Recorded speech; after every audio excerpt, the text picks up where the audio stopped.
We would like to thank our sponsors, Health on Us, Asian Institute of Nephrology and Urology, Vasavi Group, Novo Nordisk, and our hydration partner, ORSL.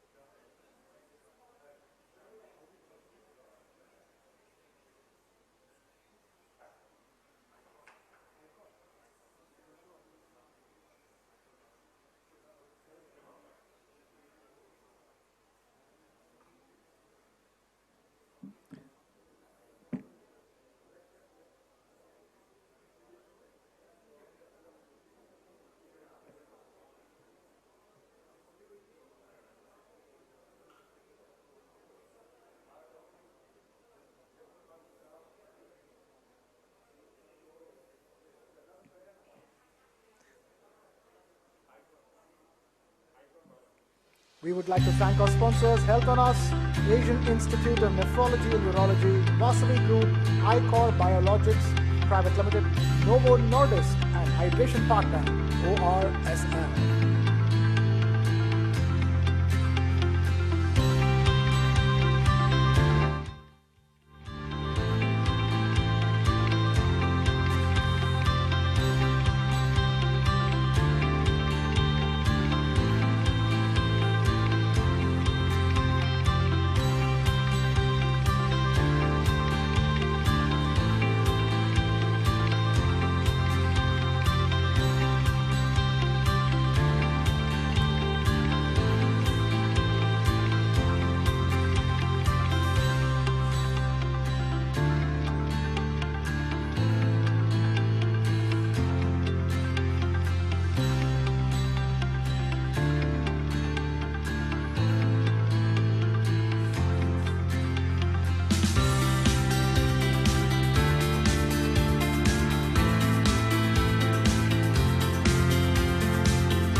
We will be beginning in a short while from now.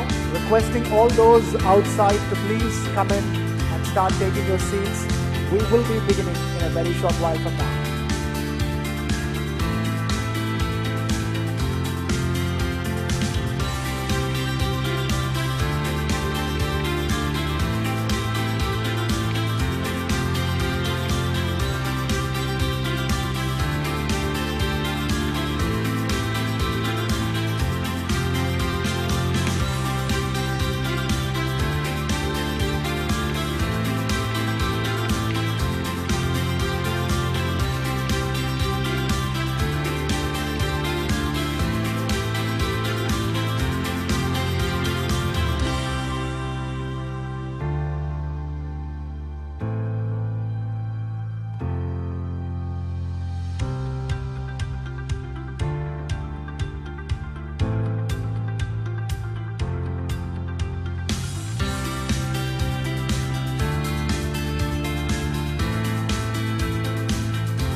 कोई बलगम नहीं, किसी तरह कोई परेशानी नहीं और cancer निकला। तो डॉक्टर साहब बोले कि देखिए आप स्मोक नहीं करती हैं और आप ड्रिंक भी नहीं करती हैं, तो ये पोल्यूशन है। Lung cancer cases are rising among non-smokers and younger people. Air pollution is a monster which is there posing an existential crisis for the human race. 60% of India's population doesn't breathe clean air, even as per the Indian national standards. Air apocalypse. Lung cancer is killing India's non-smokers. Streaming now. Start with the end in mind. You need to know where you want to reach. Every morning that we wake up, we are exercising our choice. The destiny is decided. The results are known that I'm going to win. Life of a goalkeeper is something which has always intrigued me. When you come into a stadium, this is the highest level of pressure. When I set out to do something, I decide in my mind that failure is not an option. What you feel very strongly about, those are the stories to tell. I have a mind which is absolutely restless. Mind and body are entangled sensations. That brings me back to golf. It's an amazing game. This is not a perfect game. You only learn from them. If you have a formula to a success, then you can replicate it. I feel this is my first step. I'm starting now. Winner is first born in the mind. I think, therefore I am. We are all about our mind.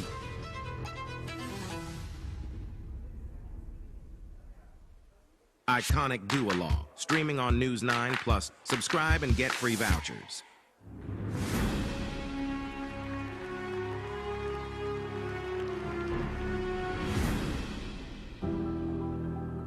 When we walk into the chamber of a doctor, the doctor's look itself can act as half cure. We feel assured. Sometimes we feel that, well, we've come to a place we are safely taken care of. But when I look at you, I would tend to go one step beyond. I think looking at you, thought of disease goes away from my mind. And thought of heart disease would be the last thought on my mind. So how do you keep it so positive? Healing is lot more than cutting and stitching. First thing is empathy, compassion, and touch. So this empathy, touch, compassion. Check. Can we please have everyone inside and be seated? That we're just going to begin the event shortly. Right? You can't really display it unless and until you feel it inside. Generally, Barun, people with that kind of a bent of mind only take up medicine. In your day-to-day business activities, discussion is never about death. In our profession, from morning till evening, only thing what our clients are scared of losing is life. Duologue with Barun Das featuring Dr. Devi Shetty. World premiere on We are Connected starting TV in tonight just at about 10, 5 minutes, only requesting on all Newsline those Live, standing India's outside to first and please only come in digital and exclusive start taking English your news seats. We stream will on be Connected beginning TV, supported in less by than Alliance 5 minutes from Broadband. now. Requesting all of you to please take your seats and settle down.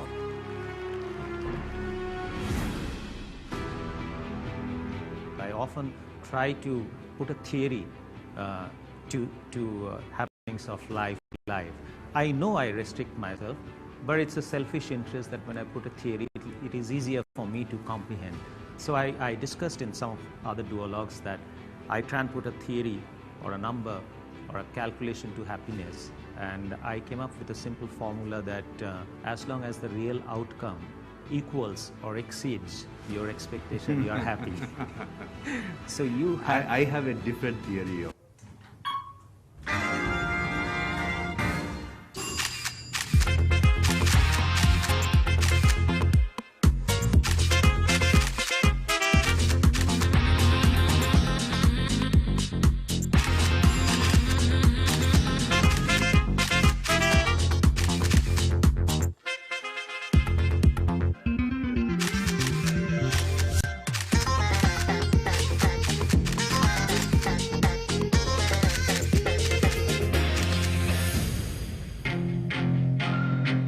ఈ paparazzi, ఈ attention, ఈ recognition ఇదంతా నాకు కొత్తేం కాదు.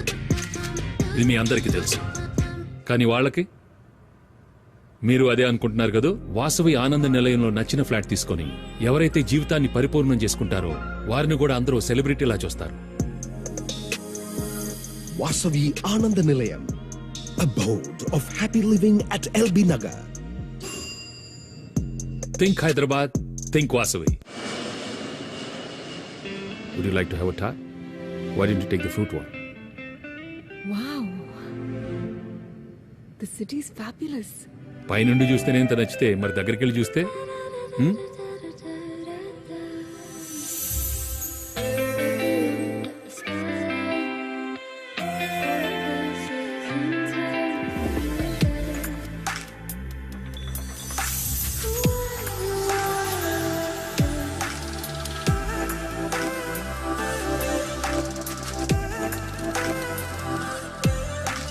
వెంకీ నేను fix అయిపోయా హైదరాబాద్ కి shift అయిపోతాం ప్రాపర్టీ అడ్వైస్ మీరే ఇవ్వాలి నువ్వు ఎలాగూ ఫిక్స్ అయ్యోగా థింక్ హైదరాబాద్ థింక్ వాసవి 30 సంవత్సరాల వారసత్వం 30 successful residential projects 17 state of the art commercial projects 1 crore చదరపు అడుగుల నిర్మాణం రాబోయే 5 సంవత్సరాల్లో 5 కోట్ల చదరపు అడుగుల నిర్మాణం కోసం అద్భుతమైన ప్రణాళిక మోర్ దెన్ 25,000 కస్టమర్స్ లక్షలాది మంది అభిమానుల నమ్మకమైన సంస్థ Vasavi group think Hyderabad think Vasavi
कोई बलगम नहीं, किसी तरह कोई परेशानी नहीं और कैंसर निकला। तो डॉक्टर साहब बोले कि देखिए आप स्मोक नहीं करती हैं और आप ड्रिंक भी नहीं करती हैं, तो ये पोल्यूशन है।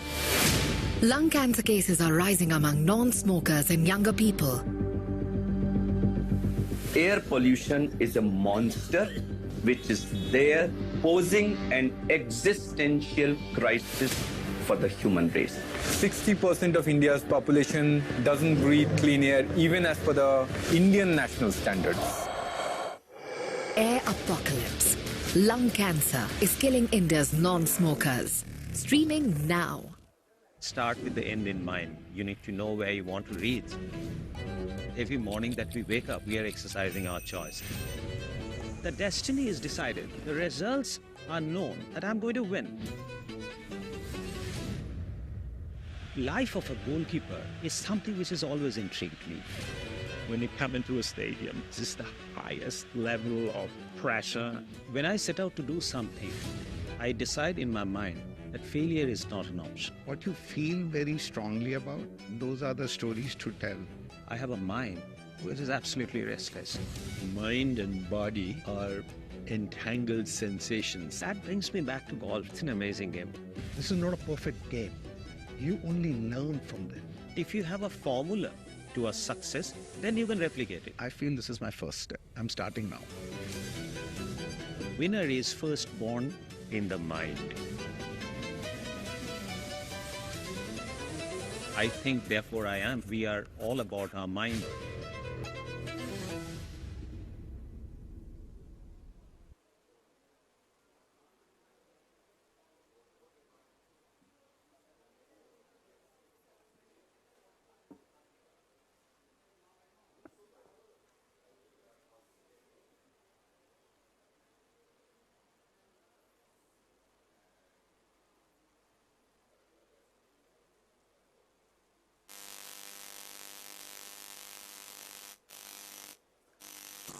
Ladies and gentlemen, please settle down. We'll be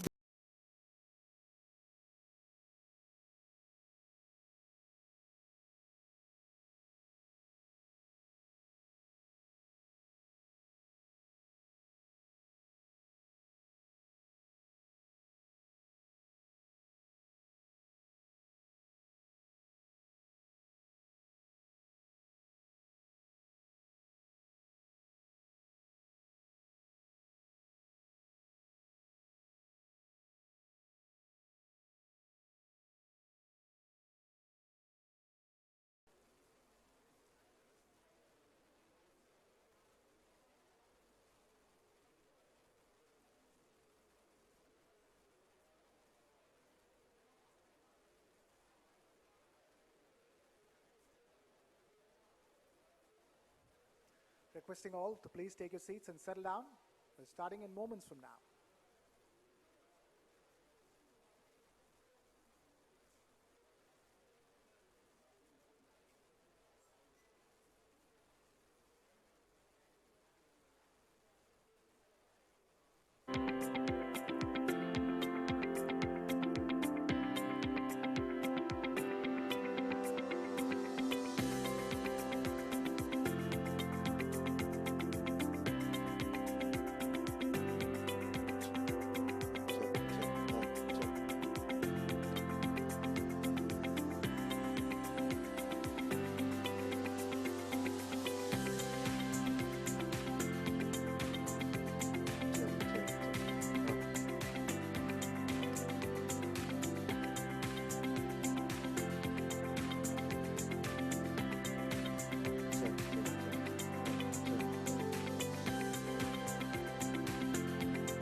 Check.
requesting all to settle down. We're going to be beginning just now.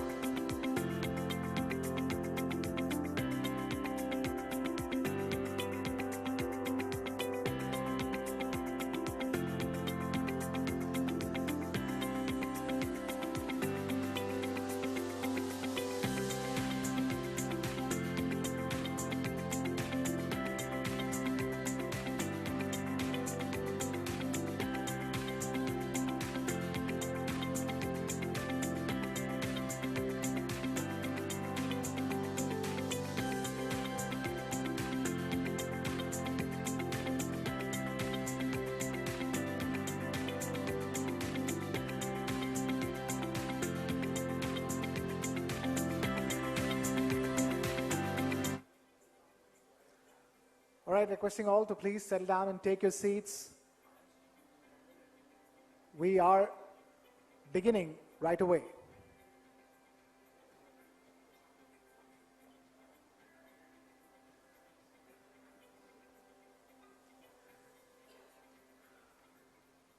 All right.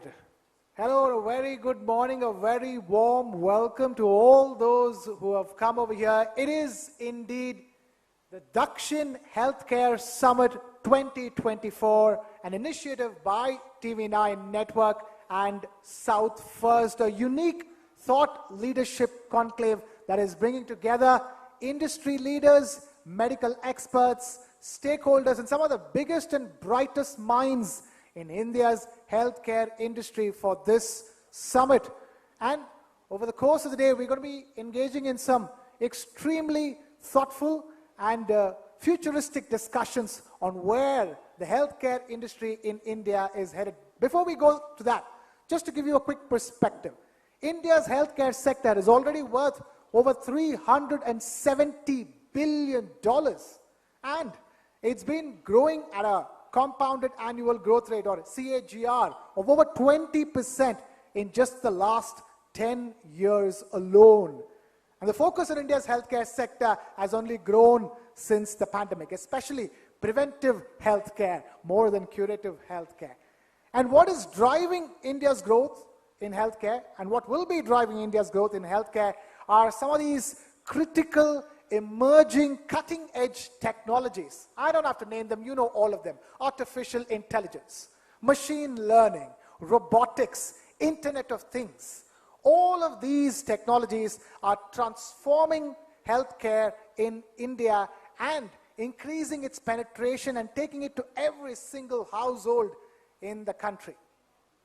In the middle of all of this, it's important for us to take a moment, pause, reflect, and understand what are the future transformations in store for India's healthcare sector. And that's exactly the reason why the Dakshin Healthcare Summit 2024 is here to peek into the future and see how technology is going to shape the healthcare sector going forward. And this Dakshin Healthcare Summit is a TV9 initiative, and South First, it is streaming live. Ladies and gentlemen, this event is streaming live on news9live.com as well as southfirst.com as well.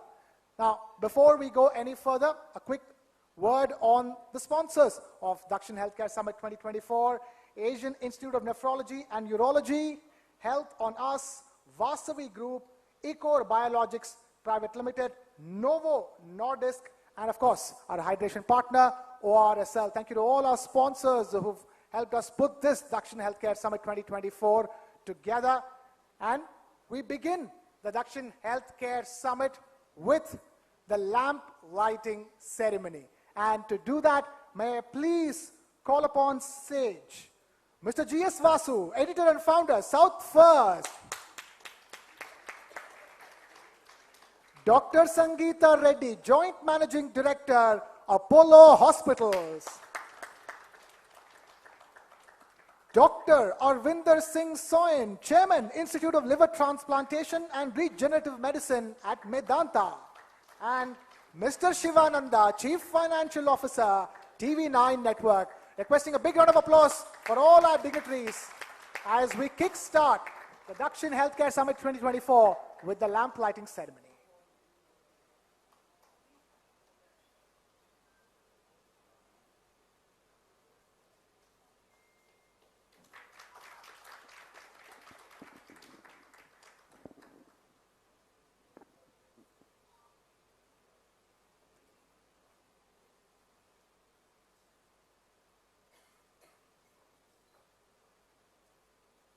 Ladies and gentlemen, huge round of applause.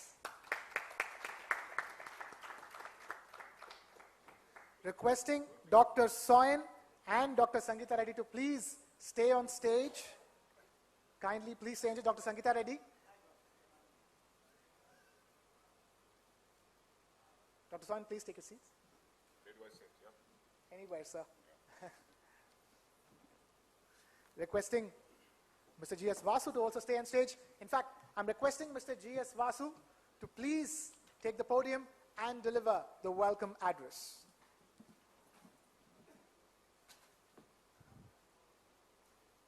Good morning, friends.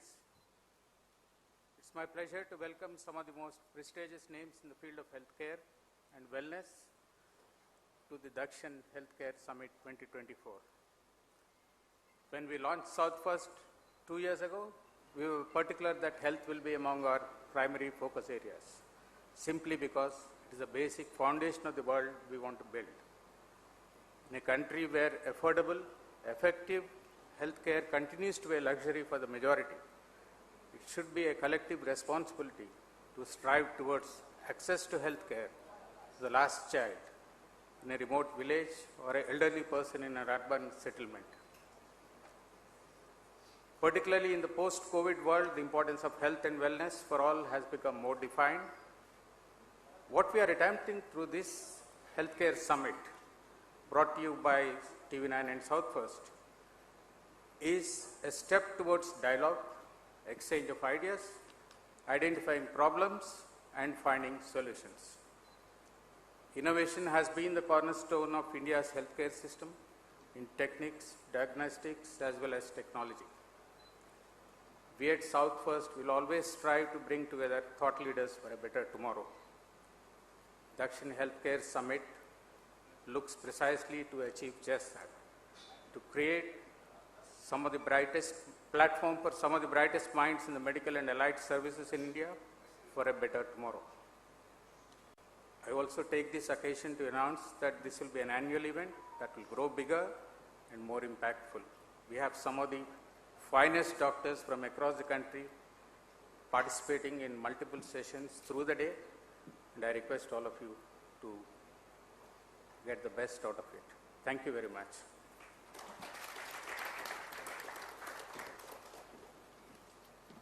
Thank you, Mr. G.S. Vasu, for that. That's right, it's going to be an annual affair. This is the inaugural edition of the Dakshin Healthcare Summit 2024. And now, let me call upon Dr. Sangeeta Reddy, Joint Managing Director, Apollo Hospitals, to deliver the inaugural address of Dakshin Healthcare Summit 2024. Ladies and gentlemen, huge round of applause for Dr. Sangeeta Reddy.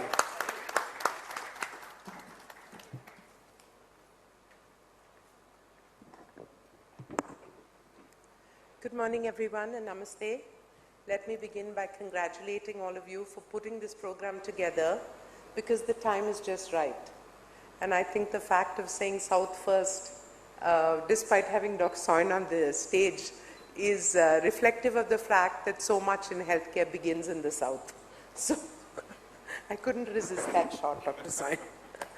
But jokes apart and very, very seriously, the promise of the future is super exciting. The fact that we are now at a stage where you can reprogram cells, recreate, a deep understanding. I mean, a decade ago, everybody said that healthcare would be transformed by the 3 Bs, which was biology. We discovered our genetic makeup.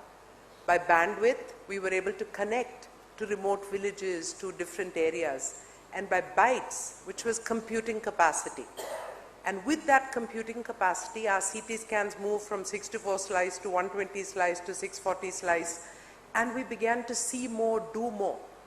And then, on the heels of that came artificial intelligence, more computing, more analytics, an understanding of why a certain person got or their gene expression varied.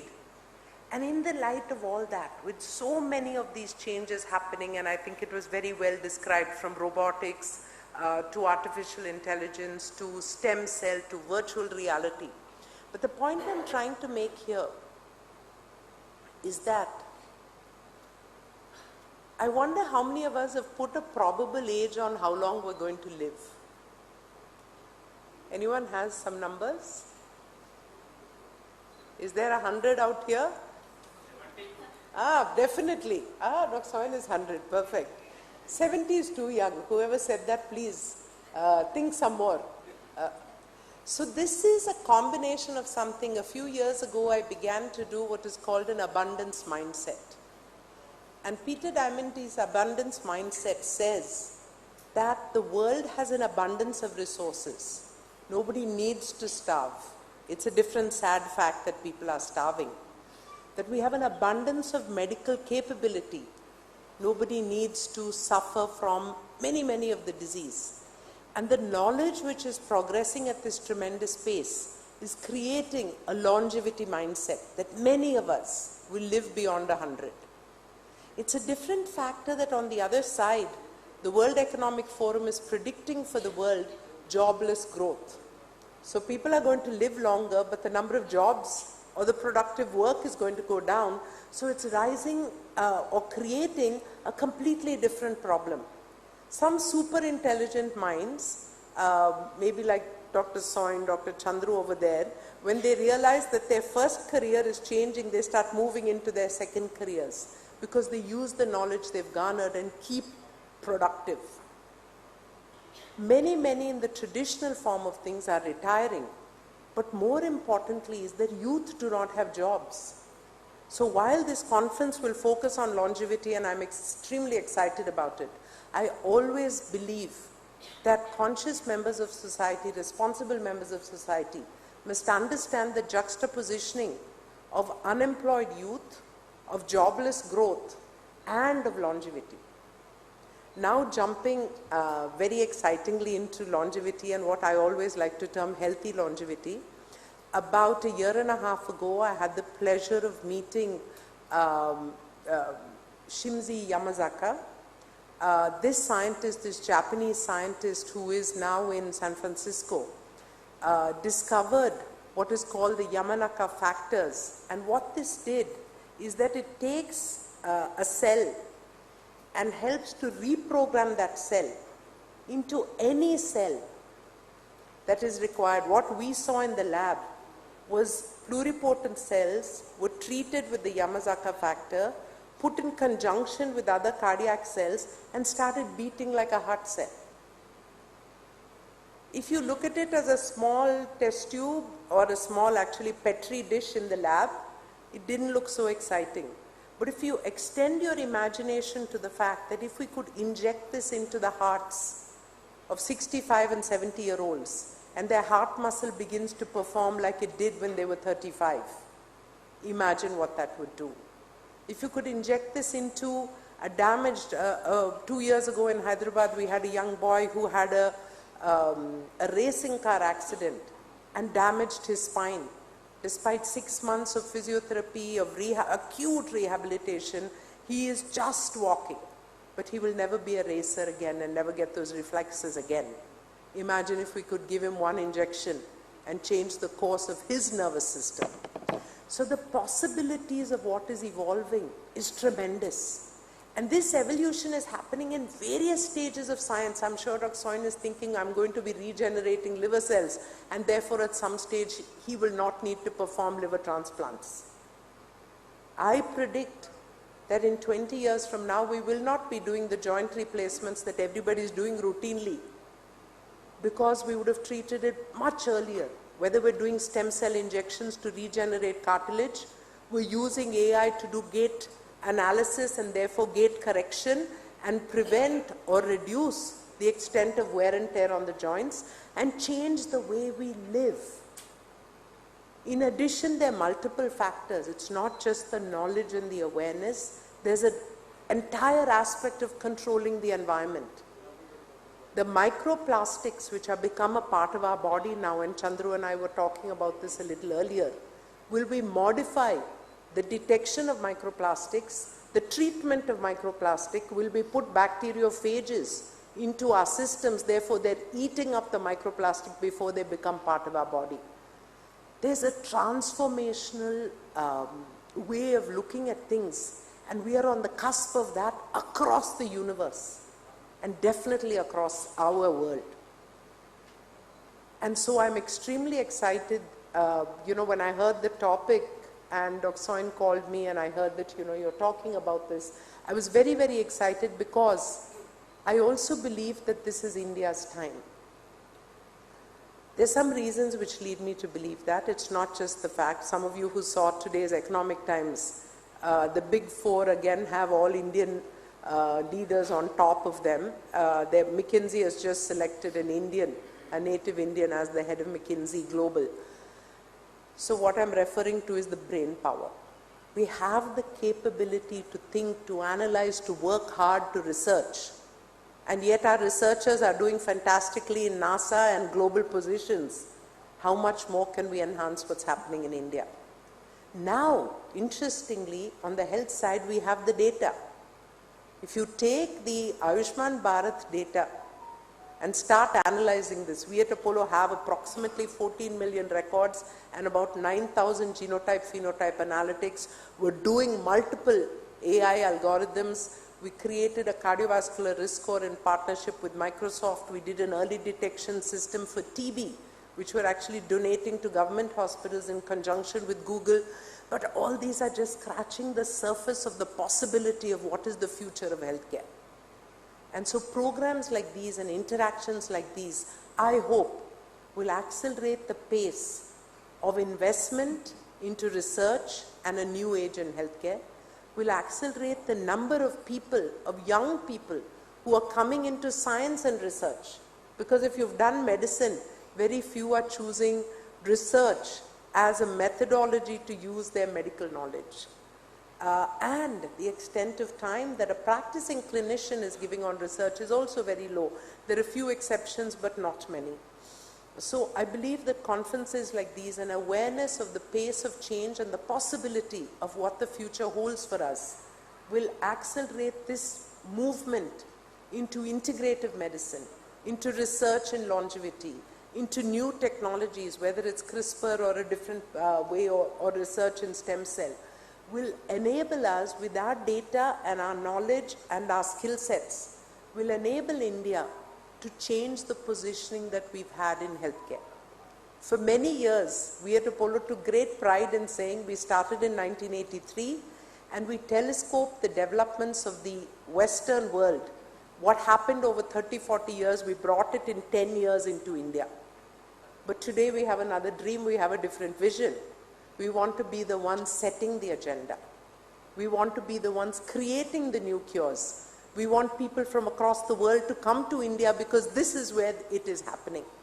And right now, let me be very honest, I visited Buck Institute, I've seen what's happening at Stanford, I saw what's happening at Mass General and Mayo. We are very far away. We need to do a lot more. And so again, I congratulate the organizers for beginning to raise the topic of longevity, of science and research, of allied technologies to apply into a better life.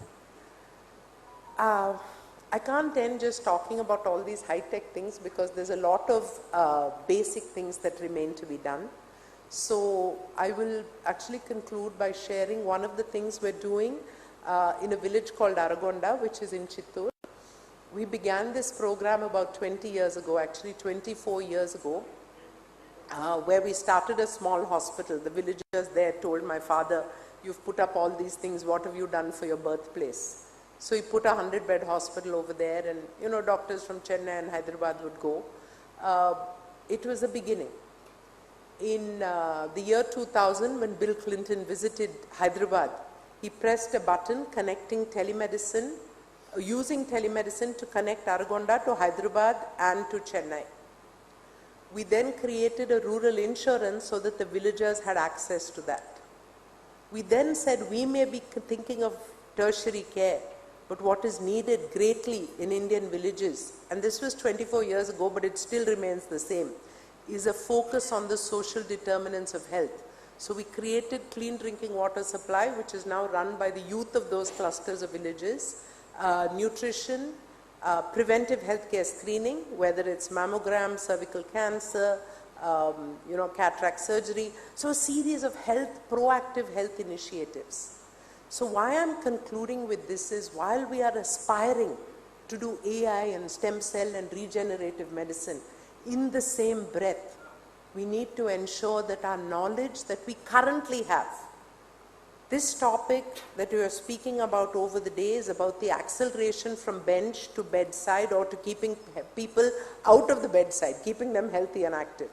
But what we also need to do is to ensure that clean water, sanitation, nutrition, and preventive, proactive health screening programs tackle what is the tsunami of non-communicable disease and ensure that we are finding these early. Because every time a cardiac surgeon does a bypass on 3 vessels and a cardiologist does stenting for 5 vessels, the question somewhere in the mind is, where was this patient when his first vessel was getting blocked? And when 65% of the cancers we detect in India are in stage 3 and stage 4, we need to ask ourselves, why didn't we find them in stage 1, and why didn't we prevent this cancer? And therefore, I conclude by saying that it's a unique time in the development of science of the world. It's a unique time in the opportunity that we as healthcare professionals or people passionate about a better healthcare need to focus on the basics, need to enhance our infrastructure, need to continue to look at preventive healthcare and preventive medicine and regenerative and the future of medicine, focusing on not just longevity, but healthy longevity, not just healthy longevity, but healthy and happy longevity. All the best to all of you. Good luck and namaste.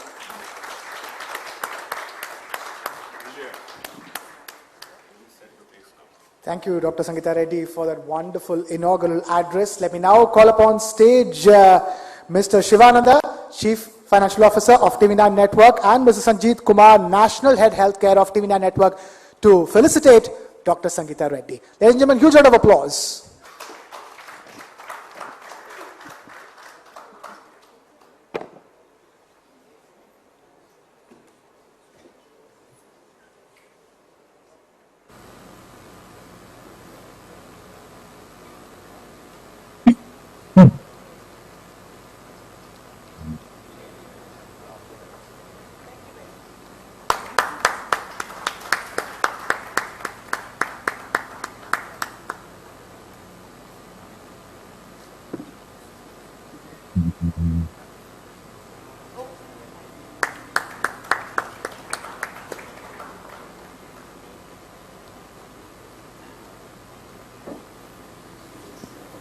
Thank you, Mr. Shivananda and Mr. Sanjeet Kumar, for that. And with that, we get started on all those important discussions I alluded to in the beginning. It's time to begin the confluence of minds and thoughts at the Dakshin Healthcare Summit 2024.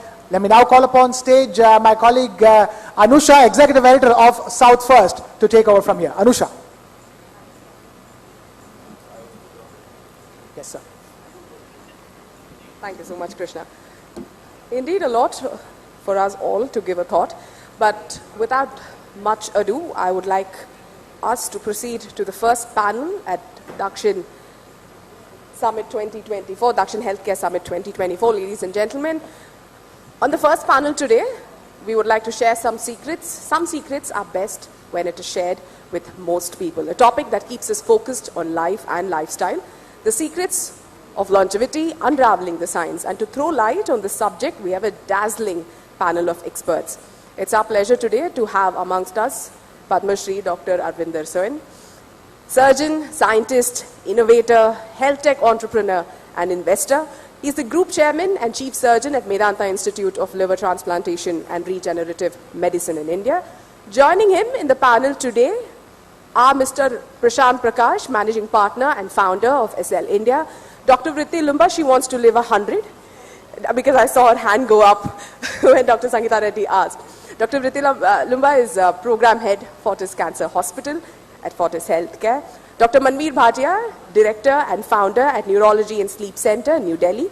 Dr. Umair Khadir is joining us all the way from London. He is Clinical Process Lead Physician at Hook, Dr. Deepak Saini, Professor of Department of Developmental Biology and Genetics, Convener, Longevity Institute at Indian Institute of Science, and Mr. Saurabh Khusrushahi, Founder of SOFIT. I would like to hand over this panel to Dr. Arvinder Soin, who will be moderating this panel. I request all the panelists to please take their seats on the dais.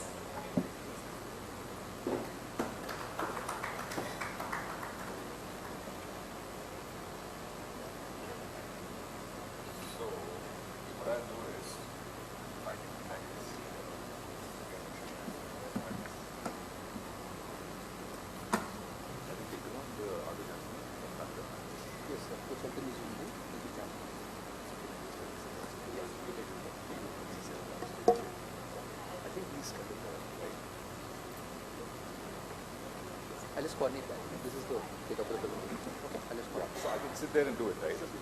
Yeah. And I'll see the slides there. Cool. And where will the rest of the crowd be? Okay.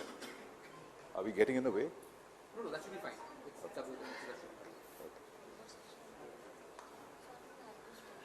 Good morning, everyone.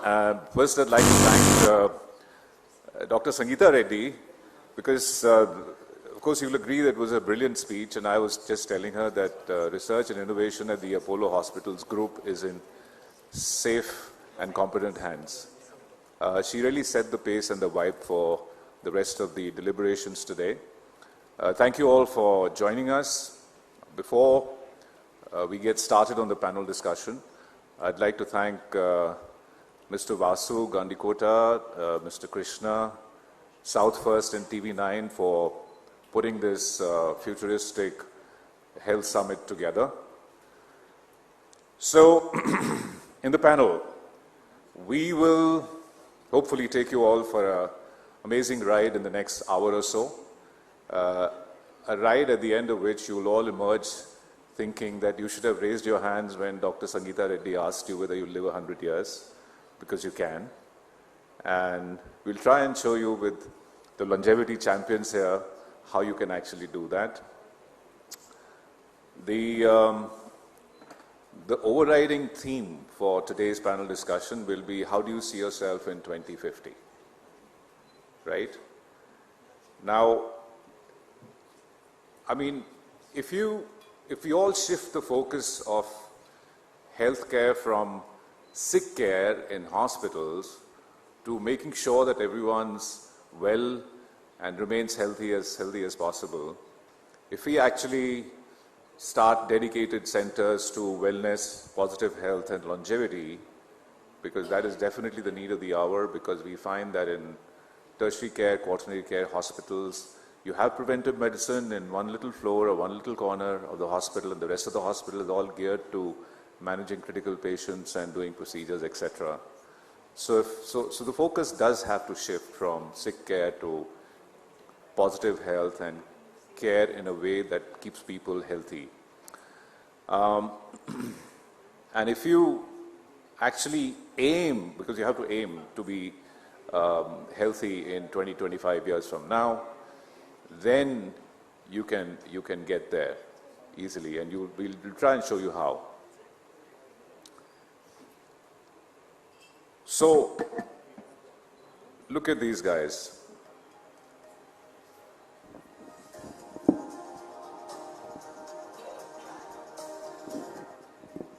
We don't have to dim the lights. I think the lights can be fully on.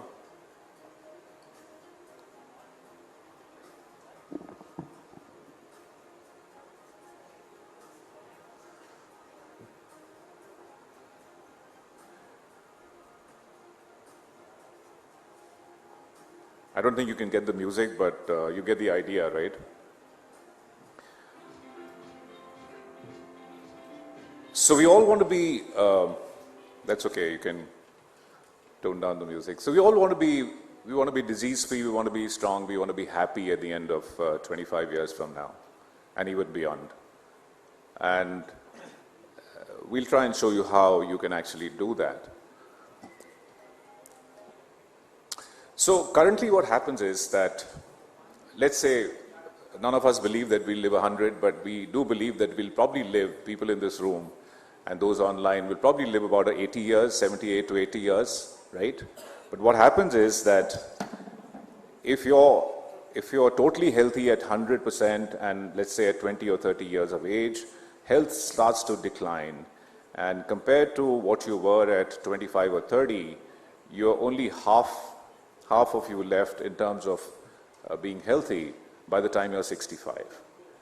But if you actually get into predictive and preventive medicine and then personalized interventions both by human experts and AI-aided advice are followed, then this curve can actually lift up and give us 15 more years of life, because lifespan is the number of years you live, and 20 years more of good health. And health span is the number of years that you remain healthy.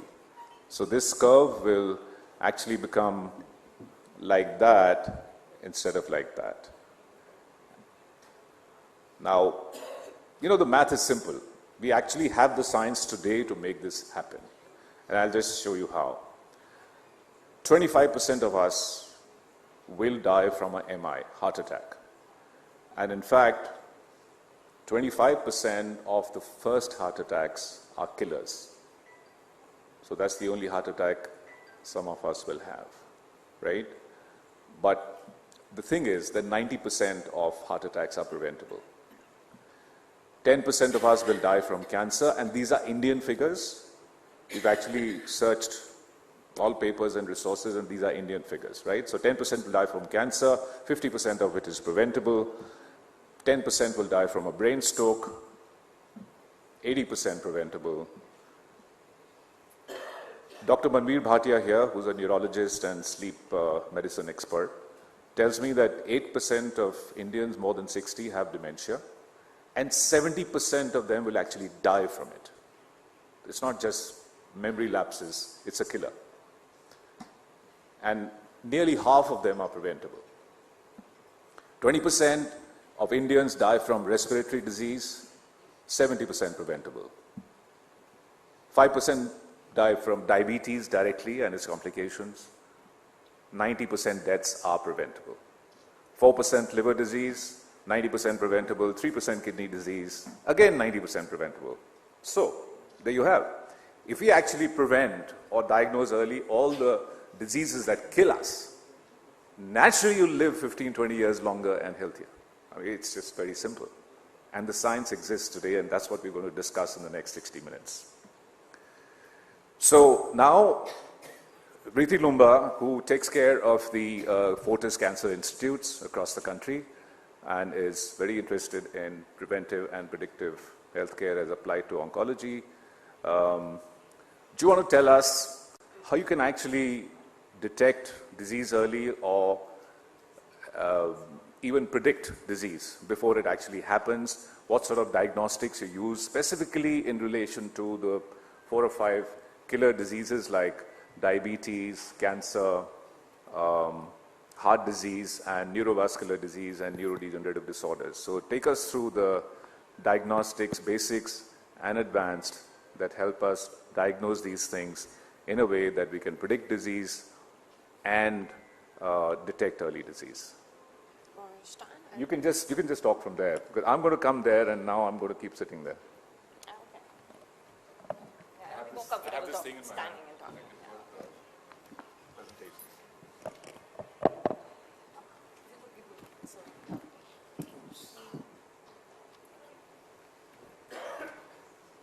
Hi, also, thank you, Dr. Soin, for that question. I think, what you've already set the tone for the day started from Dr. Sangeeta Reddy's talk and to your initial context of setting the preventables, and when I deep dive into the predictable and the preventable, I would first want to refer to the 4 horsemen that we would all end up landing with as we age. And now from those 4 horsemen,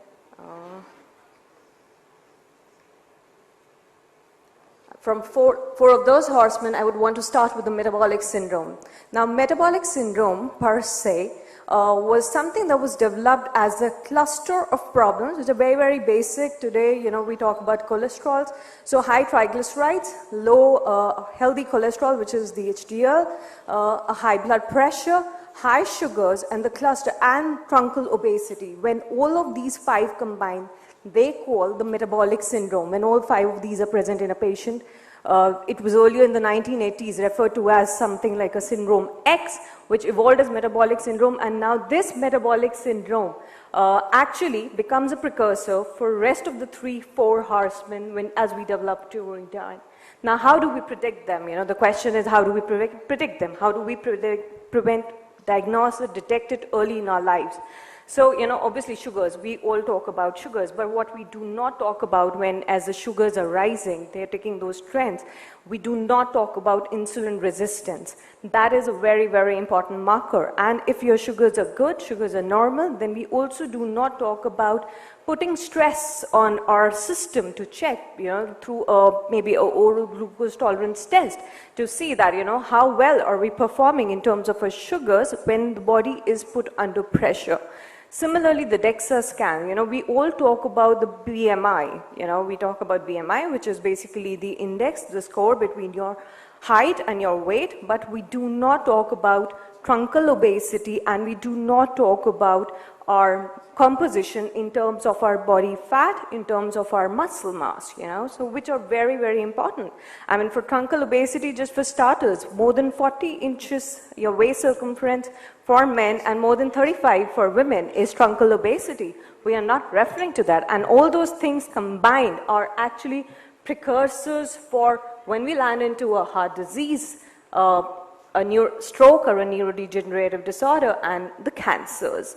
Now, obviously, this metabolic syndrome is, I'll want to spend 1 more minute on metabolic syndrome, because now this is where the problem is. This is where the problem is when I say that it increases the risk of cardiac problems by around 70%, 75%. So close monitoring of blood pressure becomes very, very critical when we talk about heart disease, because atherosclerotic disease, once set in, reversal is another thing. But if we just monitor our blood pressures, as simple as that, and if we have a genetic predisposition by virtue of having a parent or a sibling who's gone through a heart attack, there should be nothing that stops us from a CAC score. Now, if there is calcium in your coronaries, we are pretty late in the day, but that is like a very, very big red flag. And it's an absolutely non-invasive procedure. One can just go through. And if there is, if you want to go 1 more step further, a CT angio is something that is a very, very definitive result, that gives you a very definitive response. Now, AI has come into play when the sensitivity of your CT angio is far more, it can pick up a soft plaque of up to, a 10%, where that, those are the soft plaques which dislodge and cause an MI attack. And when Dr. Soin says that, 25% of people's first heart attack will be their last. That is a very, very alarming figure, and we all need to be prepared to not land up in such situations. And I think the famous singer KK, he shook the industry, he shook the country, he was just doing a performance, and when he had an MI, and we all know what happened after that, it was his last. So obviously all those scary, and it was almost a similar time when a sultan in Dubai had a similar episode. I think it's all time, we are sitting all on ticking bombs, and all we have to do is just those 5 tests, check your cholesterols, check your regular monitoring of your blood pressures, your truncal obesity. If you have truncal obesity reversals, that's absolutely reversible, right? You just have to put in right measures there. And there are obviously there are more advanced lipid testing when you go into the details. When you talk about stroke and neurodegenerative disorders, MRI. Again, today there was a trend of, in the West, they're talking about whole body MRIs with MRI in the brain, which is with AI enabled, which is more specific, which will be able to pick up the early signs of your dementias and all the neurodegenerative disorders setting in. The ApoE4 gene for that matter, which is a predictor for Alzheimer's. And when we do all of this, and as I come to cancer screening, now there's a lot being spoken about cervical cancer screening. I have not put it here, but seeing the audience, I'm quite intrigued to ask a question. How many of you have taken the cervical cancer vaccination? Yeah, so the cervical cancer vaccination is, and how many of you think only women need a cervical cancer or HPV vaccination? How many of you think only women need cervical cancer vaccination or a HPV vaccination? Men need it too. Yeah, so because it is a virus and men are not immune from the virus. So the right age group, which is, the West, they say about 9 to 15 years of age, cervical cancer vaccination. Now, cervical cancer is one of the most preventable cancers. 87% prevention with the cervical cancer vaccine. And obviously, it is one cancer that is happening because of a virus. So it's only about early detection of that virus. I'm going a little detail more in cervical cancer, but yes, the idea is early detection. There is so much that is preventable just by being knowledge, just by being awareness. And obviously there is, we talk about genetic predispositions. How many of you think cancers happen only genetic? Any thoughts? Do you think cancer is only genetic? If you do not have genes which cause you cancer, will not cause you cancer? No, so it's only 5% cancers which have absolute this thing that it will be only genetic, but rest are multifactorial and not genetic. So whole genomic sequencing will obviously help you, enable you understand what's happening in, what are you predisposed to, and that helps one to understand also, now these are days when we are also talking about the epigenetic aging, where you can see your chronological age is actually matching your actual age, and then you can work modalities to reverse them. A gut health microbiome, today spoken a lot about. I'm sure Dr. Manvi will talk about sleep and, and I'm referring to sleep apnea tests here. Cognitive function tests in depression and anxiety screening, and, and all these are very, very basic, simplistic, early predictors, changes in this, so I always say, you don't know exactly what's happening inside your body till you actually look inside. You have to look into it to know what's happening and prevent it and early detect and reverse it. I think I'm done. Hello. Can someone get this going?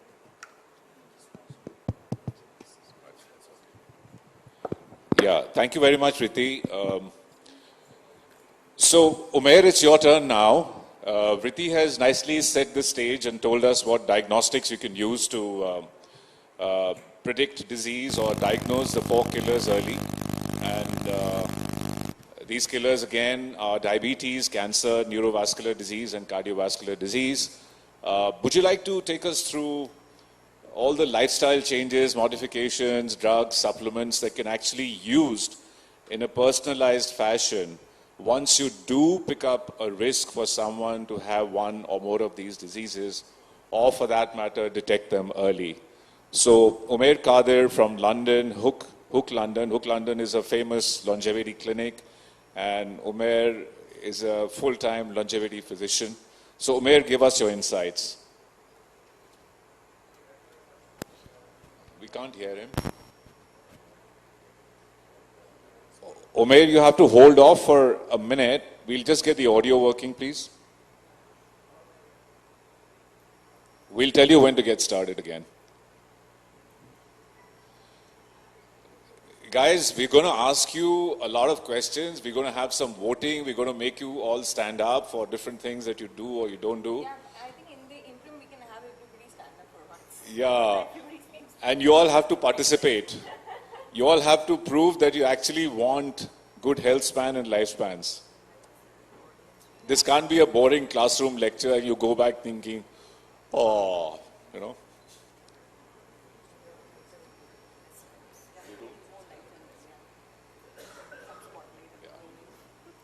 So guys, tell me when you're ready for Umair. Umair, do you want to try now? No, we can't hear him.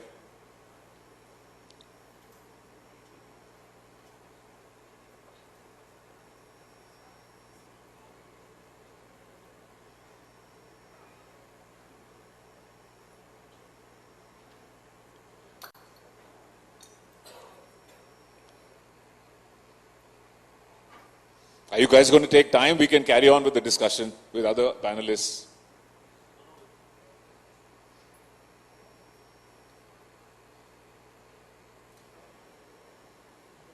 It's just falling nicely in sequence because Briti outlined the diagnostics and, you know, I was hoping Umair will tell us about the interventions.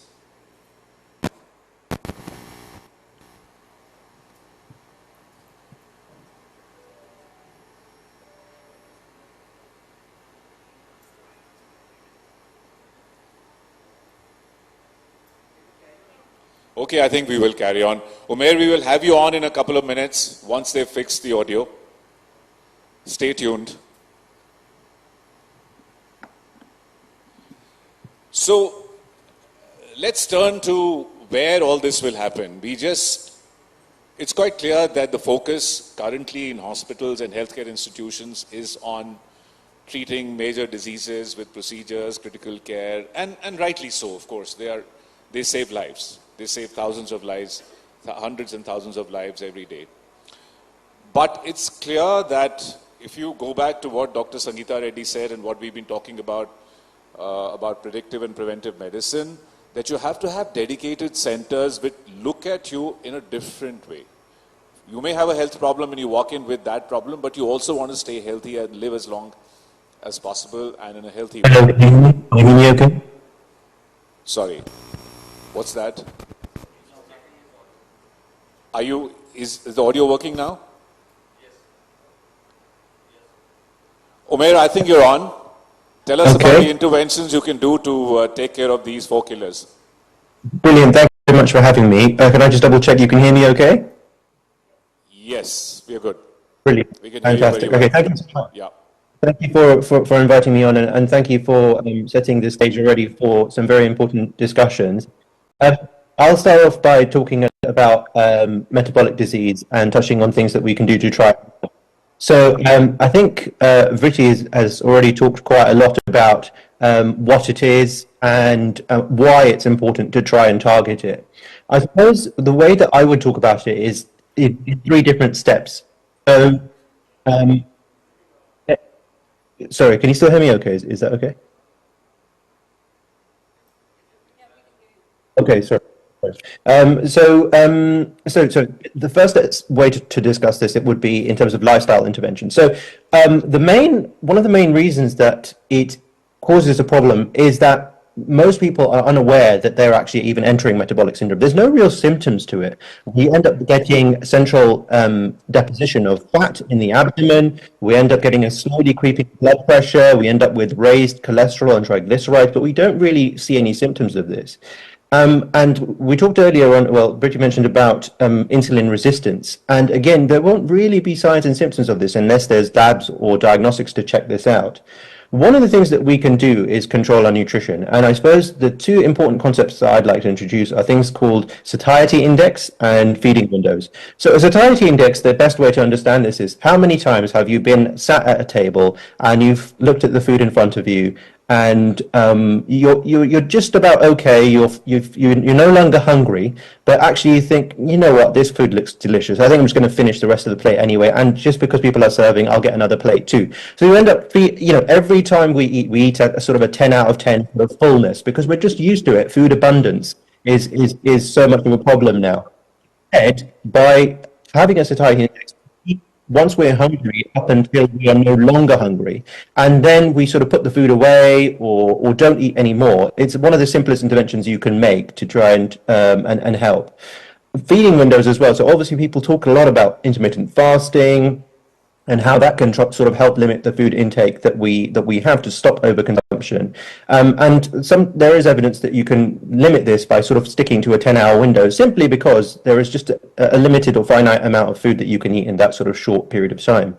Other things we can do is increase our protein intake. Protein is a building block of muscle, but also is one of the substrates that sort of keeps us fuller for as long as possible. So aiming for about 1 to 1.5 grams per pound of body weight is a good metric to go by, and it will also have impact when we come to sort of resistance training as well.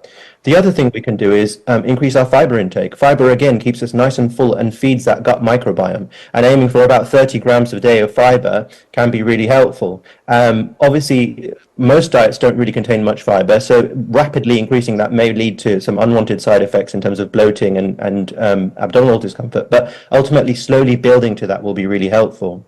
Medication-wise, drugs-wise, there are lots of hype medications that are out there, and they all have a fantastic place, and it's amazing that we do have some of these medications. So obviously the one that's on a lot of people's lips is things like GLP-1 agonists like Ozempic, or the newer ones like Mounjaro, and they are very, very effective, and they do help people lose weight, but without laying that foundation of nutrition and physical fitness, about 2/3 of people just gain the weight straight back as soon as they've stopped that medication.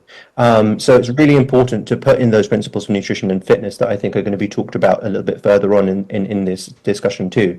There's also evidence of medication like flozins, which are SGLT inhibitors, like dapagliflozin, and they have also shown some evidence in terms of longevity, but in populations that are sort of diseased, such as those with heart failure and chronic kidney disease. But it may be one for the future that is emerging that can show some promise. So ultimately, there's a lot that we can do, and by limiting the syndrome and limiting these symptoms that you can get early on with using some of these interventions, you can stop that progression to then moving on towards cardiovascular disease. So I'll move on to cardiovascular disease now, and it's as we had alluded to earlier, these conditions are sort of interlinked. When you start on the path of one, you can develop the other. So metabolic disease will inevitably lead to risk factors that develop cardiovascular disease, which will both combined lead to risk factors that can cause cognitive decline, and that can also lead to metabolic being obese is a risk factor for having developing cancer as well. So in this slide, you can see me there doing a VO2 max test very poorly, but essentially what we need to do in cardiovascular disease again is institute some factors that can try and help. So from a nutrition point of view, salt. And we know that there is a lot of salt in our food. Some is hidden, some is visible.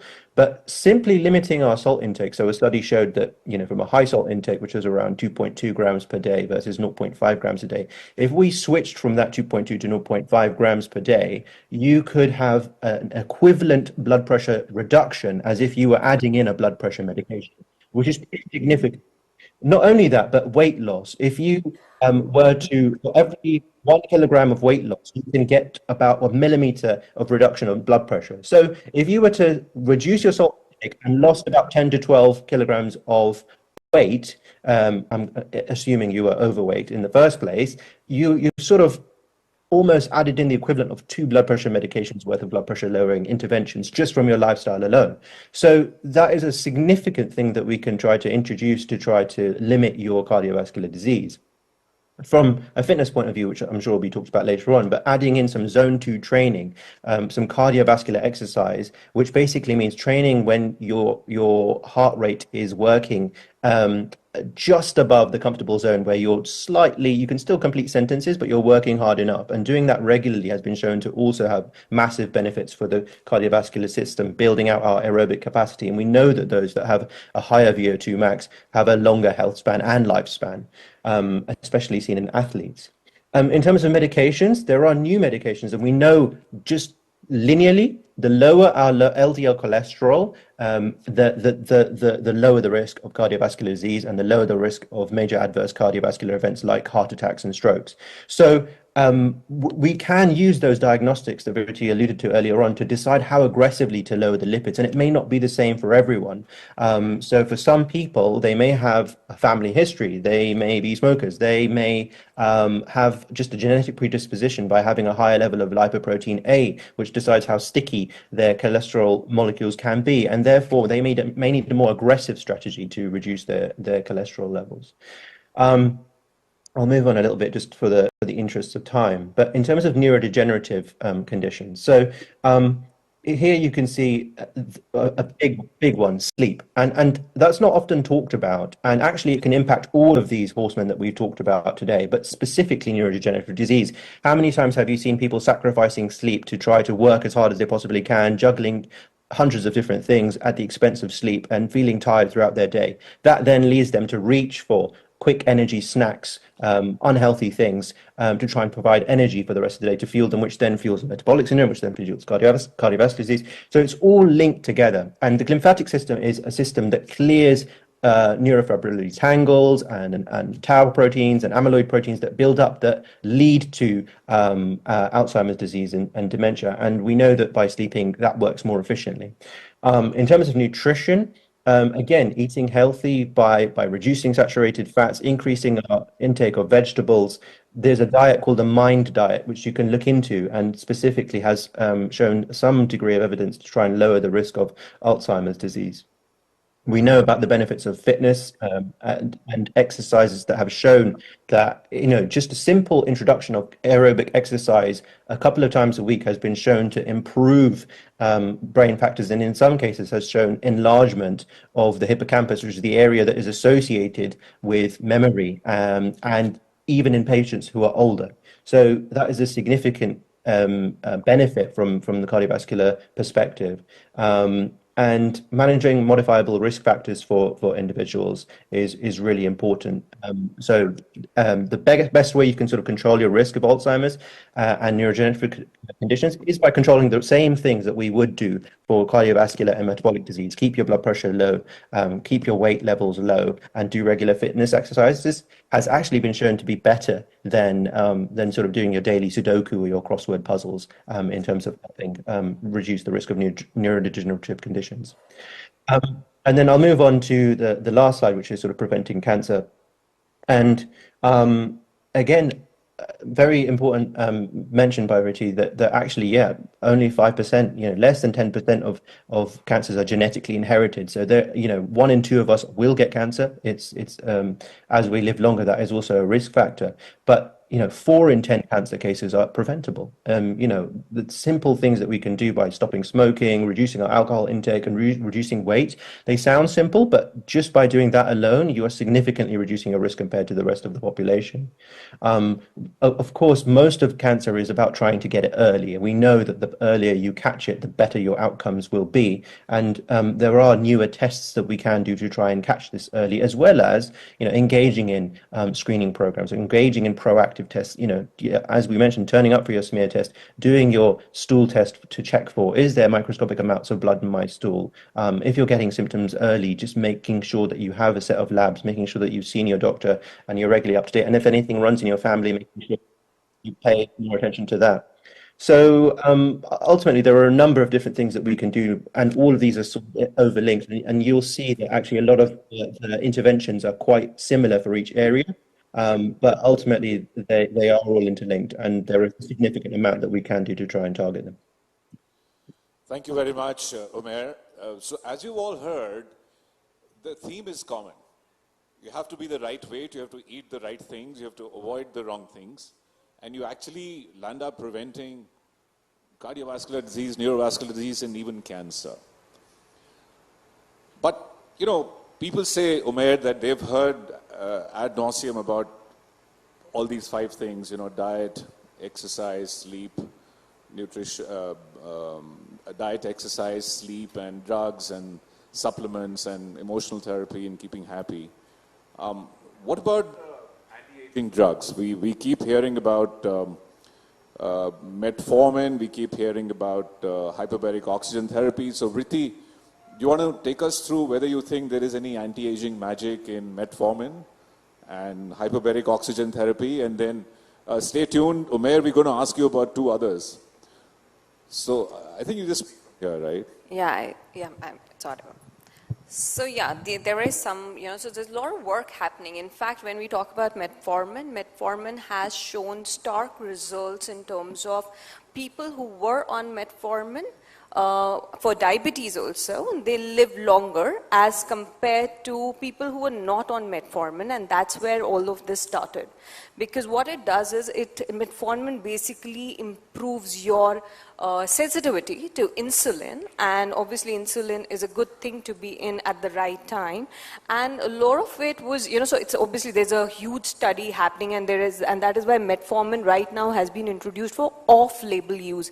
It's not available as a ready prescription. There are studies happening to evaluate if there are any side effects to this drug if given for healthy individuals. Now, obviously, giving for diabetics is very straightforward, but giving a drug in a healthy individual, there's a TAME study that's happening just on to evaluate that. But yes, metformin is definitely showing very positive promises in the sense that yes, it seems to be, if it is on, we will be able to reverse both in men and women. But yes, there are a few risk factors which I'm not tabling here, but yeah. And hyperbaric oxygen. So if people wanted to go on metformin and they are otherwise normal, they don't have diabetes, are there any adverse effects? I mean, why should I not take metformin and make myself longer and healthier? Now there have been very remote cases where there have been early, specifically in women, there has been detection of cancer, incidence has been found to increase. So obviously we still do not know. So what they're saying at the moment is that, you keep yourself completely monitored. Do not take metformin. You start low dose, start like a 500 mg kind of a thing, and do not take it every day, take it in pulses. So I mean, obviously there is a lot of caution there. So as long as you're getting your health checks done routinely, if you want to experiment with things like metformin, with the rider that it's not completely scientifically approved everywhere in the world, go for it. I agree. What about oxygen, hyperbaric oxygen therapy? Should you just lock yourself up for 2 hours a day and you live like 150 years? Yeah. 5 decades added to your lifetime, 7 decades from 80 to 150. Well, hyperbaric oxygen therapy, again, there's a lot of good things that have come out with this therapy. Basically, what you're doing is you're locking yourself in a chamber and you're getting exposed to high concentrated oxygen. Now, that has shown a definitive anti-inflammatory, and as we said, because this is basically inflammation, chronic inflammation syndrome, which sets in the whole body that leads to aging. That's aging. So when we go into such a chamber for an hour, and obviously not every day, so yeah, but yes, there are again studies happening around it. It has shown definitive proven benefits for osteoarthritis kind of things. It has shown benefits in cancer. It has shown benefits even for metabolic syndrome. So it has shown divided ways. It has shown proven benefits, and obviously there is a regime to be followed under proper medical supervision. But yes, again, it is there making, it's really making very tall promises and should be standing to its test. What about, Umair, what about resveratrol and rapamycin? These are the two other names floating around in the longevity world. Yeah, okay. So, again, I would caveat these with, unless we're instituting all the other factors that we discussed earlier on, this is sort of the cherry or the icing on the top of the cake for a very limited few people that have got every other thing right. In terms of resveratrol, I don't think that there is enough evidence really to recommend this. There's a specific group of people that are proponents of this, but I think over time the evidence has shown that it doesn't really add up to much in terms of the longevity benefits. There was some evidence in the initial study of a group of mice that were not heterogeneous in nature, as it was expanded by the interventions testing program, which is a body that sort of tests all compounds that could have some promise in terms of anti-aging interventions. It sort of didn't really replicate its early promise, and therefore I just don't feel that it would add very much value.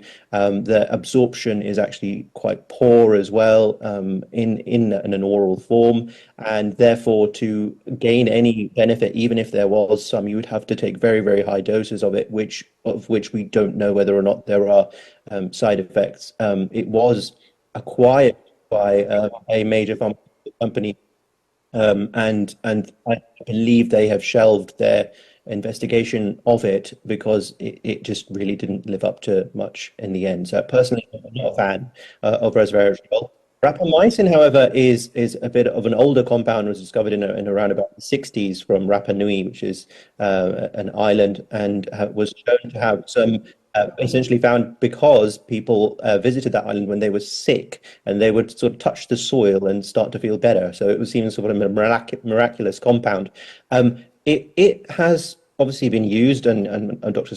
Soin, you'll probably be aware, in transplant surgeries, people who've had renal transplants, it's used to sort of suppress the immune system so that the organs can be accepted.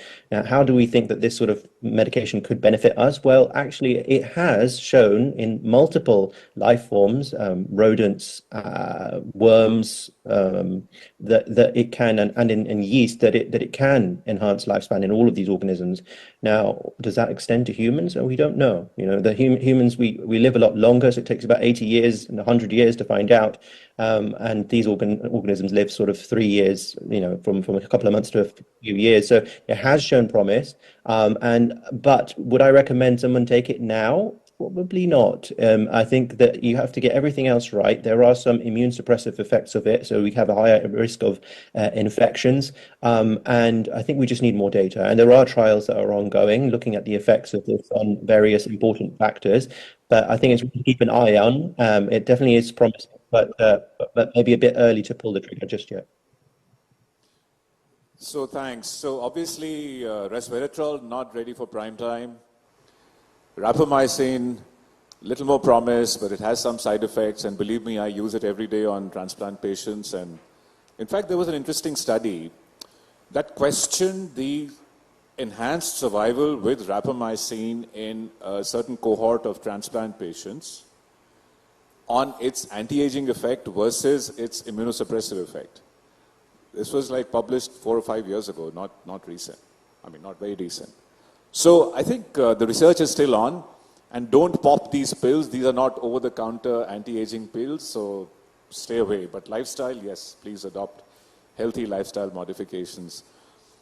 So Prashant, will turn to you. It's clear that you need dedicated centers and institutions that promote wellness and positive health.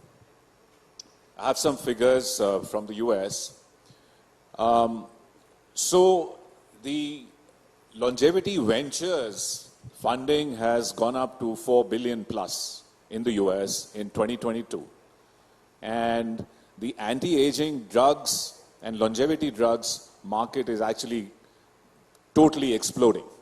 And that's in the US. And when I compared the mortality figures of what happens in the US to kill people versus what happens in India, it's very similar, except for TB, which is 10% of mortality, but everything else is very similar, like I showed you in the earlier slide. So do you think these institutions need to come up in India? And the reason I ask you is, guys, Prashant is a leading early investor in longevity in India. He believes in the longevity story of India. So tell us about how investors look at this. What boxes do you have to tick to get money to start these centers? Thank you, Suman. I think it's more like 7 billion over there. Just Altos Labs got 3.5 billion in 2022. So it's a different orbit there. But I think in longevity, there are broadly investing, there's two spaces in my mind. There's longevity now, and then there's longevity now, and then there is longevity next, right? So longevity now is where I would put these three large areas. One is the longevity clinics you spoke about. I think there's a blurring of lines between the pharmaceuticals and nutraceuticals. So I would put that as second area that we are investing in. The third area is devices for red light therapies, mitochondrial health, hyperbaric, all of these areas, right? And there's a fourth area, which is the most fertile area for investing, which is skin, right? So if you ask me where has everybody made money in anti-aging today, it is in skin. And whether you believe it or not, if there is one area where age reversal has been demonstrated, it is with skin, right? So let's so right, because you may look very fit and you may be absolutely healthy, but if you look like an old hag, then people will still not know that you're actually healthy inside. Yeah, and so and important to look good, I guess. And there have been actually trials done where they've looked at, what does the feeling of how you look do to your healthy longevity or health span. It makes a difference. So anyway, that's a whole nother discussion. But I think what's the difference between a longevity clinic and, functional medicine doctors have been there forever, preventive health has been there forever. What's the difference, right? I think there are two big differences.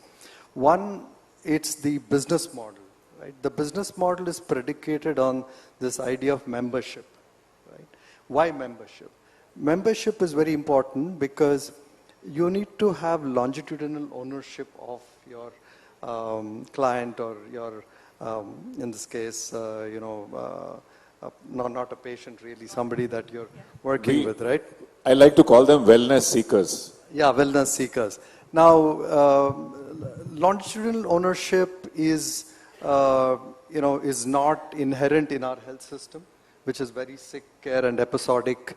I mean, that's the way we kind of look at our in that care patients, and in that case. So I think the membership model is something that is popular now and also called as concierge medicine, whatever. And there's enough proof that these are very, very here and now revenue models. So I think you will get a lot of early money in India go into this area. And you will see a lot of longevity clinics mushroom. But the problem is, are people really going to do justice to this 3 Ps, right? This idea of personalization, this idea of being preventive, and this idea of being, participative. And when I say participative, one of the big problems with the current health system and why it's not possible within a hospital is because of the silos, right? So what's the difference between the way a longevity clinic would work? I think the number of domains that you take ownership of for this wellness seeker is very different from what happens in a typical hospital setting, right? So true, true. Yeah. And that is one difference at a very fundamental level. The second difference at a fundamental level is the idea that you got to get to the cellular level now, right? So the multi-omics driven, systems domain engineering. I mean, I know I come from an engineering background, and now I finally feel good that we're going to ask you about that later. No, I mean, I think engineering. I mean, looking at your body, or the whole body as an engineer at a systems domain level is becoming more and more important. So that's why I think there's a bigger convergence. So it's really not about AI. It's about systems thinking. So people kind of overemphasize. See, AI, there is no magic in AI. I think there is magic in how you look at the whole system, right? And how you look at the significant amount of interrelationships. I mean, you just spoke about the aging hallmarks, right? I mean, when you look at deeply into those hallmarks, you would just understand the complexity lies from the interrelationships between those hallmarks, right? So and that requires a systems domain approach. Let's dwell on another point. All of us, please stand up, everyone that has health insurance. Everyone who has health insurance, right? Okay, please sit down. Now let's stand up, those of us who have cover for preventive and predictive healthcare. There's not a single person. So what am I trying to say? What I'm trying to say is insurance companies need to pull up their socks, get their act together, fund people with low premiums to safeguard their health, to stay healthy, to stay well, and that's low cost. Rather than pay 10 lakhs, 15 lakhs for a transplant or pay 8 lakhs for a cardiac bypass, doesn't it make sense? Prashant, what do you think? Should the insurance companies cover preventive health? 100%. I think once you have that ownership, so in fact, I'm seeing this new concept which goes beyond just the idea of a longevity clinic. It's the idea of a family health office. You know, how many, let me ask, how many of you have wealth managers managing your wealth in this? There may be more, but people are not ready to admit it. Yeah, so maybe, yeah. So, but we don't have, but really this idea of having a family health office and that ownership, I think, is central to being able to risk profile the family, the individual, and provide the right insurance. So that is happening. So there are just 2 companies that have got funded in the US to provide, in conjunction with a longevity clinic, to be able to, because some of these treatments and some of these nutraceuticals are not cheap, right? But they pay off in the long run. I think you spoke about a lot of these, nutraceuticals, I mean, which are, okay, repurposed drugs or some of these areas. But I think there is this need to really personalize, be specific about dosing. There needs to be, so when we talk personalization today, there is no longevity clinic, even in the US, today that can compound and personalize your nutraceuticals, right? True, very true. I think personalized is really the key word. So now we've all heard about diagnostic tests, standard medical tests and diagnostics, lifestyle modifications, and people want to know if there's some magic deep down in the genome or the cell which scientists like Professor Deepak Saini, who's here with us, who heads the Longevity Institute at IISc Bangalore. Deepak, you have a lot of these really smart scientists and kind of the best research minds in the country working with you on longevity. What are the 3 or 4 exciting areas in cellular research, regenerative medicine, gene therapy, where people can get a single shot or a shot every year and stay young? Is there stuff like that coming through? I think first, thanks, Avi, for this interesting question. Before I dwell on to your magic pill, let's ask one very simple question. That why are we talking about longevity here at the first place? Why are we worried about longevity? I mean, as a human race, is there an evolutionary angle for us to live long? I mean, our lifespan has more or less stayed constant. People say, why are we don't live like tortoise for 200 plus years, right? So if you think about, human being is a very interesting species. It's not the strongest, right? If you look around, there are species which are stronger. It's definitely not the fastest. So that means from an evolutionary angle, survival of human being is actually a miracle, which we survive because of our brains, but also because we are resilient. We could figure out that there could be no food tomorrow, or there could be abundance of food tomorrow. So we went through this cycle of starvation and rich diet. And I'll tell you where I'm going to come ultimately. You might like that aspect. But if you go by this resilience cycle, that means over the selection of human as a race or a species, we were selected for genes which makes us resilient, which means we were trained to undergo cycling of nutrition to maximize our survival. That also means that we were not trained to have abundant food. So ultimately we're coming out that this abundance of food which we currently are facing, basically we are starved off, fought off starvation and nutrition paucity. We have fought off all the infectious disease. The only next big hurdle for us is living longer. And from that angle, we're coming back to the same aspect, that how does our body utilize this abundance of nutrition? So it's all about metabolic health. And that's what longevity in the long term for all of us is going to be, that how we manage our metabolic health. So where is the wonderful drug, molecule, gene therapy is going to come from? It's going to come from a simple idea that what can we do to improve your metabolism?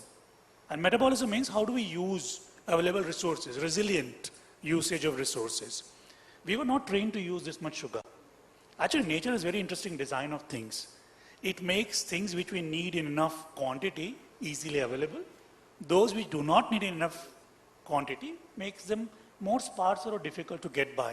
So if you look around you, wheat, rice, which are our staple diets, actually are so difficult to extract from the plant because you need to dehusk, you need to remove, you have to powder and everything. Whereas the fruits and vegetables are easily accessible. So now if you think very carefully, what we are doing is we are consuming which nature does not design us to consume more, which is making us undergo that metabolic shift or transition from fight to survive, now to eat to live. That's what's happening. So where is the therapy going to come from? I think every molecule which we have talked about, metformin, rapamycin, or resveratrol, every molecule hits upon a central metabolic axis in our body. How do you use our sugar or calories in your body? How much protein, fat, carbohydrate do you need to consume to stay fit or live long is going to affect you. So in our fundamental research which we do, as we said, we have a great team. Somebody is looking at ovarian health, somebody is looking at pancreatic health, we look at lung health. There's only one feature which actually improves quality of that organ. Just give them less sugar. So basically caloric restriction is only known evidence. I think the people here will agree that only known evidence of living long is restrict calorie. But I've also been told by a lot of people, I mean on a passing by, that no fun living that way. So I think longevity is battling fun and it's not going to be easy. But from the gene therapy perspective, we are far away from that. The reason being, there are so many genes of our body which are geared towards resilience, making us a better human being. So removing one or improving one gene function is not going to be a simple solution. So improving quality of life, health span, is going to be a multifactorial process. It would involve improving your lifestyle, improving your nutritional uptake, and also giving support for what is missing in your body. So I think that's where a lot of our fundamental research is also aimed at. So you talked about missing all the fun if you go on a specific diet and don't eat the things that you love. I mean, Manveer, do you think we can reprogram the brain to like things which are good for us? I mean, it's just a off-the-beat question. Manveer is a well-known neurologist and a sleep specialist. So in fact, I was going to take that cue when he said that life is not worth living if you don't eat well. All the people that I see, if I tell them to stick to some kind of a schedule for sleep, they say life is not worth living. So how can you expect us to go to bed? So that's the whole culture.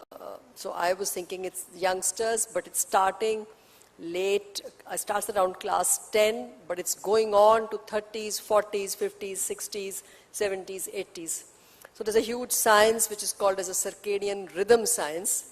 And the scientists who believe or who are followers and researching on that, they feel the root cause of all our problems, the metabolic syndrome, our wrong choices for food, why do we eat, why do we get craving, what's happening to the satiety centers, is all because of our mismatch of our circadian science.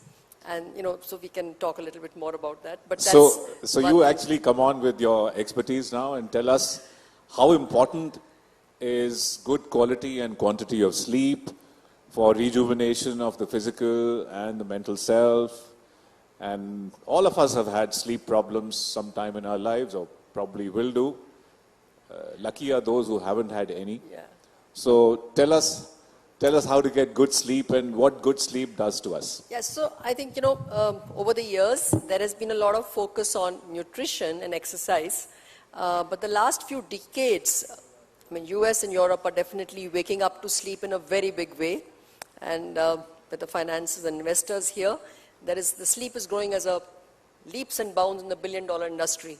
Because everything related to sleep, whether it is from the environment, to the beds, to the sheets, to the mattresses, his and her sides of the pillow, the mattress. One side becomes cool, one side becomes warm. So I went and lay on them. It's like amazing what all is happening. Earthing mattresses. Earthing mattresses. No, my choice mattress, my number mattress. So all that is happening. So anyway, so that's where we are. So if, I think the lights are very dim at the back. So the audience at the back is definitely, it's very conducive to dozing off. we say. Dim lights, monotonous voice, some people talking, some people only listening.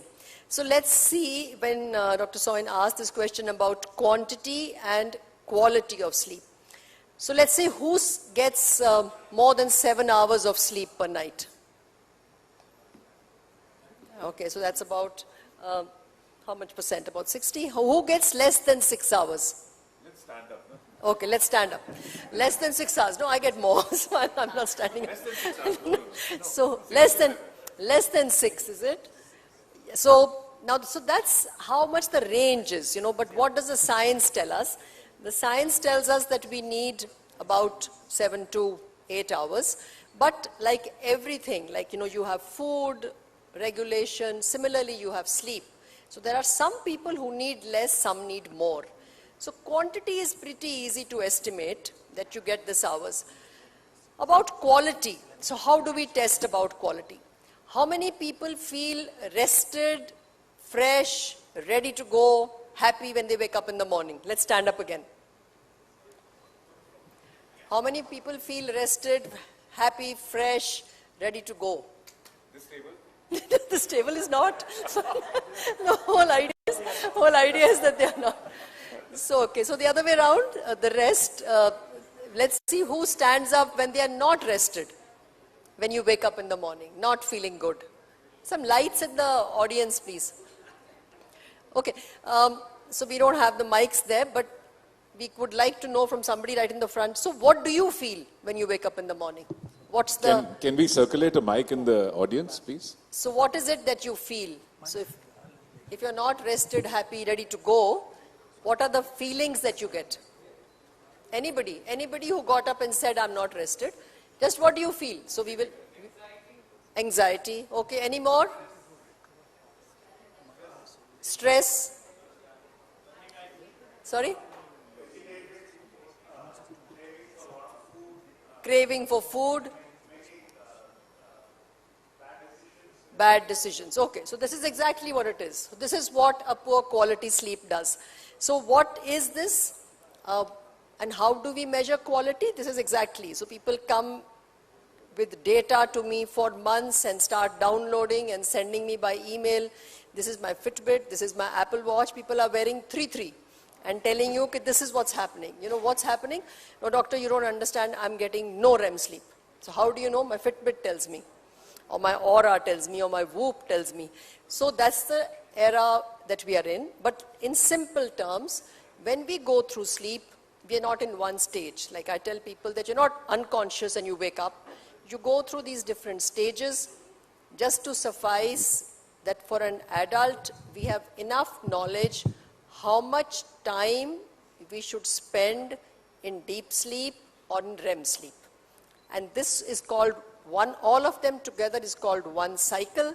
We have normally 4 to 5 such cycles. It's been studied a lot extensively about this thing called as sleep deprivation. You know, we won't get into it right now, but sleep deprivation basically means that you are getting less sleep than the amount that you need. So this could be voluntary, which almost 60% of the time people are not able to shut the Netflix off. It's got a very strong pull, you know, so before they know it, they have reached 4 a.m., 5 a.m. I just saw in the last week, I was thinking I will share some cases. There are children or 20s, 30s who are sleeping at 5, 6, 7 a.m. The clock has totally got shifted and they are waking up at 2 p.m. This girl is trying to study for some exams. Whole day there's brain fog and she's not able to function. So this is the quality of sleep that we are talking about. The third aspect which I touched briefly, is something called as timing of sleep. So a lot of youngsters now, and even adults I would say, are all convinced that I need 7 hours. But they say that it's irrespective of what time I sleep, as long as I get my 7 hours. We have excellent information about what happens to the body at 11 p.m., midnight, 1, 2, 3, 4, 5 a.m. So those in that time, some people who called up saying that we are stressed and anxious, at night our cortisol system, our excitatory system is supposed to go down. But if we stay awake, we have heightened our excitatory system. We are all the time in this supercharged mode. So that's what's going to harm. And I think a lot of the faculty here, panelists said about a chronic inflammatory state, metabolic syndrome, the root cause of lots of things, and that actually now the sleep physicians believe that the root cause of all this is poor sleep. Because sleep deprivation because of any cause, whether voluntary or a disorder or snoring or sleep apnea, you have activated the inflammatory system in your body. And that's, where we are heading, is because that's how the links are coming in all this, So there was, I'll just say this one quote, which I just recently from another physician, not mine, who said very nicely that think about sleep as the soil and the plant is your life. So you may pour into it good nutrition, good water, good sunlight, exercise, but if the soil is not healthy, the plant will die or not survive or live a healthy life. So I think that quote was, I just heard it the other day from a good physician. So I said, let me just stress the importance of this entity. Should I just finish that brain part? So just to share what happens in the brain. The picture with the red is showing you that's at night. There is the doctor from the Hook Clinic also, Umair talked about it. There is a system in our body which cleans up the system. So there's research now that blood flow at night, not blood flow, sorry, the G lymphatic system wipes away the junk. So this cartoon I show because it kind of leaves an impression that there is vacuum cleaning, housekeeping, whatever word you want to keep in your mind is happening at night. When we are sleeping at the right time, not at night when you sleep in the middle of the day. So that cleaning removes all the junk that is accumulating. If not, you will get a room like this and the brain will get full of clutter, and that's why we get, now it's become a risk factor for cognitive impairment and dementia. And when I see people who are saying, I can't remember, the first thing we say is, how was your night? So the memory has to get stored, it has to get recollected, all that gets hampered. So imagine another cartoon which we show is that, think about it, that from a USB drive, it has to go into a hard disk. And that happens at night. So you get the information, but there is no storage. So when there is no storage, there is no recall. And people are getting very worried about it, that I'm forgetting all the time, because there's too much information overload, not adequate cleaning, and not adequate storage. And this is just the last bit we talked, so I wanted to also talk about the emotions. And I think somebody said anxious, I don't know if somebody said angry. So why is one angry? So there's a lot of neurobehavioral thought on this anger. And another thing the sleep scientists say is that in this era of sleep deprivation, we are more obese and we are more angry as a race. So there's a small little almond-shaped structure called amygdala. It's right at the center. It's like a firing system which controls the emotions, particularly anger, and your responsiveness and irritability and things like that. The pink part in the front is the part here, the brain. That's where actually the human beings, we've got more evolved, because this part of our brain is very evolved as compared to all during the evolution, which is like a brake on that amygdala. So if you are upset, you are angry, so sometimes you're able to control yourself, sometimes you can't, you just let loose. So that brake is working well if you are able to control. How does sleep get into it? It's been shown that the brakes work very well if you are well rested. If you are sleep deprived, that brake function goes away. And then the amygdala just takes off. So that's the other area, that empathy, kindness, in fact even charity, ability to recognize the other person's facial expressions is all coming if you are very well rested. If not, you are on your own zone and there's no empathy. So I think that's what I want to end with. No, but you can't go away because you've said a lot of things which bring further questions. So, there are certain countries in the world where the presidents are supposed to be cognitively challenged at 80 years of age. How can we not be like that? So how do you have good cognition well into the 80s and 90s? Anything else apart from, you said sleeping so that your USB stuff goes into the hard drive and is stored. What are the other tricks to actually keep cognition going late into nearly 100 years? Yeah, so you're right. So there's a lot of focus now on something called as the brain health. So the World Federation of Neurology, the World Academy of Neurology Health. So there was this whole thing about cardiac health a few years ago. There was health was considered, there was a Life's Essential 7. And about 2-3 years ago, the American Heart Association made it Life's Essential 8 and added sleep to it. So that's one part. So brain health is actually similar to what all normal health they were talking about. First is to take care of the risk factors. And that is all medical comorbid illnesses like diabetes, blood pressure, please treat. Because it's been seen that they produce small little clots in the brain which may not cause big strokes, but they will impair the connectivity. So billions of neurons are continuously in connection, networks we call them, so they will get impaired, and that's why the cognitive impairment will come. So control those. Second is, of course, take care of these three vital things, the three pillars as they are called, the nutrition, exercise and sleep.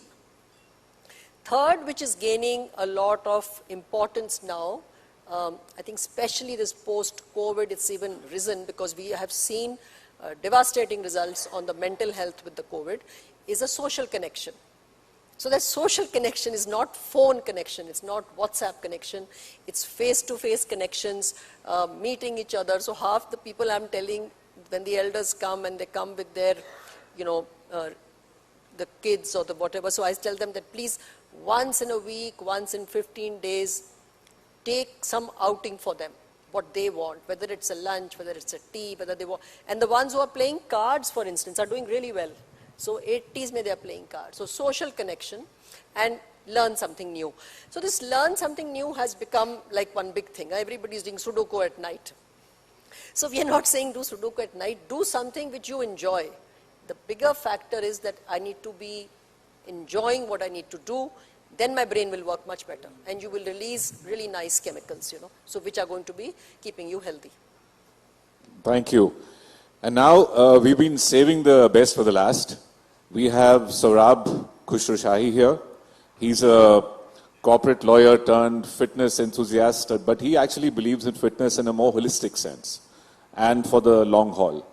So Saurabh, tell us, how does one continue to hike when you're 90 years old, or be able to carry 2 suitcases when you're in your 90s, or run the treadmill, or climb 2 flights of stairs when you're in your 80s?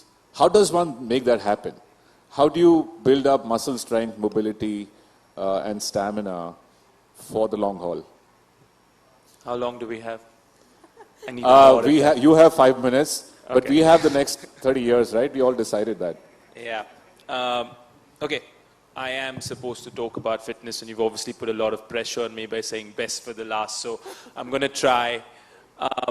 One of the biggest problems we have today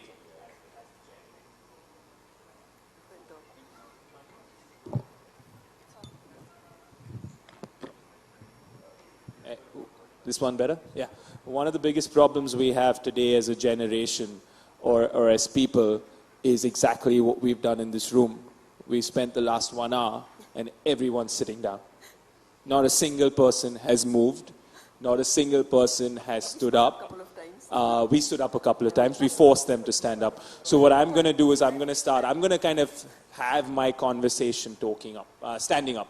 Okay? Now, when it comes down to fitness, right? When it comes down to, and we've had Umair talk about it, Ms. Bhatia spoke about a very interesting topic, which is sleep, which is something that's very dear to me. I'm not very good at it, I'll admit that, but I'm trying. Being a corporate lawyer for 15 years, that takes a toll on your sleep. And I was a capital markets lawyer, which means we were just constantly working. Now, fitness, right? I have slides, but I'm going to kind of talk to you guys more than use the slides. And I'm going to make you get up a lot through the next 5 minutes, so bear with me. Fitness, right? I look at fitness differently. No, I'm good. Oh, sorry. Okay, there you go. Fitness. What is fitness to an individual? Right? What constitutes you being fit or being unfit? Everyone has a different connotation. Everyone has a different answer. For some people, and this is my least favorite answer, is how much they weigh. Right? You equate fitness with just how much that number on the weighing scale is.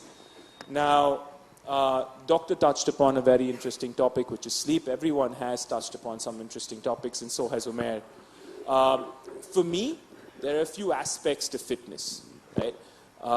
It's not one thing. There's no one thing. I mean, if I come from my generation or I come from my mom's generation, it was all about walking, cardiovascular health. How much do we walk every day? How many steps do we take? What do we do there, right? The newer generation, it's gone on to strength training to a certain aspect, and I think that's very important. Human beings, we lose muscle every year, right? And after a certain age, we lose muscle at a faster rate. According to me, and I was having this discussion with Sir just before we started this panel, I think muscle is your most important organ. I may have a lot of people who disagree with me, but I think it's your most important organ. It's where everything happens. And your metabolic health starts with your muscles. It's very important that you have a certain amount of muscle. Now, I'm going to ask you a very simple question. I'm going to ask you to stand up, so I apologize. How many of you all in this room actually strength train or do some form of resistance training at least 2 times a week? Stand up.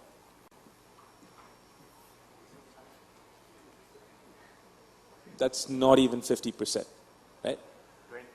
We look at about 20 to 30%. How many of you all go for a walk every day?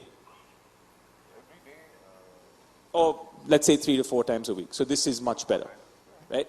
So that's where I'm kind of coming to, right? We look at how much we walk, and for us, walking is exercise. I hate to break it to you, walking is not exercise. Sorry, that's my opinion. So when I talk to my mom sometimes, and God bless her, she's 81 years old, and she talks to me about the fact that she has exercised, and I'm like, yeah, what did you do? And she's like, I went for a walk. I'm like, I'm sorry, not exercise. I meet a lot of people who tell me I train 5 times a week. I'm like, great. What do you do 5 times a week? I go for a walk for 1 hour every day. Sorry, that's not exercise. In my book, that's not exercise. So I think every individual at some level has to have some form of resistance training or strength training as part of their weekly schedule. Now, if you're someone who doesn't do it regularly, I'd say at least a couple of times a week. I'm not asking you to suddenly become Mr. World. No. I'm just saying go in a couple of times a week and do some basic strength work. And honestly, I think the older we get, the 50s, the 60s, the 70s, we need it even more. I think the mindset's slightly different. We believe that 20-year-olds and 30-year-olds need to do it, but I think 50, 60, 70-year-olds need to do it even more. And that's what me and my team kind of focus on. We've got a bunch of students who are over the age of 65. My first student ever, when I made the switch from being a lawyer to kind of coaching, was a 63-year-old gentleman called Mr. Ajay Piramal, a founder, head of Piramal Industries. One of the most amazing people I have met in my life, because at the age of 64, he used to get up and go to the gym 3 times a week at 5:30 in the morning, without fail. And I love him to bits, but at that time I used to curse him because I'm like, you're making me wake up at 4:30 in the morning to come to you at 5:30. So different aspects. Now, there's 2 more aspects, or 1 more aspect of fitness which I think people ignore, which is your recovery. And that breaks into sleep and nutrition, right? We believe we're training, we believe we're doing really well, but we don't really focus on our food. And from what I saw right now, we don't even focus on our sleep. And to me, that's more important than what you do in terms of exercise. So everyone's different. So I left you with one thing, right? I said you've got to try and get strength training in twice a week. Everybody in this room, irrespective of your age, right? The second thing I would urge you to do is actually listen to Dr. Bhatia and get some sleep in. And I'm one of those who came from that era where we were like, oh, we're cool if we don't sleep. I'm sorry, that was a thing that happened. Sleep is a waste of time. I'm wasting my life by sleeping. I've heard a lot of that, right? And I've told that to myself a lot of times when I was a lawyer. I'm like, what am I going to achieve by sleeping? I'll have a few years to sleep later. It doesn't work, right? It kind of causes complications in your own health and in your own system. Another topic, and I'll be very brief about it, is nutrition, right? How many people in this room actually track the amount of protein you have on a daily basis? Stand up. I'm not making you sit down. Stand up. Okay. How many of y'all, you can sit back down. Okay, just stand up since you'll track your protein. Stand up. The ones who track their protein, stand up. Stand up. How many of y'all, and if the answer to this is no, sit down, have at least 1.4 to 1.6 grams of protein per kilogram of body weight? If you don't, sit down. Or you do. Excellent. That's brilliant. But that is 10 people in this audience, right?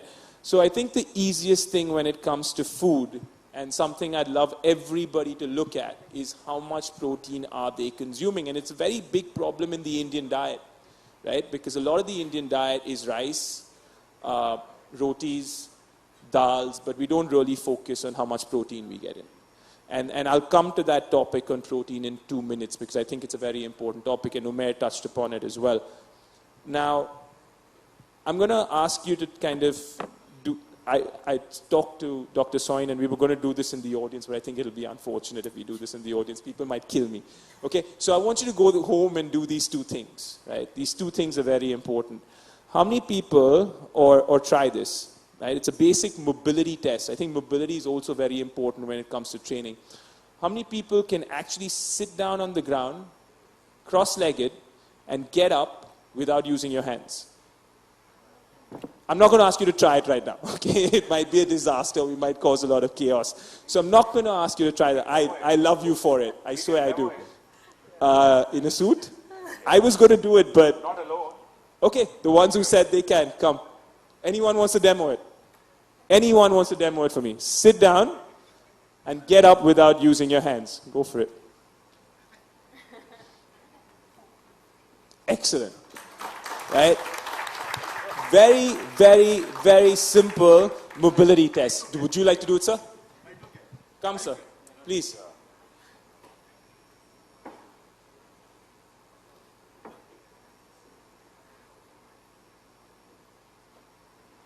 You can try different methods. Yes. That's okay. That's excellent. Thank you very much. Not a lot of people can do that. You'll be surprised. You think this is very easy and everyone should be able to do it, but go home today and try it out, and let's see how many of you all can, right? That's a very, very simple mobility test, something that I would look at from a longevity perspective, right? Doctor touched upon this when he started, and I was having a discussion before the panel started. Longevity is great, but quality of lifespan to me is more important. I might come from a different chain of thought, right? I want to be 80 or 85 or 90 or even 100, but I don't want anyone to help me do the basic things in life. For me, that is longevity. And that improves, yes, there are a bunch of medicines that you can take, and we've spoken about a lot of things here. But that improves with something very simple. It starts from within you, right? Can you eat well? Can you sleep well? Can you train regularly? Do these few things first before we go into the drugs and the preventive and everything, because this is preventive in my book, right? Second thing, I do this every day. I don't know how many of you all do it. When I sit down with my kids and eat, I sit cross-legged on the floor and eat. How many of you all do that? How many of you all do that? Stand up. You're going to keep standing up in my talk. That's great, but that's not even 50% of this crowd, right? As kids, when I was in school, I think we used to have a canteen and we used to sit on the ground and eat with our table or our desk. And you know, that was actually brilliant. If you go back to rural India, you'll see they don't have knee problems. They don't have hip problems. They don't have any of these issues. They have the Indian toilet. They squat down, they sit down, right? That's it. They don't sit on chairs. And I think it's important. So what I try and do every day is try to get 10 to 15 minutes of sitting cross-legged on the floor. That changes your health as well. That changes your mobility. And when you change stuff like that, you improve the quality of your life. And for me, quality of life matters way more than how long I live. I'm sorry, I know that might be controversial, but for me, quality of life matters way more than how long I live. One more thing before I kind of move out and give the stage to everyone else. This is something I hear a lot of in my life as a coach, right? What's your purpose? Why do you train, right? I'm not an athlete. Why should I train like an athlete, right? In my opinion, life is your biggest athletic event. It's an athletic event. You've got to kind of look at things differently. We know we always, I've met so many people who come to me and say, but I'm not training for the Olympics. Why are you pushing me so much? You're training for life. And I think it's very important that everyone has a purpose in everything we do, whether that's work, life, training, fitness, longevity. You've got to have a purpose. You've got to have something you look forward to. For me, that kind of gets you what you want to get. Now, I'll tell you what my purpose is or what my idea of fitness is. And I'm happy if any one of you all want to share your own purpose. I became a father at a slightly late age. My second son was born when I was 40. Right? Now, when he's 20, wants to play a sport, he seems to be keen on sport already. But when he wants to play a sport at 20, I'll be about 60. Right? He can't be better than me, I'm sorry. Doesn't work. It could be any sport. I played cricket at the under-19s, the under-17s, the under-23s for my state. There's no chance he's beating me at cricket. There's no chance he's going to be better than me. For me, that is fitness. I don't care about the way I look.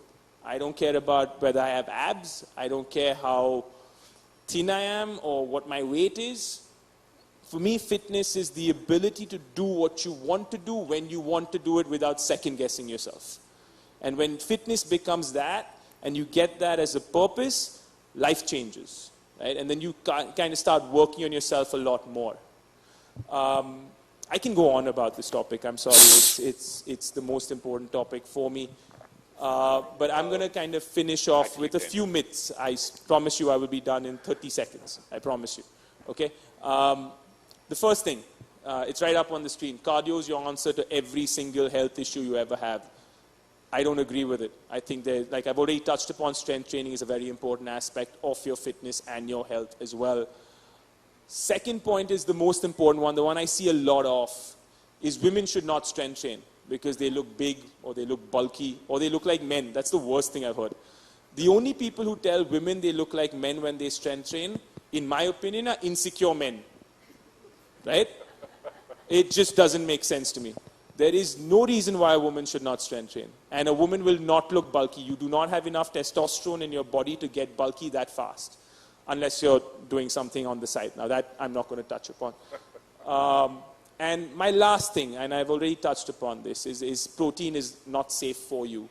It's perfectly safe. I have met parents who have come to me and said, my son wants to have a protein shake. And, you know, isn't that unsafe for him? Isn't that going to hurt him?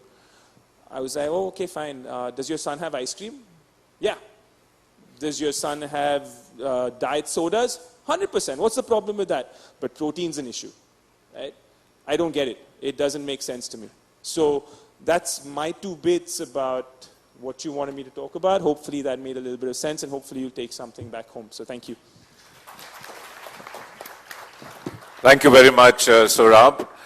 Now, let's move on to, before we conclude, and then we open the floor for questions, let's move on to another very interesting concept in longevity, and that's blue zones. A lot of you probably heard of blue zones. Blue zones are 5 regions of the world which have the maximum concentration of centenarians, people who live to 100 or more, and they live healthy. And delving into their lifestyle gives a lot of insight into what it takes to actually get there. So before we ask Vritti to, she herself has visited a blue zone, so she's researched blue zones, so she'll tell us what they're all about and how we can incorporate the good bits of living in blue zones in our own daily lives. We'll just do a couple of quick votes. So in terms of happiness and purpose, one of the good things that you can do is stay in the moment. That means all your worries and all your angst about the past and the future should rest aside, and you should live in the moment. And the popular activities that you can do are music, meditation, sports. They all help you to live in the moment. So how many of us do activities that help you live in the moment, sports, music, meditation, any other, at least 1 hour a day?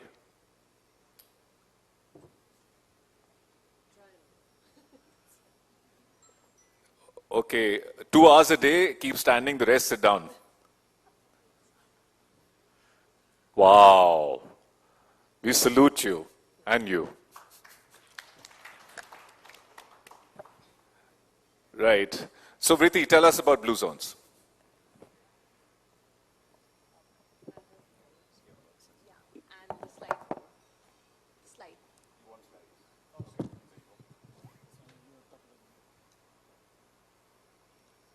So Dr. Soin just spoke about blue zones. Yeah, there's a sneak peek there. There are the 5 blue zones in the world. I visited myself Sardinia, Italy as my first destination last year, and I hope to cover rest in next 2 years. Okay, so and each one has a very specific thing that they are bringing on table, but there is a very strong connection. When I read and learned about blue zones, there's a lot that is in common, and I'll quickly come to, yeah, these are my pictures from Sardinia. So I mean, here when you see this first couple is, in the first picture, the couple is, they're both husband, wife, and they are both 86. The lady is 82 and the husband is 86, and I visited their house.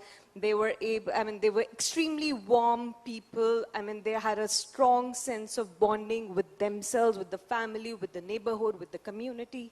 The second family, the lady last in the sequence sitting there, she is 99 years old, and her bedroom is on the 2nd floor.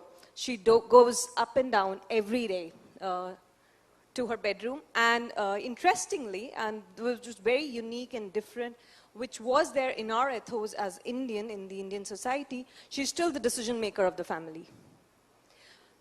The third one is, now this is a family. There is a husband, wife, and the son.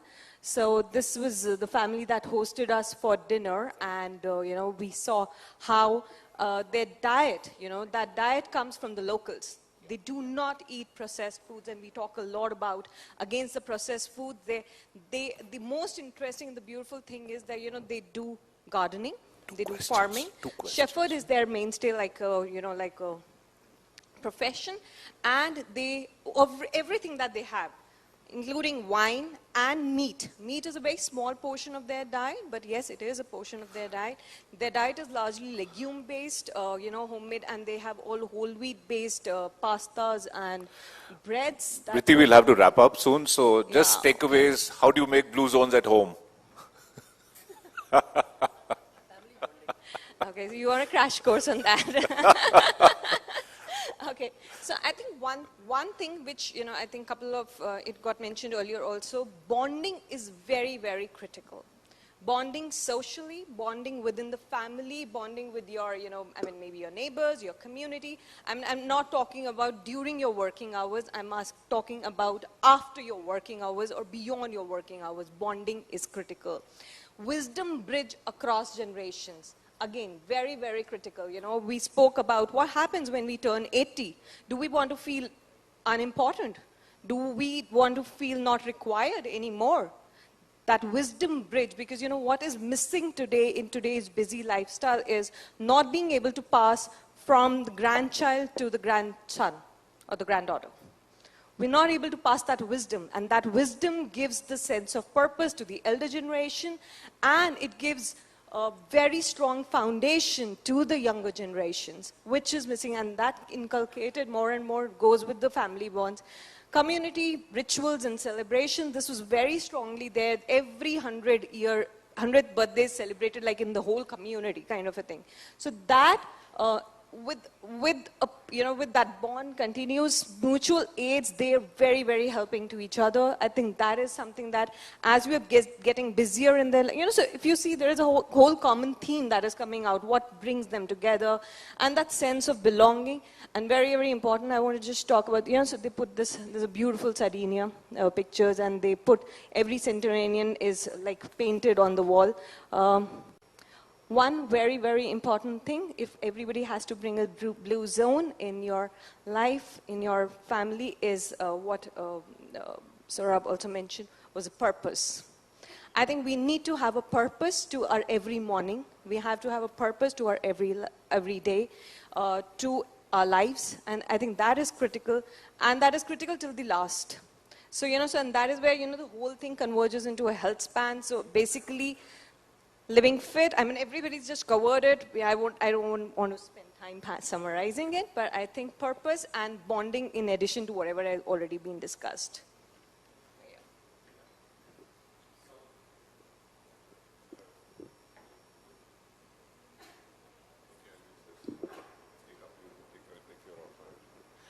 Yeah, thank you very much, Priti. What we have now is just can I just have the slide mover?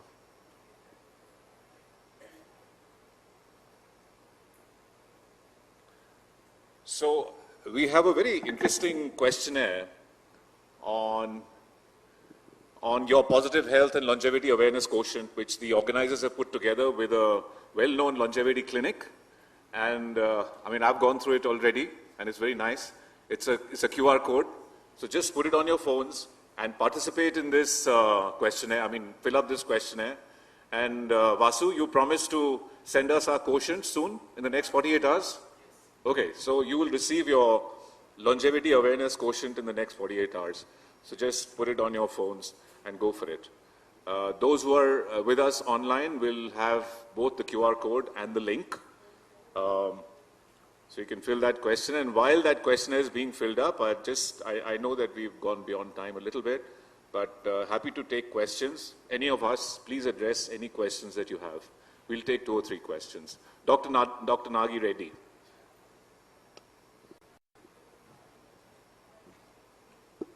Sorry, I'm a gastroenterologist. So this question comes from I looked at these blue zones very carefully, and there are 9 things that they give in the blue zone, 9 positivities, of course, nutrition, health, the usual stuff.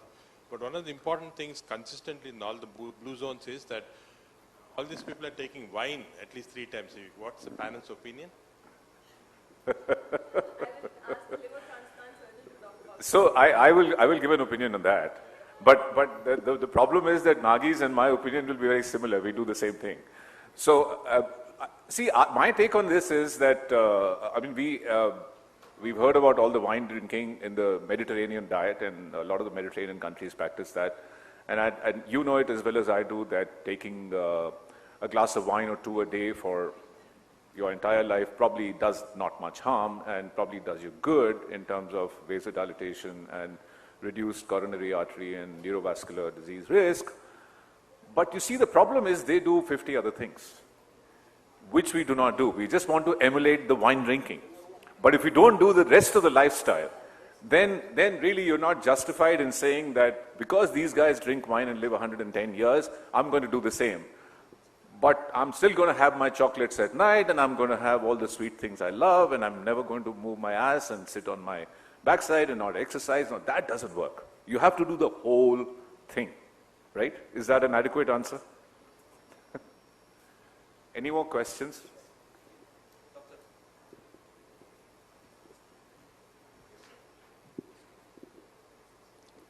So good afternoon, everybody.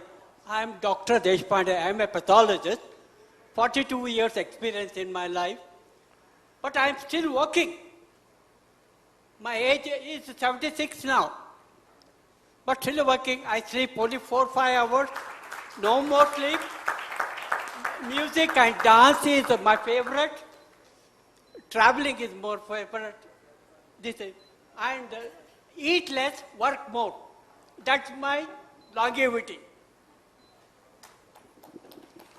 Thank you very much, sir, for that insight. It is completely scientific.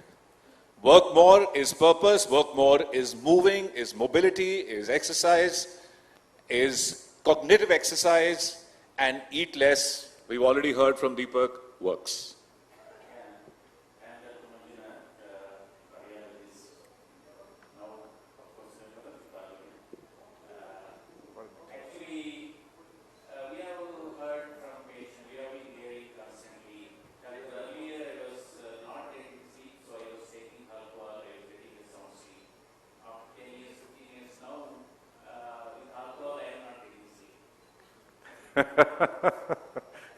Oh gosh. Alcohol and sleep are like a whole thesis, but I'll just tell you in brief that alcohol works to induce sleep, but after some time, Dr. Soy knows very well, there is tolerance developed. So that particular quantity of alcohol will not induce the sleep. So they will increase the quantity. Once you have the alcohol in increased quantity, it will fragment the sleep. So it's those cycles that we talked about, the quality that we talked about, it will worsen. And if they have snoring, and which we've not touched upon too much, the sleep apnea, it will worsen it really badly. So that's why the alcohol after a while is going to have a more harmful effect on the sleep. We will have only one more question.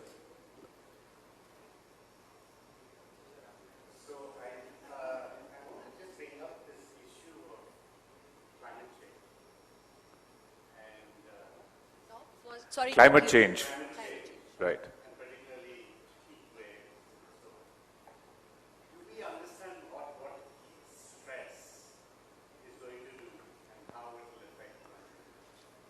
Wow. For a lot of us in this room, we control our environments.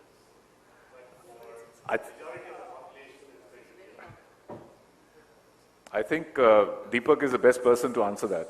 So I think there are very interesting studies about heat, but I think the issue would be the frequency and the duration.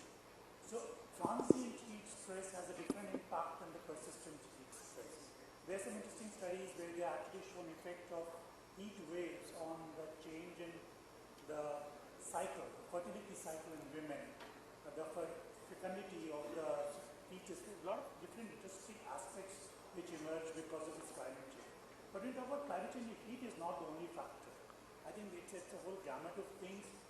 Given our body is exposed to external features through breathing, through food we eat, I think every aspect is going to be affected by the climate change. And again, we have to undergo the same new evolutionary cycle about trying to figure out what's Thank you, Deepak. Thank you all the panelists. We had fun discussing. I hope you guys had fun too. Thank you very much. I'm sure it's a subject that all of us have a lot of questions about, but you can blame me for cutting it short. I would like to invite on stage Mr. G.S. Vasu, the founder and CEO of South First, to felicitate the panel that has kept us engaged. In fact, when they were speaking about about longevity, I kept going back to this dialogue in a Hindi movie. It says, Babu Moshail, Zindagi lambi nahi, badi honi chahiye. But clearly, Zindagi lambi bhi honi chahiye.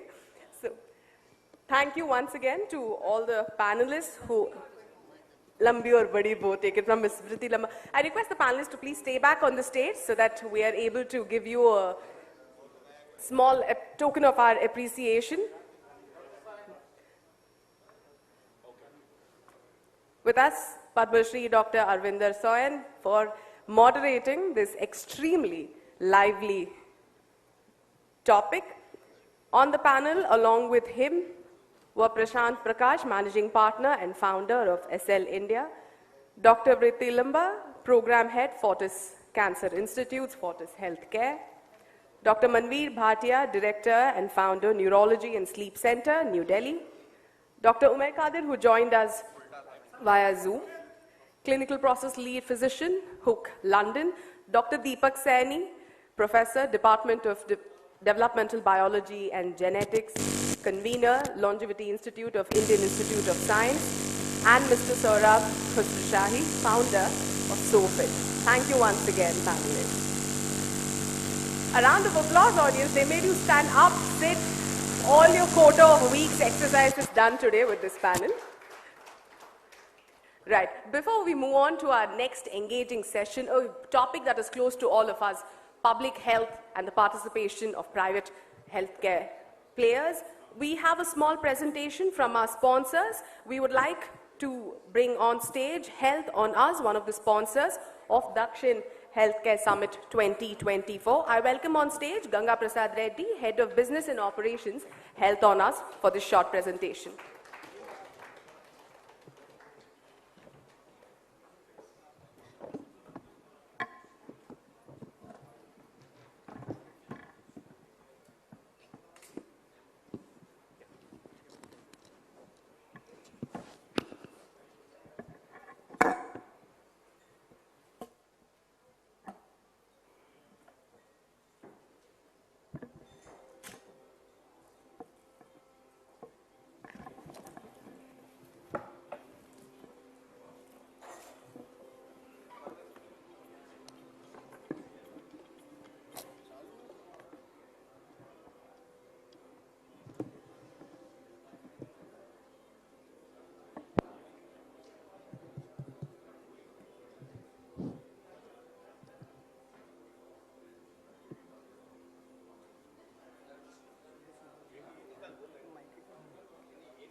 Very good afternoon, everyone. Very good afternoon, the panelists. Very good afternoon to the Managing Director of Apollo, Sangeeta Reddy, and Nageswar Reddy sir, and other delegates who has been presented here. It is a wonderful session which you have given on a clinical management, on the research side, on the preventive care, all the inputs which you have already passed to the public and the audience who is watching on the online. We just want to throw a question today. What changed the way you wanted to do the healthcare industry? Today we wanted to see a different change in the healthcare industry. So we wanted to present in a different out of hospital industry and home care industry.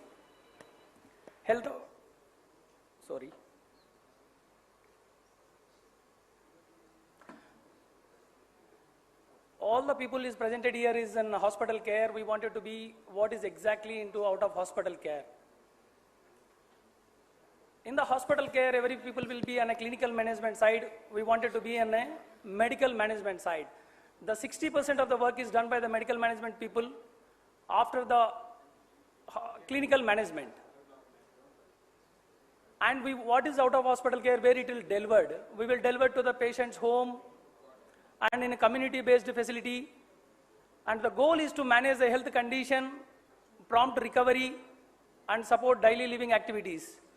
So the people as on today is more worried about the preventive medical care, so which we wanted to do it in out of hospital care. And why it is important? The out of hospital care facility is more important to comfortable and less stressful compared to a hospital care. And it enables to family members to actively involved in a care process, facilitate a consistent care by maintaining a stable caregiver, which will be reduced the hospital infection rates. Services are tailored made and specific needs and preferences. Out of hospital care reduce the patient load at the hospital for a long chronic disease. And what are the challenges which is there in out of hospital care as in today? There is no prominent player who can give the same quality of the treatment. Not many in-house qualified, experienced, trained service staff. A lack of continuity. The monitoring mechanism of electronic records. Lack of systematic measures. Of a continuous monitoring of a vital checks. All the panelists have spoken and business tycoons have spoken that the preventive care which will come from the vital checks. And cultural language barriers which is as in today for providing an out of hospital care services. So these are the challenges which is there in the industry as in today. And what is a health honors?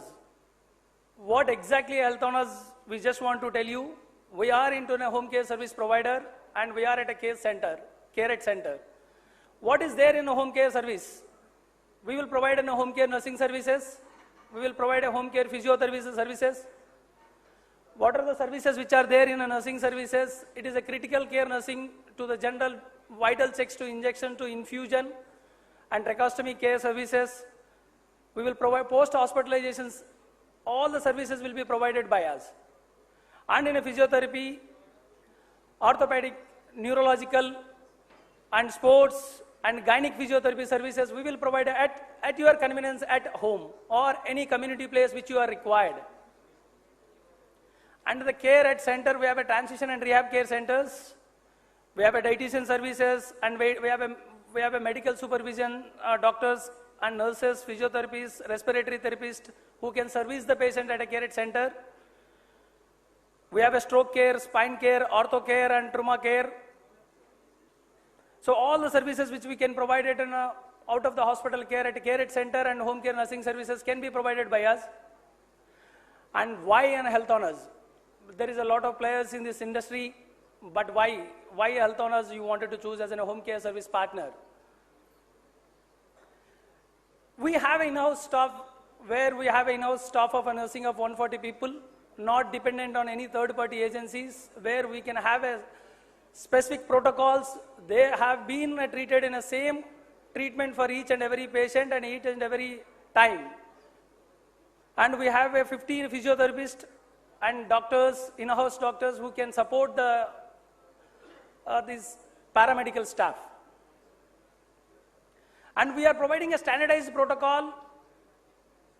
That means that every patient is treated in a standard process.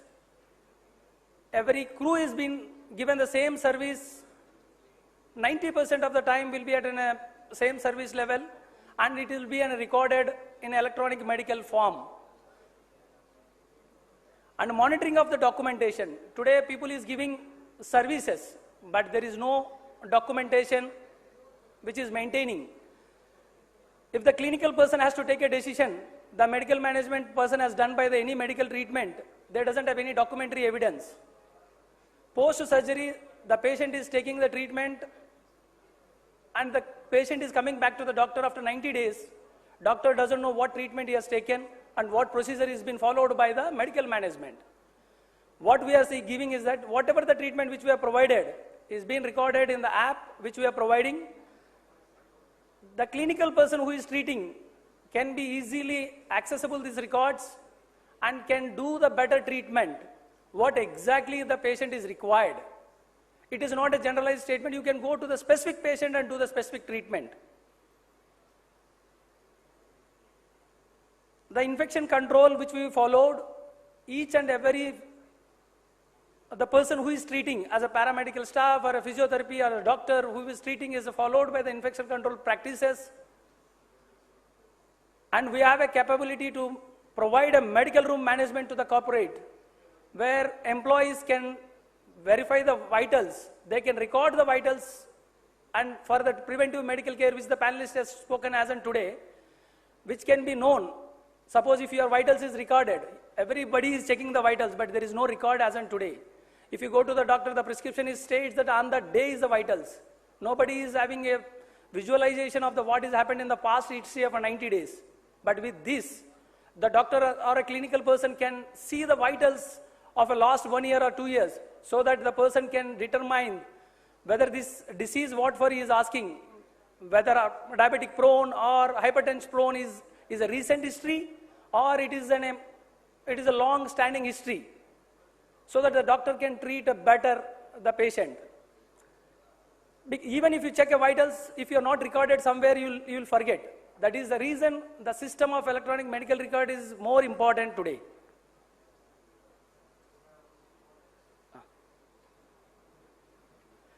For that, we are providing a complete app-based, in-house technology-driven, who is supported by the in-house IT team of 140 people, has developed this app with a complete digitalization format of electronic medical records, and whatever the services which you are providing, either from a nursing point of view or a physiotherapy point of view, it will be recorded. The clinical persons can be easily access these records with the permission of the patient, with the OTP consent of the patient, so that you can treat that patient. And the high security measures has been taken, and every step we as the protocols has been maintained from the app point of view, from the treatment point of view. This is for the betterment of the better India future. Overall control of an application is very high, as we have in-house staff people of IT. A lead time for any new changes, because the clinical person, we are open for any feedback from the clinical point of view. If there is any changes required, we are happy to do it in a very fast manner. Customer data is stored in encrypted format. It is nowhere, we are not accessing any data, and nobody can access the data. It can be accessible by only the patient, or with the consent of the patient, doctor can be accessed. Copyright application with this application, with the company is available with us. So we are providing complete services and a digital format, and with the transparency and accurate. With this note, I just want to close remarks. Our true friends are together with the Health Honors. Happy Friendship Day to all of you. Thanks for giving an opportunity in this forum. Thank you, sir. There is a smart presentation or AV which will be played, so that whatever the facilities which you are giving can be viewed.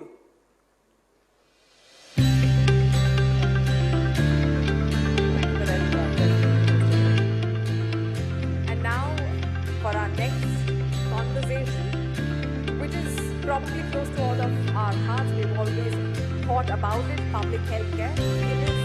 In his introduction address, Mr. G.S. Vasu spoke about how health should be a larger commitment. All of us owe it to each other to ensure that the last mile connectivity when it comes to health turns into a reality.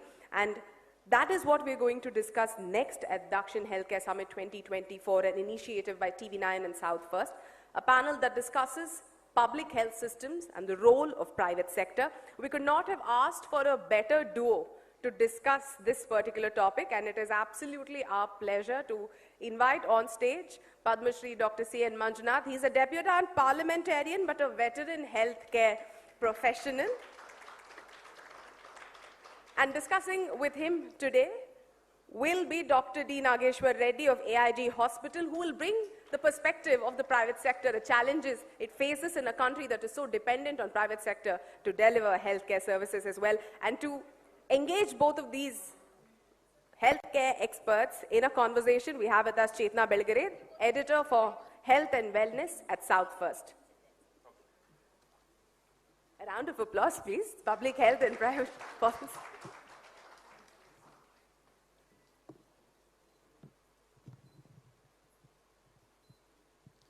Good afternoon, everyone. Are you all hungry and angry? I will not waste time. We will go ahead with the panel. I am Chetna Belgare, editor for South First. Welcome, sir. It's a privilege to moderate this esteemed panel on the vital topic of improving public healthcare and the role of private hospitals. These days, healthcare is becoming more and more of burden for people, whether it is rising costs or out-of-pocket expenditure or just getting the access to the care they actually need. You can't ignore the growing tension between what the public healthcare can actually offer and the expanding influence of private hospitals. Private institutions have no doubt stepped up whenever public healthcare has actually faltered. But then there are some serious questions to ask. Are we at the risk of turning healthcare into something only the privileged can afford? Can private hospitals really support public health without always putting profit first? Will private medical insurances actually become a hindrance or, to access healthcare? What are some concerns that private hospitals face to support the government in their health schemes? These are some of the real challenges that we need to tackle as we look at how private hospitals can help ease the strain on our healthcare system and make public healthcare accessible to all. To begin, let me introduce two esteemed doctors, Padma Shri and Padma Bhushan awardees, whose contributions have significantly shaped Indian healthcare, Dr. C.N. Manjunath and Dr. Nageshwar Reddy. It's my privilege to introduce Dr. C.N. Manjunath, a visionary leader in Indian cardiology and the driving force behind the transformation of Karnataka's Jayadeva Institute of Cardiology into a world-class healthcare institution.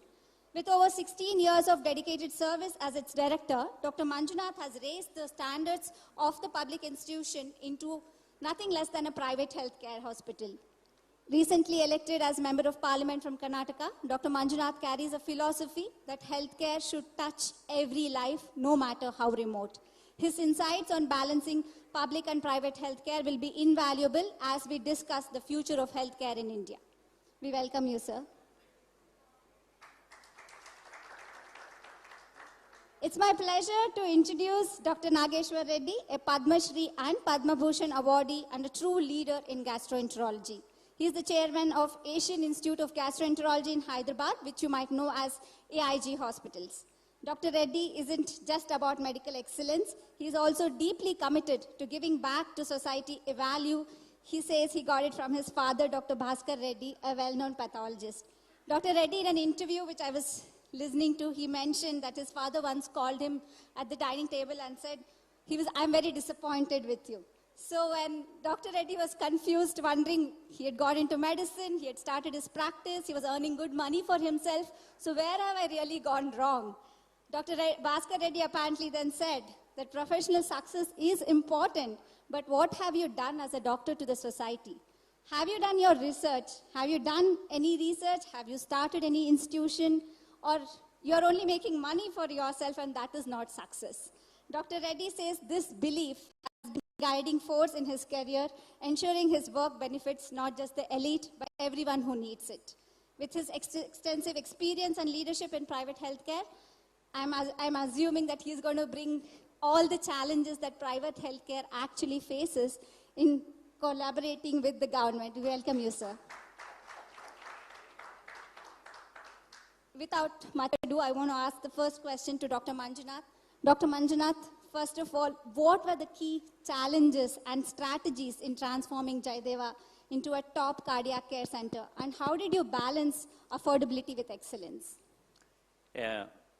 First of all, many thanks for invitation to be this unique model of conference, because this is where we have to take it forward. All the time we are talking about technology, explosions of technology, and regarding market forces. This is one unique meeting. The agenda was regarding longevity and prevention, and because prevention is always better than cure and precaution is still the best. So that is the unique model. This sort of meetings we should have rather than discussing about only diseases and diseases, because this is one thing. And this creates a lot of awareness among the people. The awareness program is very, very important. And because there is no happiness in medicine, but there is medicine in happiness. That's a very popular saying.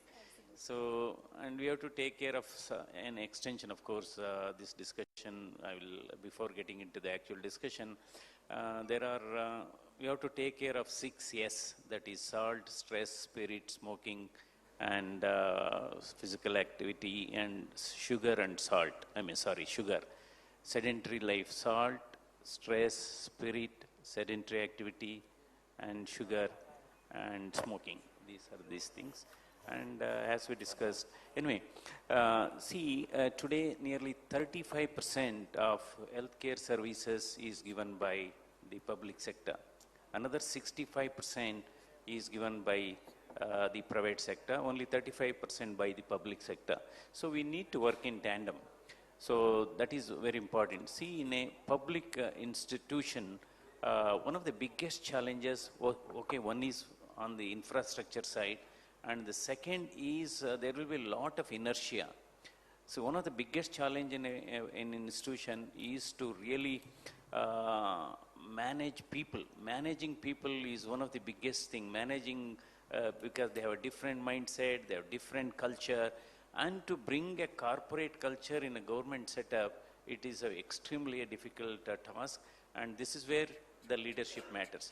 We have to take everybody together. That's very, very important. And most important, you should allow space to grow in the organization. So you should allow, because, okay, with your talent, with your hard work, with your skill, you can reach the top position, that's fine. To remain in the top position for a longer time, your attitude and your behavior and all those things matters. So another important thing is one of the biggest incentive for the growth of an organization is non-interference. That is one of the biggest incentive, whether it is a government institution or whether it's a private institution. Non-interference is one of the biggest incentive for the growth of an organization. And the most another important thing in a public thing is, yesterday I was talking in the parliament about the same topic. What happens, yes, our focus always in a government setup, what happens is only on construction of an hospital or construction of a medical college. But we have to change, there has to be a transition from construction to creation of posts, from creation of posts to recruitment. So what is happening, we are focusing only on construction. Yes, fantastic physical structure will come, but where are the posts? So this is where we have to really balance, and we have to create an atmosphere of ownership in a public institution. That is again leadership. People should be strong, and there has to be some mechanism of decentralization, and also decentralization mechanism should be there. You should not try to really centralize the whole thing as head of the organization. You have to give some freedom, and you should also take everybody together. You should be a great listener. You should be a great listener. A listener is a leader. That's what a popular saying says. And another important thing is you have to have a good rapport with the, you should have a good rapport with the government. That's very, very important. Many times I have realized a lot of good things can be done with the goodwill of the bureaucrats. The goodwill you have with the bureaucrats we can have a lot of impact. Because when I took over Jayadeva Institute of Cardiovascular Sciences in 2006, the bed strength was 300. Today we reach 2,000 cardiac beds exclusively for cardiac care. Nowhere in this thing. Nowhere in India we have a cardiac institute with 2,000 cardiac beds. See, the problem is, yes, with government grants alone is not sufficient to run a public institution, because they have a fixed grant. So this is wherein we have brought in a public-private partnership. 3 P's we call it as public-private partnership. See, the other 2 P's will come if the first P is strong. If public institution is strong, and we roped in about 50 charitable organizations to support the treatment. But of course, most important is if they are convinced whatever donations they give, whatever the philanthropic activity they do, if they are convinced if it is going for a right cause, then only funds will flow. So in fact, one of the biggest thing I have to mention here, our Infosys Foundation chairman Sudha Murthy and Narayan Murthy, they have built in a 350-bedded world-class cardiac hospital in the same premises and handed over to us. So they asked me one question, Manjunath, how much of tenure is left as a director for you? At that time it was 3 years. Then they said, we are going to build because we have a strong faith on you and trust on you. So then November 2021, this facility was handed over to us, November 21st. November 24th, we started working with full faculty. So these are some of the important things. And again, we have to bring some amendments, because government rules are a lot of throttling effect.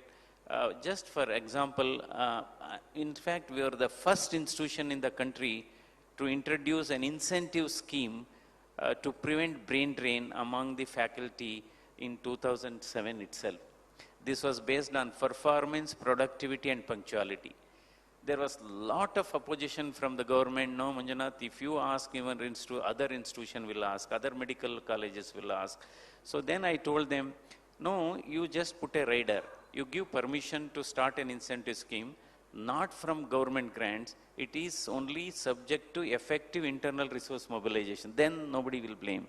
So because the mindset of our people is, you give even 10 lakh salary. They are not, they don't talk about salary.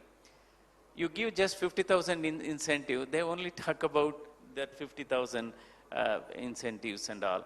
Then other thing is creation of post. I will tell you, that is the biggest challenge in a public sector. They always approve. So this is where, when a government clears a project, whether it's a medical college or a multi-speciality hospital or a super speciality hospital, in the same cabinet decision, the post should be approved. Otherwise, you have to go around and those things and all. Right, sir. Then promotions should be given on time. That is the only way we can help keep them in good spirit. What I have done, if somebody is eligible for promotion on Saturday, I had given them on Friday. So I had given them on Friday, and we have created more units. You don't believe that institution today has 125 cardiologists, only one single institution, 125 cardiologists, 60 cardiac surgeons, and 50 cardiac anesthetists. So and again, we have to follow a lot of roster system. We have to follow reservation. But still, these are some of the. Thank you very much. I think another thing, handling the crowd is a biggest challenge. Right. Because 95% walks into the hospital without appointment, and you don't believe 1,500 to 2,000 outpatients. Daily you used to do 1,000 echoes, 900 echocardiograms, and 200 angioplasty put together daily. And what I did was, because we also opened what is called special ward, deluxe ward, and also what is called single window master health checkup area. Why I did was, hospital, because people perception is government hospital is only for the poor. So I created a system where it's also an hospital for the rich, elite class, and VIPs, and that was acting like a cross subsidy. So we are charging those groups, and that was serving as a cross subsidy to the poor people. So this is how the system has developed. And I also built up a poor patient corpus fund. When I took over, it was about 5 lakhs. When I left the institution, it was 150 crores. 150 crores poor patient was built, and the interest generated was spent towards the poor people.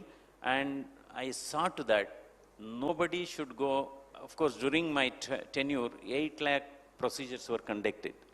8 lakh procedures, including open heart surgeries to cath lab interventions, angioplasty and stent. To the best of my knowledge, no patient has gone untreated for the want of money. That's, I think, the main. I think we've given a lot of tips to other public institutions probably on how to run it, but I would definitely want to know what are some of the challenges, because you treat, you treat a lot of broad range of patients. So what are some of the challenges that you face in the private sector? So actually, one, to run the private sector alone, the hospital, the other one on to have that compliance with the government on several health schemes that are passed, and also the demand for empanelment and things like that. What are your challenges? Thank you, Chetna. First of all, I'd like to thank the organization, especially for this unique conference, as Dr. Manjunath did. It's a very unique conference where we exchange ideas in a very free pattern. Secondly, I'm extremely honored to be on the same dais and panel as Dr. Manjunath, who's not only a legendary figure in cardiology, but I think now he has done something very, very good, a professional going into politics to change the health system. This was a blessing, so extremely honored. Thirdly, I I know that a hungry stomach it's an angry brain. So I'll try and be. So my position is he works in a public sector. He created, with all the difficulties, a sector which was much better than all the private hospitals. I'm in a private hospital and I'm trying to create with the government a public type of care. Now this is very oxymoron. Public-private care is a very oxymoron word. They don't go together. Private care is supposed to be tertiary care. Public health care is supposed to be at the root of the public health. That is the preventive care. So how can both mix together? Because one way is that, again, what all that Manjunath is absolutely true about an organization, whether it's public or private, how to build up confidence to youngsters, all those things. But one of the problem now we face in the private sector in this country, a huge suspicion. You know, everybody thinks these fellows are making money, they're getting into, they're all corrupt and that type of thing. So the first thing that we have to establish as a private sector is a trust factor. So we have to convince the community and society that what is being done by these private groups are in the interest of the patient, and this trust is very important. Unfortunately, there are going to be some black sheep in every society. So because of that, we have developed a negative image. If you ask how many in this who are non-doctors think that private doctors are doing good work? Very few, only one. See? How many think that public doctors are doing good work? They're standing up and telling, that means, yeah. So, general private doctors have less compared to public doctor, which is right because public is sacrifice. So, if somebody like a Manjana is a role model to do something in public, we don't have role models in private sector. We don't have somebody looked at saying this doing in private sector. But so first important thing for us is to build that role model. The second thing is our interaction with the government is not always very positive in the sense government has so many schemes. Again, I know that I'm MP here, so sometimes sensitive information, maybe I have to be a little more polite, but anyway, the problem is government has schemes like Arogyashri in Andhra Pradesh, Ayushman Bharat in center.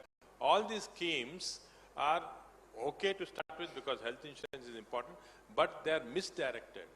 If I have to do in a tertiary hospital with the very complex surgeries being done, state of art, we have the best endoscopy unit in the world that's certified by all the gastroenterologists. If I had to do endoscopy at a price which is being done in a small hospital in Karimnagar and Nizamabad, it cannot be possible. The government should, make into different tiers of hospital, different rates should be there.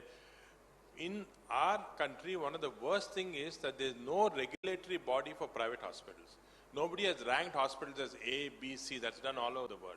We don't have ranking. So randomly, it depends on the patient choice. If the building is 5-star, they think it's a good hospital. That's not right. There are many other things, like again, Dr. Manjuna said, systems that work into the hospital, the kind of air conditioning, the type of hygiene standards and so on. So we have to work. So first, just to summarize, one, we have to create icons in the private system so that you're looked upon as delivering good health service that happens. For example, Mayo Clinic, private hospital, iconic. So we have to create that one. Number two, we have to work with government in a better way, and hopefully with people like Manjunath we'll be able to do, where different tier systems are given for the insurance on. And most important, we should recognize that public health is still the government's domain. When we got independence, all health was public health. Then this private sector came up. Even now, private health should be tertiary care health. We should be looking after tertiary care. The public part, like vaccinations part, clean water supply, all should be. We can aid from the private side. For example, at AAG, we adapted 40 villages in Patancheru area. We give complete poor. We try and give them the state-of-art care. But that can be done, but not in a big way. Public health is still the government's domain. So suppose when you say this, I'm actually intrigued because the moment you say that, is there a need for this public-private partnership? There is this PPP model. The moment you propose it, there is a lot of opposition which comes in. So is there a middle ground at all? When you're saying, look at only the tertiary care, then is this needed? There is a middle ground, like what Dr. Manjunath said, there is a middle ground. The middle ground is that in some areas, the private sector will be predominant, the public sector will play a smaller role, this includes general health of the public and all. In some areas, the public health is predominant, and the government should take help of certain private hospitals, certain expertise. For example, areas of research, artificial intelligence and so on, which is going very fast now. This should be, so I think it should, the public-private partnership is a must in our country. At what levels this happen can be different in different situations. So like you said, there needs a regulatory body to actually look into this and we don't bring have a that. regulatory body. I think Absolutely. Dr. Manjunath knows that. Dr. Manjunath, I think this is a question for both of you. Dr. Devi Shetty, founder of Narayana Health, recently in an interview said, government-funded healthcare can't work in countries with large populations. So do you agree with this? I want to ask both of you this question. No, certainly I don't agree with that. For example, this Ayushman Bharat, of course, earlier to Ayushman Bharat, Andhra Pradesh had, then United Andhra Pradesh had Arogyasri, Karnataka had a similar scheme. Now, of course, Ayushman Bharat is one of the biggest public health, scheme that is operating in the country. What has happened, I fully agree with Dr. Nageshwar Reddy. Actually, the package rates under Ayushman Bharat was not meeting the actuals actually. So in 2022, there has been a revision, what is called HBP 2022. I think that is quite decent. But unfortunately, many states have not adopted these revised rates. For example, for bypass surgery, the earlier package rate was 95,000. In this revised, it is almost 1,30,000. At least it's quite better. So if these revised rates are, some states have adopted, but some states have not adopted. I think even Telangana, Andhra, Karnataka, I think many states have not adopted. So if they adopt these revised rates, for example, for congenital heart disease, complex heart surgery, the revised rate is somewhere around 2.2 lakhs.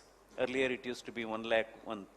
So these revised rates need to be adopted, and it is a joint responsibility of both union government and the state government because it works on 60-40 ratios. So they have to spend some money on this. So this is where because we always talk about health and education are priorities. But when it comes to funding, it is not adequate. That is one thing. Yeah, Dr. Reddy. Another important thing, see, we should start establishing high-quality, multi-speciality hospital in Tier 2 cities, or maybe even to some extent in mid-sized Tier 3 cities, because the travel time radius, should not be more than 50 kilometers. So this is because most of the, top class 5-star hospitals, they are getting concentrated in Tier 1 cities. So we should always look at establishing a similar hospital in Tier 2, then we can reach the larger portion of the population. Travel radius should be 50 to 60 kilometers. That is one thing. And we should also adopt what is called hub and spoke model of treatment for emergencies, whether it is heart attack or brain stroke. Hub and spoke model, that means they are all time driven. Because for example, you take heart attack or you take brain stroke. For every 30 minutes of delay in initiating treatment, risk of death increases by 7%. So if they have to travel hundreds of kilometers, their precious time, golden hour is lost. So this hub and spoke model, that means the Taluk hospital will give initial medical treatment like thrombolysis. Now that is called 1-minute injection of tenecteplase, clot dissolving medicine. You give it there, that any MBBS doctor can do with little bit of awareness about it. Then after 3 to 6 hours of stabilization, they can be shifted to the nearest tertiary care hospital in bigger cities. So that hub and spoke model should be adopted because today 30% of deaths in India is due to heart attack and stroke. 30% is a very big number. And this is how hub and spoke model. And Sir, I would want Dr. Reddy to just give his opinion on... I absolutely concur with Dr. Manjunath. In a low income country like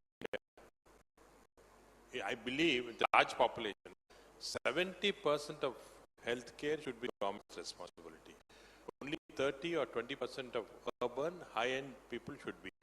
But unfortunately, if you look at the budget that's happening now, only 2% is devoted to health. Again, I'm not blaming the government because there's so many other schemes that have to go. So we have to, as professionals, fight for that and see that more allocation is done to healthcare. And of course, research is secondary, but also healthcare, so that if it goes to say 5%, if we look at other countries, it's 13, 14, 15%. So that may be one important aspect. I think, Manjunath, that's So one there are, thing that, I mean, I agree to that. There are so many schemes like you were talking about Arogyashri and all that. But then, the problem is when we look at insurance per se. So there is a lot of push from the private hospitals as well now to take up insurance. Again, you're accusing us now. No, we're not accusing. I mean, I don't know any other way. Like if I have to take care of my health, I personally believe that probably I have to go in for an insurance because I can't depend on a public health insurance, right? So now, but then this can also mean that it can become a hindrance to access at all, access to healthcare at all. I don't think US I think it's a wrong concept. So US has failed not because of insurance. US has failed because their healthcare was pushing to very high-end tertiary care, which the society cannot afford. You see the same thing in Europe. For example, in Germany, in Belgium, it's a social, again, like insurance-based medicine, extremely successful. In US, it failed, and to some extent in NHS, because they were trying to push, if you have a terminal cancer patient and you want to keep him alive for next 1 month using costly gadgets and so on, and if you look at the practice in US, I've been so many times there, they just waste so much of disposable. If that is there, then the insurance premiums are going to go up. People cannot afford. But the kind of insurance premiums we have in this country are extremely good for the patients. It is a wrong concept. I would say opposite of what you said, that we should promote insurance as it is now, so that more and more middle class, upper middle class, that type of people have access to insurance. Otherwise, a middle class family sometimes, again, Manjunath, like when they come for a major cardiac surgery, sell their whole house, sell their farm and all that and come. That's not right. So insurance is a must. No, in fact, Ayushman Bharat actually has recruited 12 lakh crore families, which comes to around 60 crores. It covers so 60 talking crore about private population. medical insurance. No, So, yeah, that is yes. one. Another thing, in the last 5 years, nearly 6 crores patients have been treated under Ayushman Bharat. That's a great thing. See, another important thing, our Indian still, despite all these, some of these limitations, the people who appreciates the Indian healthcare system is our own NRIs. When they come and visit, oh, they are puzzled. Oh, I'm getting this procedure done same day. I could able to see the consultant same day. Are you giving the report same day? Yes, we are giving the report same day. So the NRIs who are visiting, in fact, many of them are, coming to India for getting some, procedures done. Right, I agree with you, because I think our system sometimes is much more efficient than what we have in US. Correct. All we have to do is make it more system protocol based, then we'll be better. I think this is my last question for this panel. So give me 5 regulations that if you had an opportunity to regulate the private healthcare, then what are the 5 things that you think you would bring? And similarly for Dr. Manjunath, if it is public healthcare, then what are some 5 regulations which you think you should bring? So 5 is too many. Okay, probably maybe 3. Can we do 3? Okay, first of all, I think the quality of hospitals should have a regulation that all the hospitals, nursing homes should be registered, which is being done. After the registration, all of them have to be audited and said that this is what you're grade A, grade B, grade C. That's very important. Second, all the hospitals in the country should have an audit system where, you have a report card. Every month, say our hospital puts up a report card. So many admitted, so many deaths, so many. So that is not, the quality metrics should be put out to this thing. And third, I think we must have, all the hospitals should have that internal regulation with committees who can then look after various aspects. We have to be partly regulated by the government, but this is very important to have quality metrics which then say this is the quality of our hospital. Okay, thank you, sir. Dr. Manjunath, what do you think?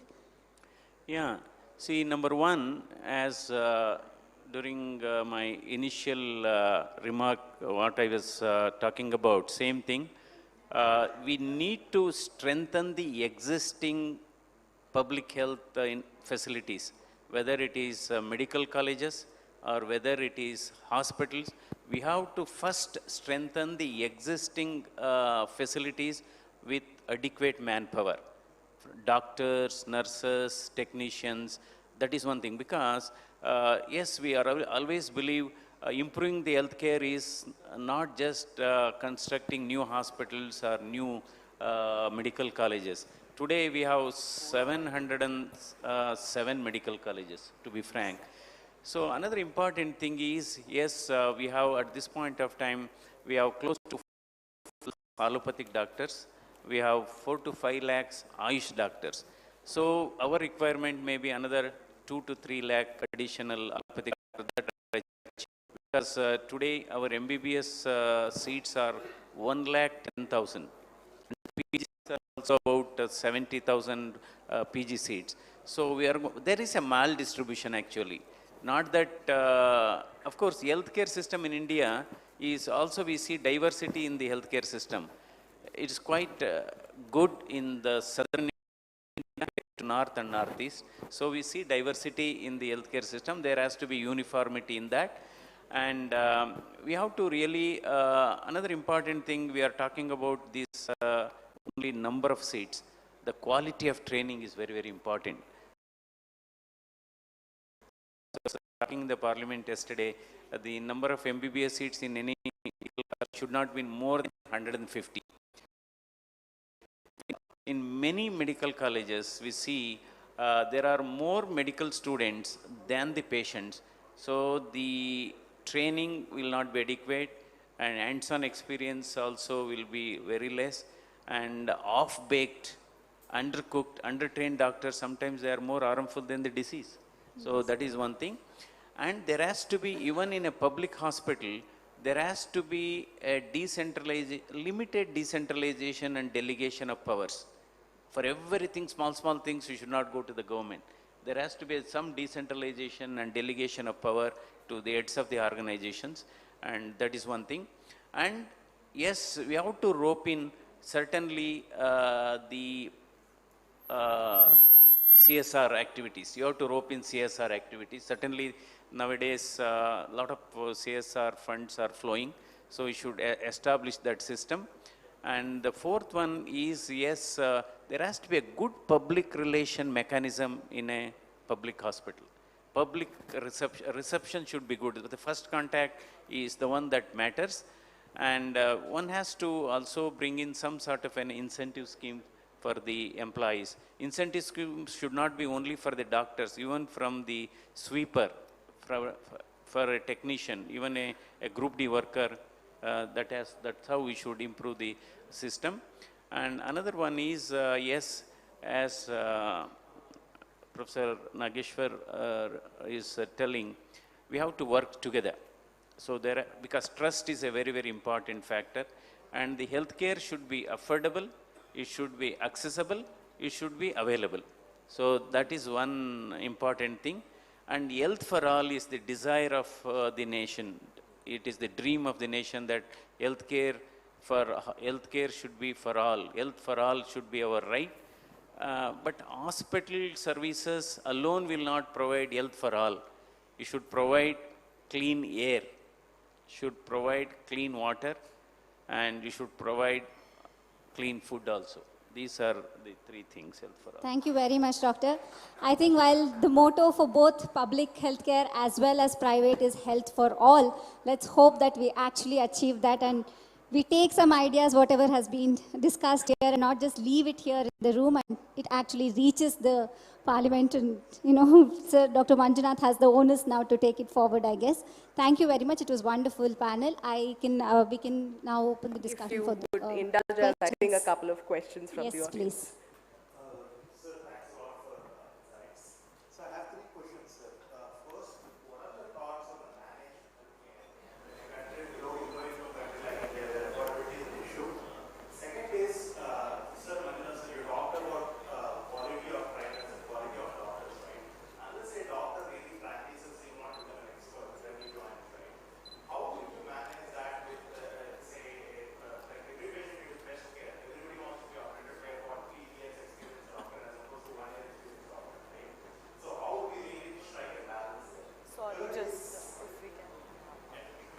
think we can take those two questions. We couldn't get your first question. The second one we did.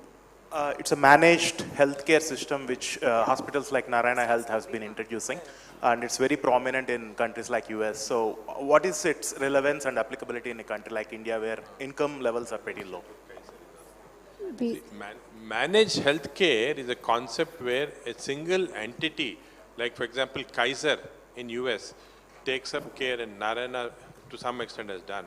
It's a concept where Apollo actually started it also long back, where a single group of hospitals insures the patient, and the patient can go only to that group of hospitals, nowhere else, unlike other insurance systems.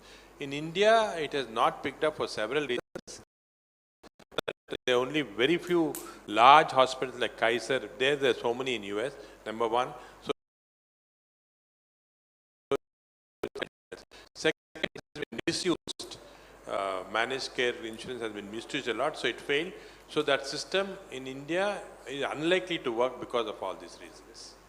See, regarding your other question is, most of the patients want the senior doctors to operate and all, but actually inside, many of the youngers only will be operating under the name of a senior.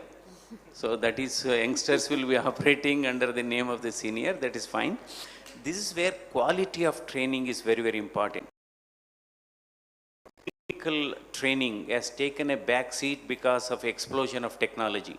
So still that basic science teaching is very, basic examination is very, very important. It should not be just get or just should not be investigation centric. It should be a patient centric treatment, and basic examination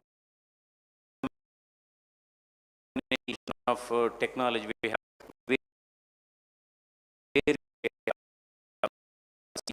ultrasound, we have various tests and all.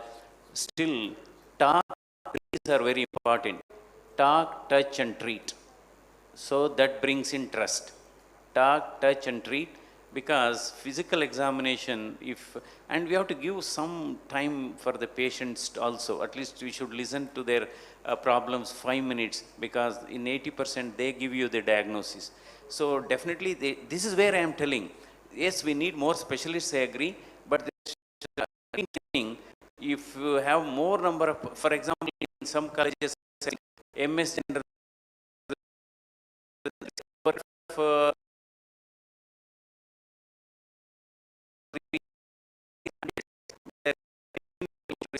I think the quality of training is important.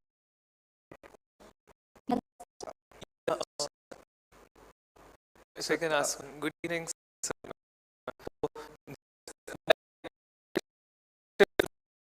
So important, like it should be in the government colleges today, or not colleges, that you see that the staff is staffed. So you will see a lot of people that are working shifts for continuous days on end. So when the problem exists of being overworked and understaffed, it's very contradictory. Like when you can take more people and reduce the number of hours and prevent. Why is this not addressed yet? And what are you talking about? No, in fact, I made it very clear. Yes, I think this is where the problem is occurring in public hospital. So the building comes, facilities will come, instruments will come up, but more important, we have to have adequate number of staff. So the manpower requirement has to be addressed, then work will be shared. That is. Thank you, sir. Next question. Dr. Manjunath, my name is Dr. Kuldeep. I have a straight question to you about what is the top 3 priorities to the government right now? No, see, one is the preventive side. So, today, cancer is one of the most common. So, these vaccines are prevents this particular cancer to an extent of 90%. So for all high school girls, and it should be brought under, if it is brought under immunization program, we can reduce the number of prevalence of cervical cancer. That is one priority. And second is, yes, we have to, from time to time, we have to really revise these package rates under Ayushman Bharat scheme. Then more and more number of private hospitals get empaneled, and otherwise what happens, the burden will be more on public hospital. When the burden is more on the public hospital, then somewhere down the line quality suffers. So you have to revise these package rates, and you have to see that every state in this country adopts that revised rates uniformly. So that is the second one. And the third one is, see, we are always we talk about starting a medical college. So a second medical college should not be 50 kilometers of the first medical college. So any semi-urban and rural areas, so that covers. Thank you very much, sir. I think we really are tight for time. I'm really sorry. Thank you very much. It was a wonderful panel discussion. Thank you. Sir, I'm sorry. I just have a last question. Sorry for your time. I'm sorry. This is, I'm you really can take the sorry. question later. You can meet the doctors later to ask your question. I'm so sorry we're pressed for time. You can hold a grudge against me for it. No problem. Thank you so much, panelists, for being here, for sharing these insightful information from both to and fro, and Chetna for holding this conversation. I would like to invite on stage Mr. Noble, Senior Vice President of TV9, to present a token of thanks to our guests. A small felicitation. Our way of thanking you, not just for being here, but also engaging in this conversation.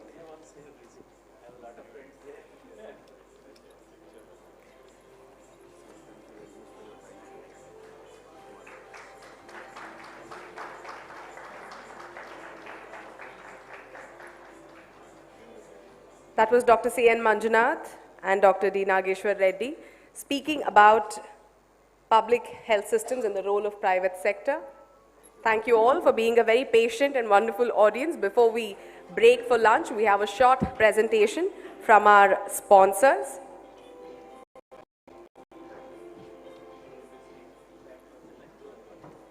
I'd like to welcome on stage Akula Praveen Kumar, AVP of Sales for Vasavi Ananda Nilayam Project, Sagar, Senior General Manager for Vasavi Sarovar Project, and Daniel Amarchand, General Manager of Sales and Operations, Vasavi Skylar Project, for a sponsored presentation.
So I'm Epsilon of the Vasavi Group.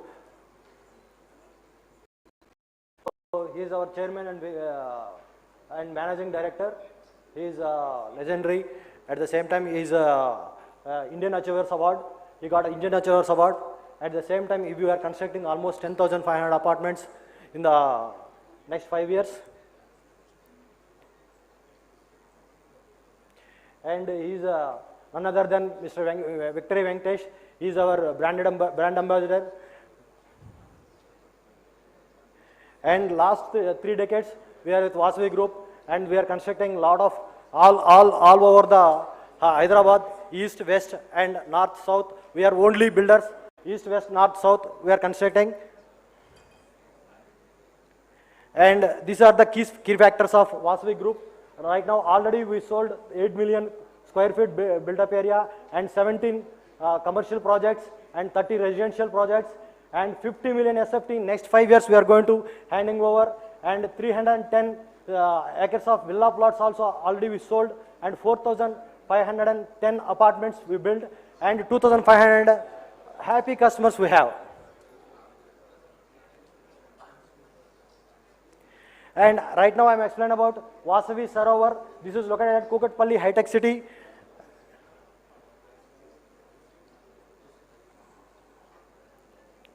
And this is the elevation of the project. Oh shit.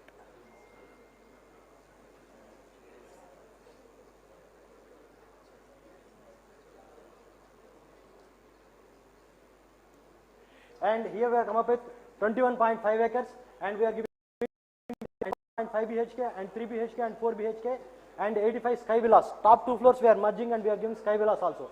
And we have come up with total 11 towers, and starts with 1255 to 2920 SFT, and this is total G plus 29 floors. And we have come up with 3 clubhouses, 1 lakh SFT clubhouse we are giving, and total 70% of open space we are giving. This is the layout of the project, and here we are giving 3 grand entrances, 2 visitors, and at the same time maids, we are giving separate entrance for the maids. And this is, here we have come up with G plus 29 floors, total 11 blocks, and here we are giving almost 72% of the open space, and here we are doing a lot of landscaping with water stream area, and this is lake view property.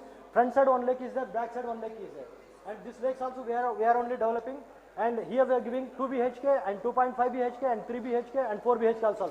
2 BHK starts with 1300 SFT, and 2.5 BHK starts with 1425 to 1590 SFT, and 3 BHK starts with 1625 to 2340, and 4 BHK we have single flat per floor, and this is we are giving 15 floors only, single flat per floor we are giving, that is 4970 SFT, only west-west flank flats we are giving. And here we are coming up with 3 clubhouses. Starting there, we are giving 1 clubhouse, that is commercial clubhouse, and we are giving sports complex, and next one we are giving sports complex, and next one is usage complex also we are giving. There we are giving almost 40 seats accommodated, 2 theatres we are giving, terrace swimming pool, terrace party area, squash courts, badminton courts, ATM services, pharmacy, polyclinic, and physiotherapy room, and 4 multi-purpose halls. And outdoor side we are giving 1.24 km jogging track and walking track, Maidan area, pet parks, and a lot of landscaping. We are tied with Terraform, is a Bangalore based company, and we are giving a lot of landscaping.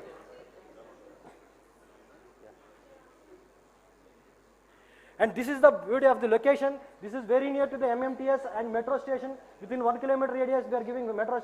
Within 1 kilometer radius, you can find out metro station and radius and MMTS. And there we are giving. It is very near to the high tech city. And if you can come down to see the lot of connectivities like Kukatpalli is very near. At the same time, JNTU and colleges, schools. It is very. It is 10 minutes distance. You can reach to the college and schools. Thank you.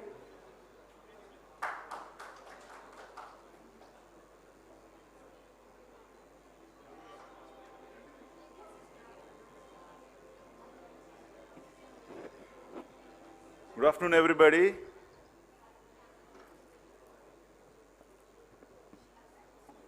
I'm going to take you through a couple of projects. It will take less time. I know it's lunchtime. I'll quickly browse through this.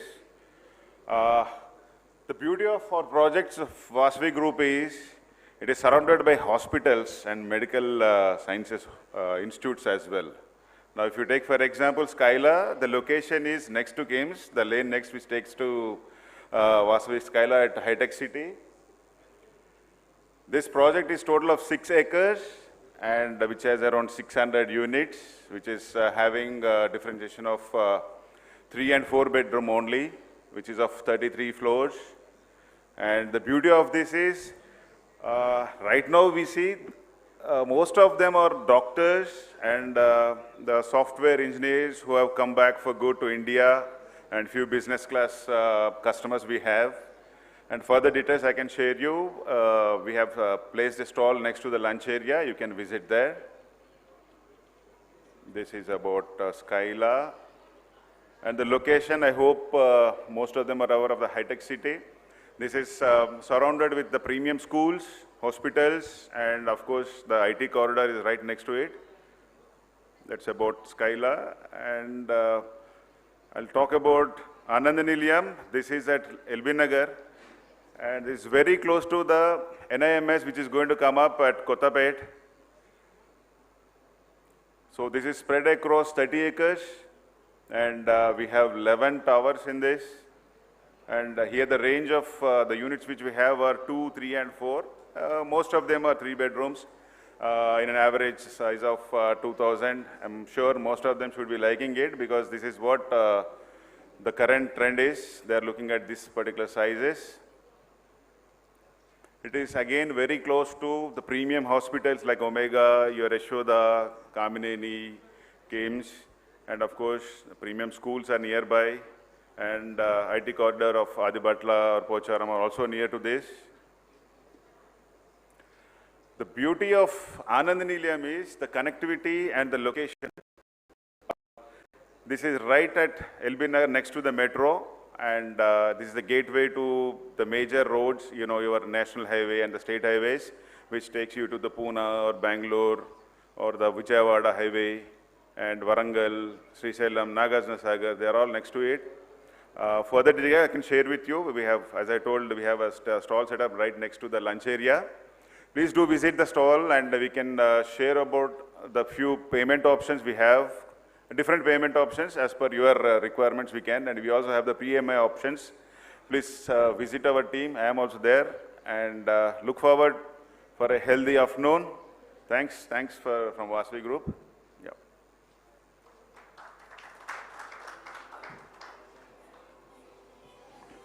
Thank you, Vasavi Group, for supporting the Dakshin Healthcare Summit 2024 and making your presence felt over here. Ladies and gentlemen, we are taking a very short breather now on the Dakshin Healthcare Summit 2024. It is lunch time, so requesting all of you to please join us outside for lunch, and we will be beginning shortly with our second half of some engaging discussions right after the lunch. Time now to take a short break. Thank you so much.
कोई बलगम नहीं, किसी तरह कोई परेशानी नहीं और cancer निकला। तो डॉक्टर साहब बोले कि देखिए आप स्मोक नहीं करती हैं और आप ड्रिंक भी नहीं करती हैं, तो ये पोल्यूशन है।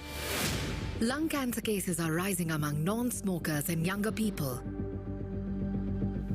Air pollution is a monster which is there posing an existential crisis for the human race. 60% of India's population doesn't breathe clean air, even as per the Indian national standards. Air apocalypse. Lung cancer is killing India's non-smokers. Streaming now.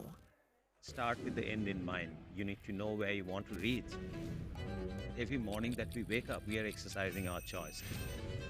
The destiny is decided. The results are known that I'm going to win. Life of a goalkeeper is something which has always intrigued me. When you come into a stadium, this is the highest level of pressure. When I set out to do something, I decide in my mind that failure is not an option. What you feel very strongly about, those are the stories to tell. I have a mind which is absolutely restless. Mind and body are entangled sensations. That brings me back to golf. It's an amazing game. This is not a perfect game. You only learn from them.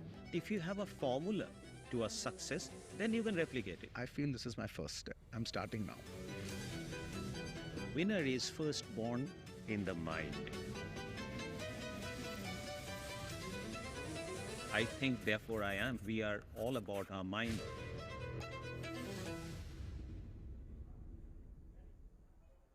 Iconic Duologue, streaming on News 9 Plus. Subscribe and get free vouchers. Stop.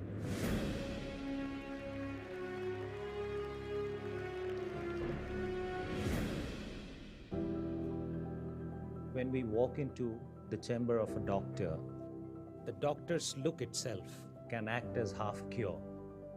We feel assured. Sometimes we feel that, well, we've come to a place we are safely taken care of. But when I look at you, I would tend to go one step beyond. I think looking at you, thought of disease goes away from my mind. And thought of heart disease would be the last thought on my mind. So how do you keep it so positive? Healing is a lot more than cutting and stitching. First thing is empathy, compassion, and touch. So this empathy, touch, compassion that you spoke about, that tends to come from within, right? You can't really display it unless and until you feel it inside. Generally, Barun, people with that kind of a bent of mind only take up medicine. In your day-to-day business activities, discussion is never about death. In our profession, from morning till evening, only thing what our clients are scared of losing is life. Duologue with Barun Das featuring Dr. Devi Shetty. World premiere on Connected TV. Tonight at 10, only on Newsline Live. India's first and only digital exclusive English news stream for Connected TV. Supported by Alliance Broadband.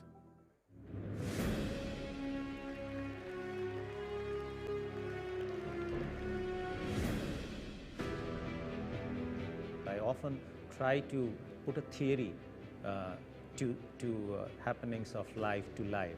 I know I restrict myself, but it's a selfish interest that when I put theory, it is easier for me to comprehend.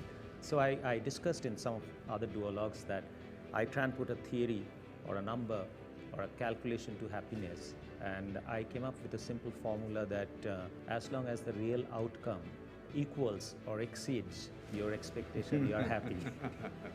So you have... I have a different theory of happiness. Happiness is not about what I have. Happiness is about ensuring that people around you also have what you have.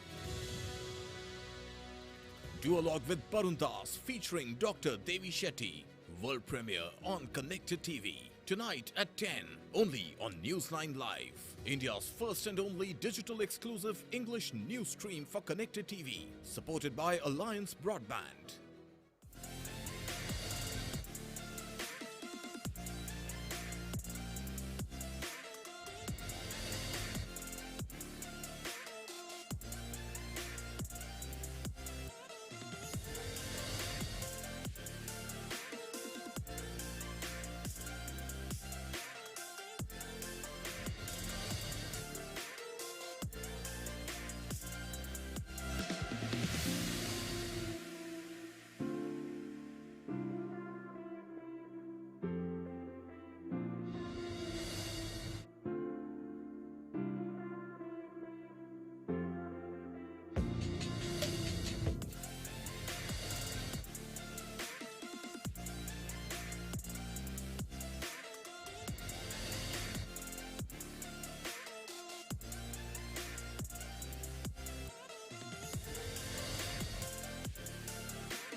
This is News 9 Live, India's only digital exclusive live stream.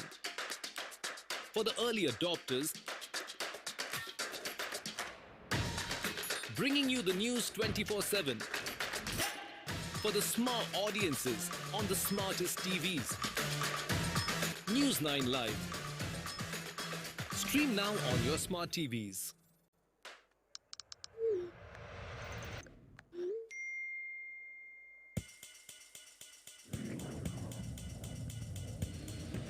India is an important part of the global trading system. For the very first time in our investigation, we unmasked the killer of Ravindra Matre.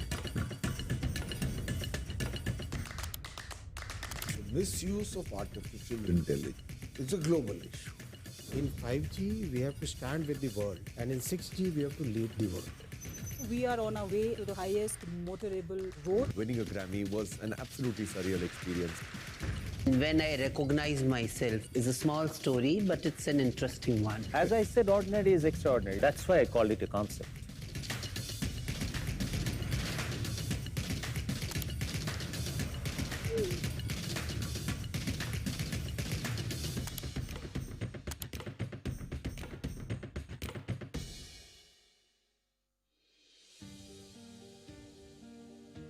Acute non-diarrheal illnesses can lead to loss of fluids, electrolytes, and energy, leading to delays in the recovery process. Doctor, you can now advance your patients towards faster recovery from day one.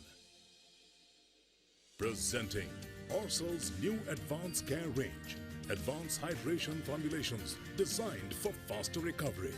Presenting Orsol Plus Active for pediatrics and adults, and Orsol Rehydrate for adults, the elderly, and diabetic patients.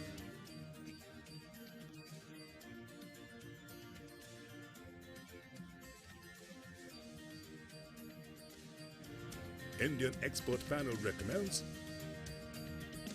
fluids, electrolytes, and energy as part of core treatment from day one for faster recovery. Recommend Orsol Advanced Care for faster recovery. Feel better, faster.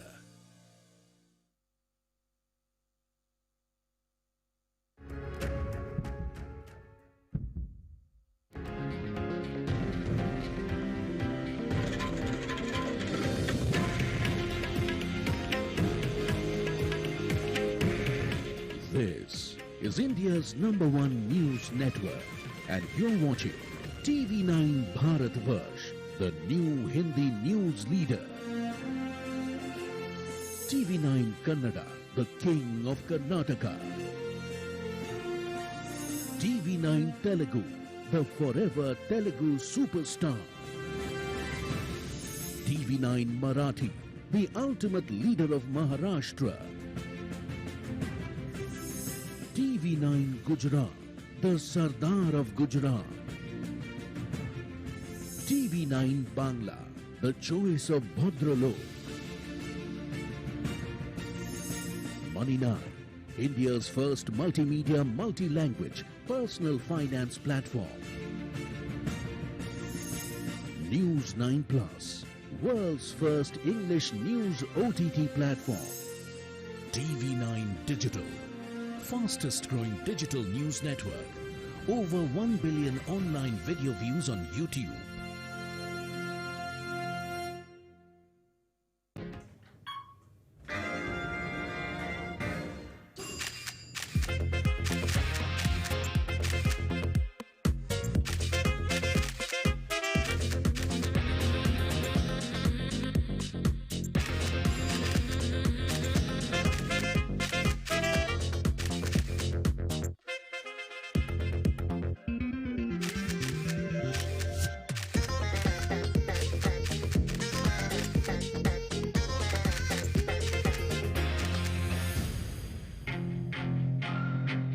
ఈ paparazzi, ఈ attention, ఈ recognition ఇదంతా నాకు కొత్త ఏం కాదు.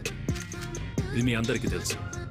కానీ వాళ్ళకి మీరు అదే అనుకుంటున్నారు కదా? వాసవి ఆనంద నిలయంలో నచ్చిన ఫ్లాట్ తీసుకొని ఎవరైతే జీవితాన్ని పరిపూర్ణం చేసుకుంటారో వారిని కూడా అందరూ సెలబ్రిటీలా చూస్తారు.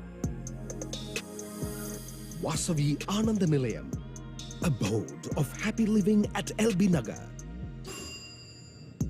Think Hyderabad, think Vasavi. Would you like to have a tart? Why didn't you take the fruit one? Wow. The city is fabulous. పైనుండి చూస్తేనే ఎంత నచ్చితే మరి దగ్గరికి వెళ్ళి చూస్తే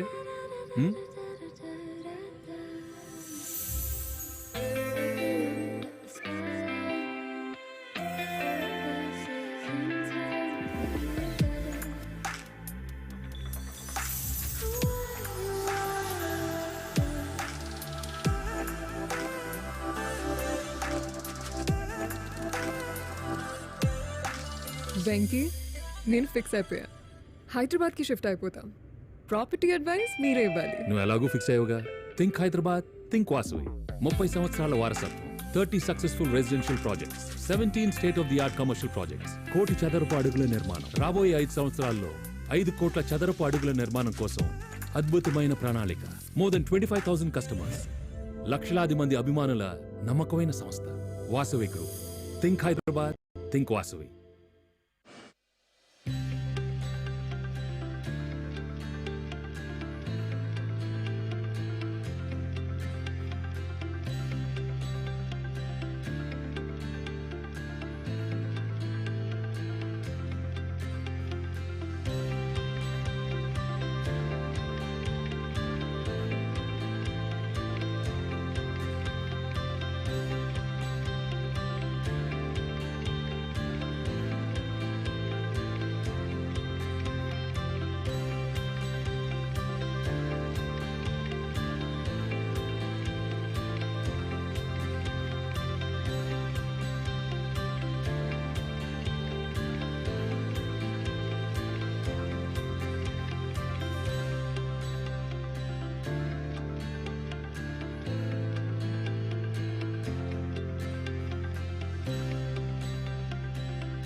कोई बलगम नहीं, किसी तरह कोई परेशानी नहीं और कैंसर निकला। तो डॉक्टर साहब बोले कि देखिए आप स्मोक नहीं करती हैं और आप ड्रिंक भी नहीं करती हैं, तो ये पोल्यूशन है। Lung cancer cases are rising among non-smokers and younger people. Air pollution is a monster which is there posing an existential crisis for the human race. 60% of India's population doesn't breathe clean air, even as per the Indian national standards. Air apocalypse. Lung cancer is killing India's non-smokers. Streaming now. Start with the end in mind. You need to know where you want to reach. Every morning that we wake up, we are exercising our choice. The destiny is decided. The results are known that I'm going to win. Life of a goalkeeper is something which has always intrigued me. When you come into a stadium, this is the highest level of pressure. When I set out to do something, I decide in my mind that failure is not an option. What you feel very strongly about, those are the stories to tell. I have a mind which is absolutely restless. Mind and body are entangled sensations. That brings me back to golf. It's an amazing game. This is not a perfect game. You only learn from them. If you have a formula to a success, then you can replicate it. I feel this is my first step. I'm starting now. Winner is first born in the mind. I think, therefore I am. We are all about our mind.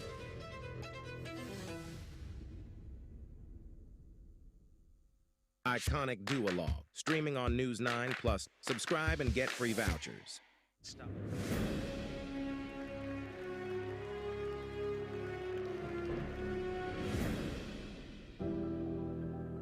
When we walk into the chamber of a doctor, the doctor's look itself can act as half cure.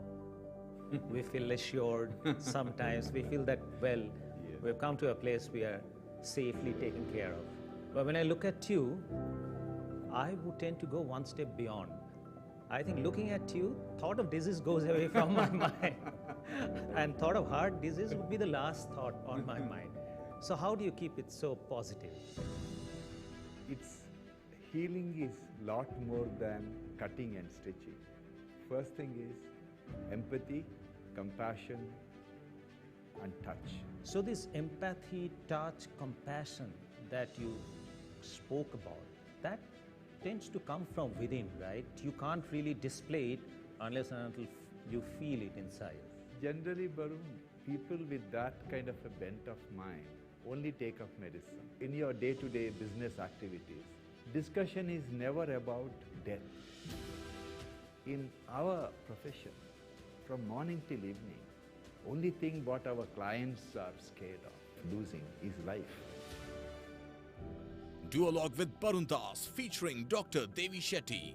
World premiere on Connected TV. Tonight at 10, only on News 9 Live. India's first and only digital exclusive English news stream for Connected TV. Supported by Alliance Broadband.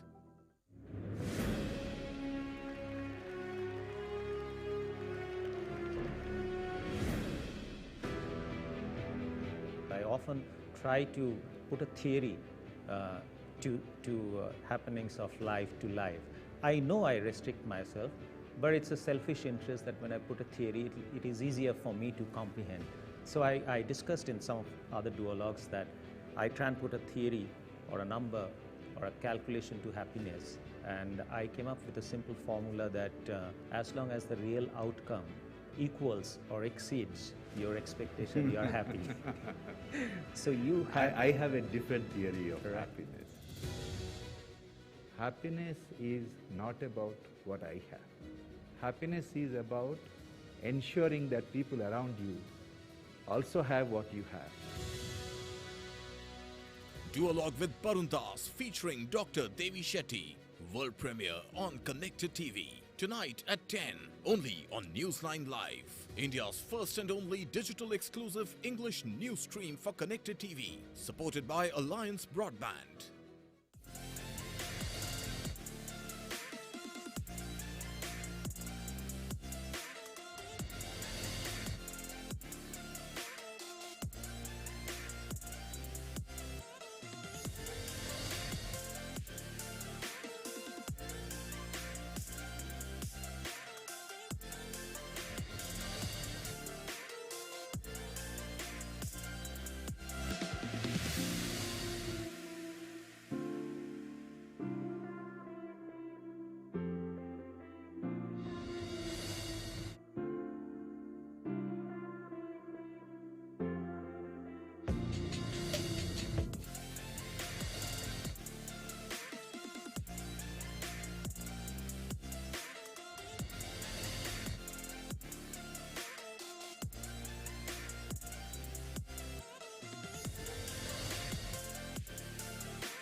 This is News 9 Live, India's only digital exclusive live stream.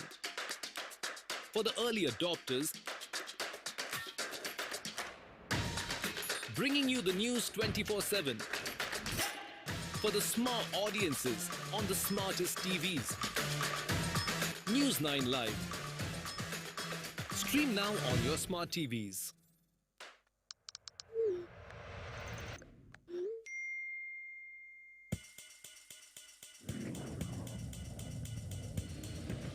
India is an important part of the global trading system.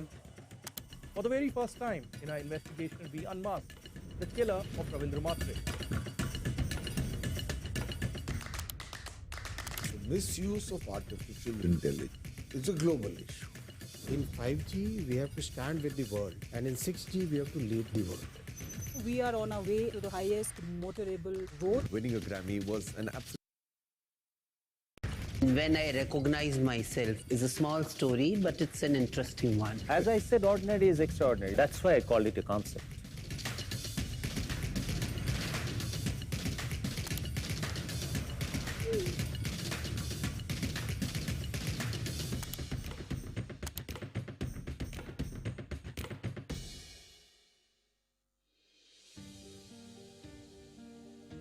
Acute non-diarrheal illnesses can lead to loss of fluids, electrolytes, and energy, leading to delays in the recovery process. Doctor, you can now advance your patients towards faster recovery from day one. Presenting Orsol's new advanced care range, advanced hydration formulations designed for faster recovery. Presenting Orsol Plus Active for pediatrics and adults, and Orsol Rehydrate for adults, the elderly, and diabetic patients.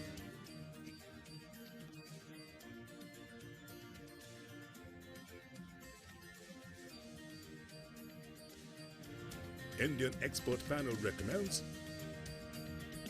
fluids, electrolytes, and energy as part of core treatment from day one for faster recovery.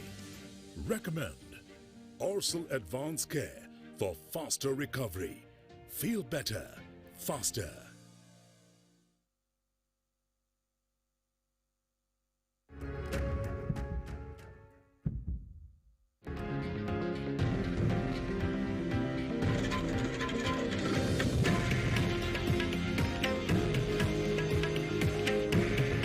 This is India's #1 news network, and you're watching TV9 Bharatvarsh, the new Hindi news leader.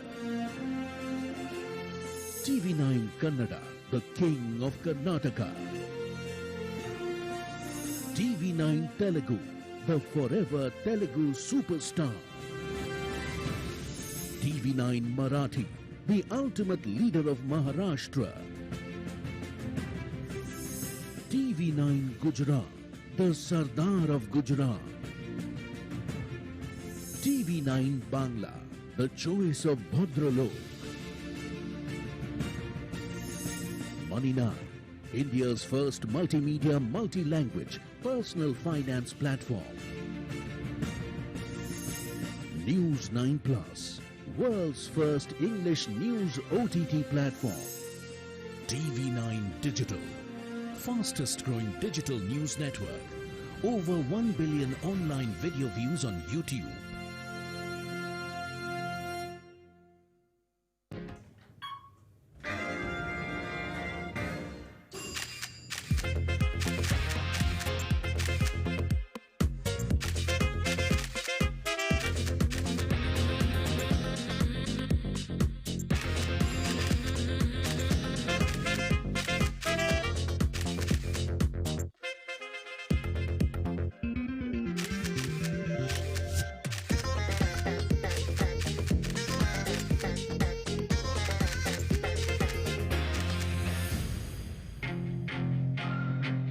ఈ paparazzi, ఈ attention, ఈ recognition ఇదంతా నాకు కొత్తేం కాదు.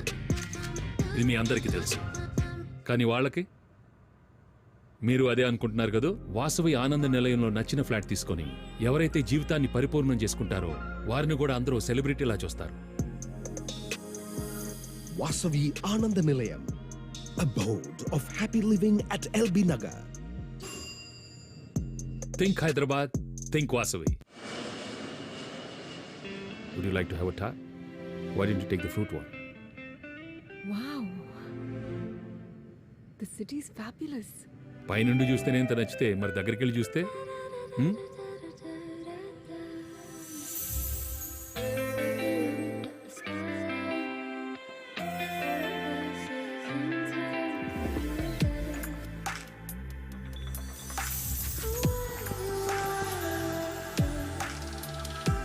We're all set to begin the second half of Dakshin Healthcare Summit 2024.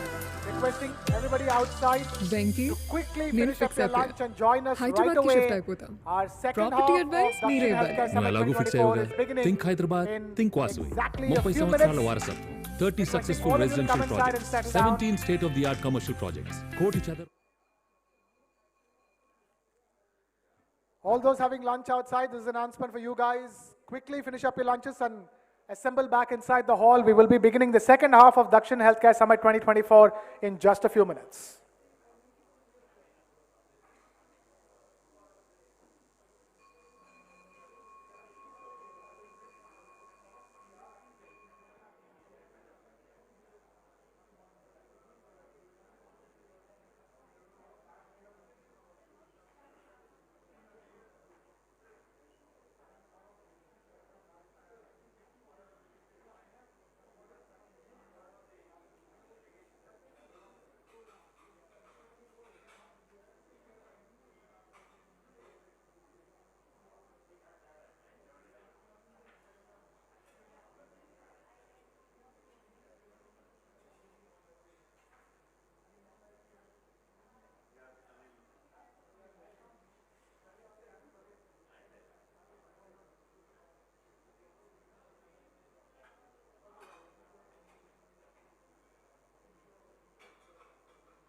Check.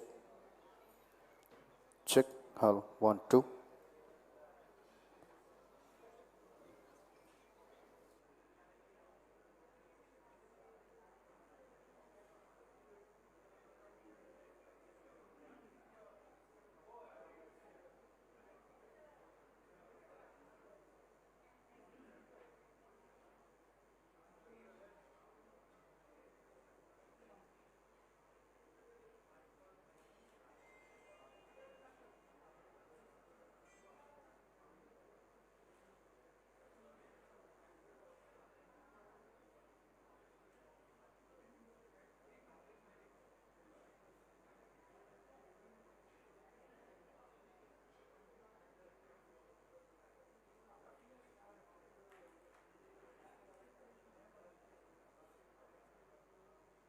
Check. Check. Hello. Hello. Check. 1, 2.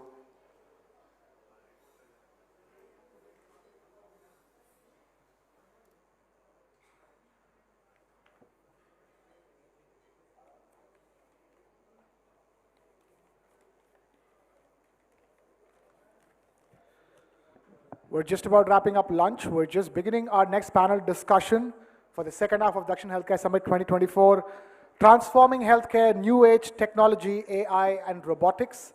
We will be beginning that session in less than 5 minutes from now.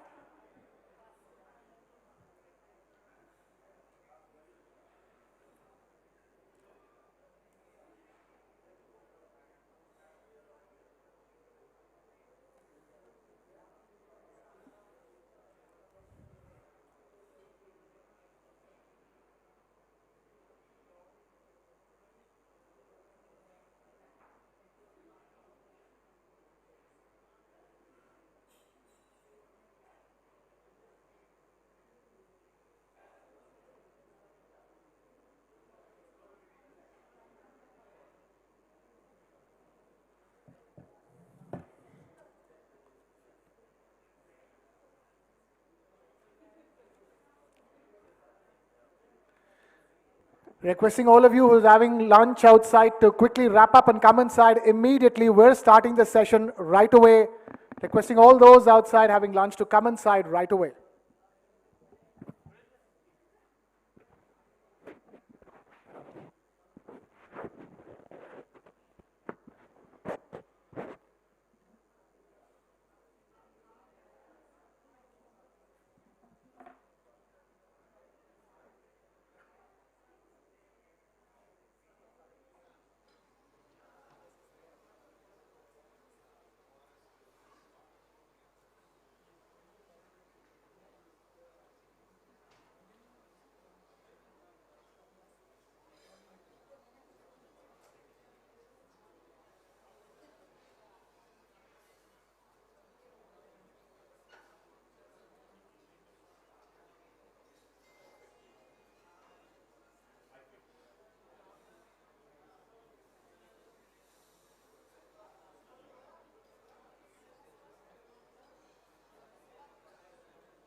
Okay, without further ado, let's begin the second half of Dakshin Healthcare Summit 2024. I have a fascinating panel discussion with a very, very special set of guests joining us. This panel discussion is titled Transforming Healthcare, New Age Technology, AI and Robotics. And for this, let me call upon stage Dr. Vijay Chandru, founder, Straight Life Sciences. We also have Dr. Vishal Rao, Country Director, Head and Neck Surgical Oncology, HCG. Huge round of applause for Dr. Vishal Rao. Dr. Kuldeep Raizada, CEO and Chairman of Ophthalmic Private Limited. Thank you so much for taking time out to be with us. Dr. Syed M. Ghosh, Senior Consultant, Robotic Surgeon and Urologist, Asian Institute of Nephrology and Urology. Huge round of applause for all our panelists. We also have Dr. Gagandeep Kang, FRS, joining us, Bill and Melinda Gates Foundation, joining us via Zoom as well. And so let's get started. We will eventually be joined by Dr. Arvinder Singh Soin as well on this panel. So let's get started right away.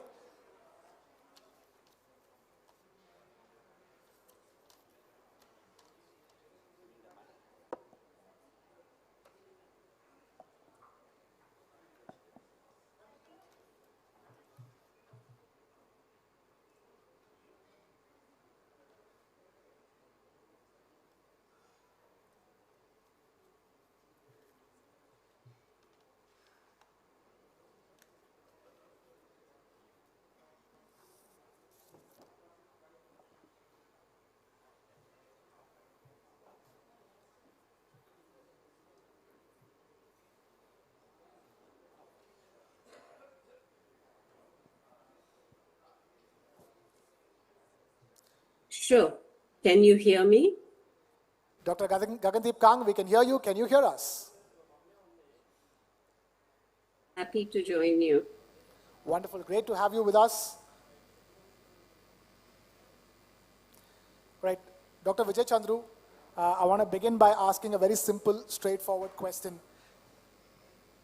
Artificial intelligence, machine learning, robotics, these are transforming every aspect of life. And of all aspects of life, life itself, health itself is one of the most crucial areas where artificial intelligence is transforming, it's changing the way healthcare is done.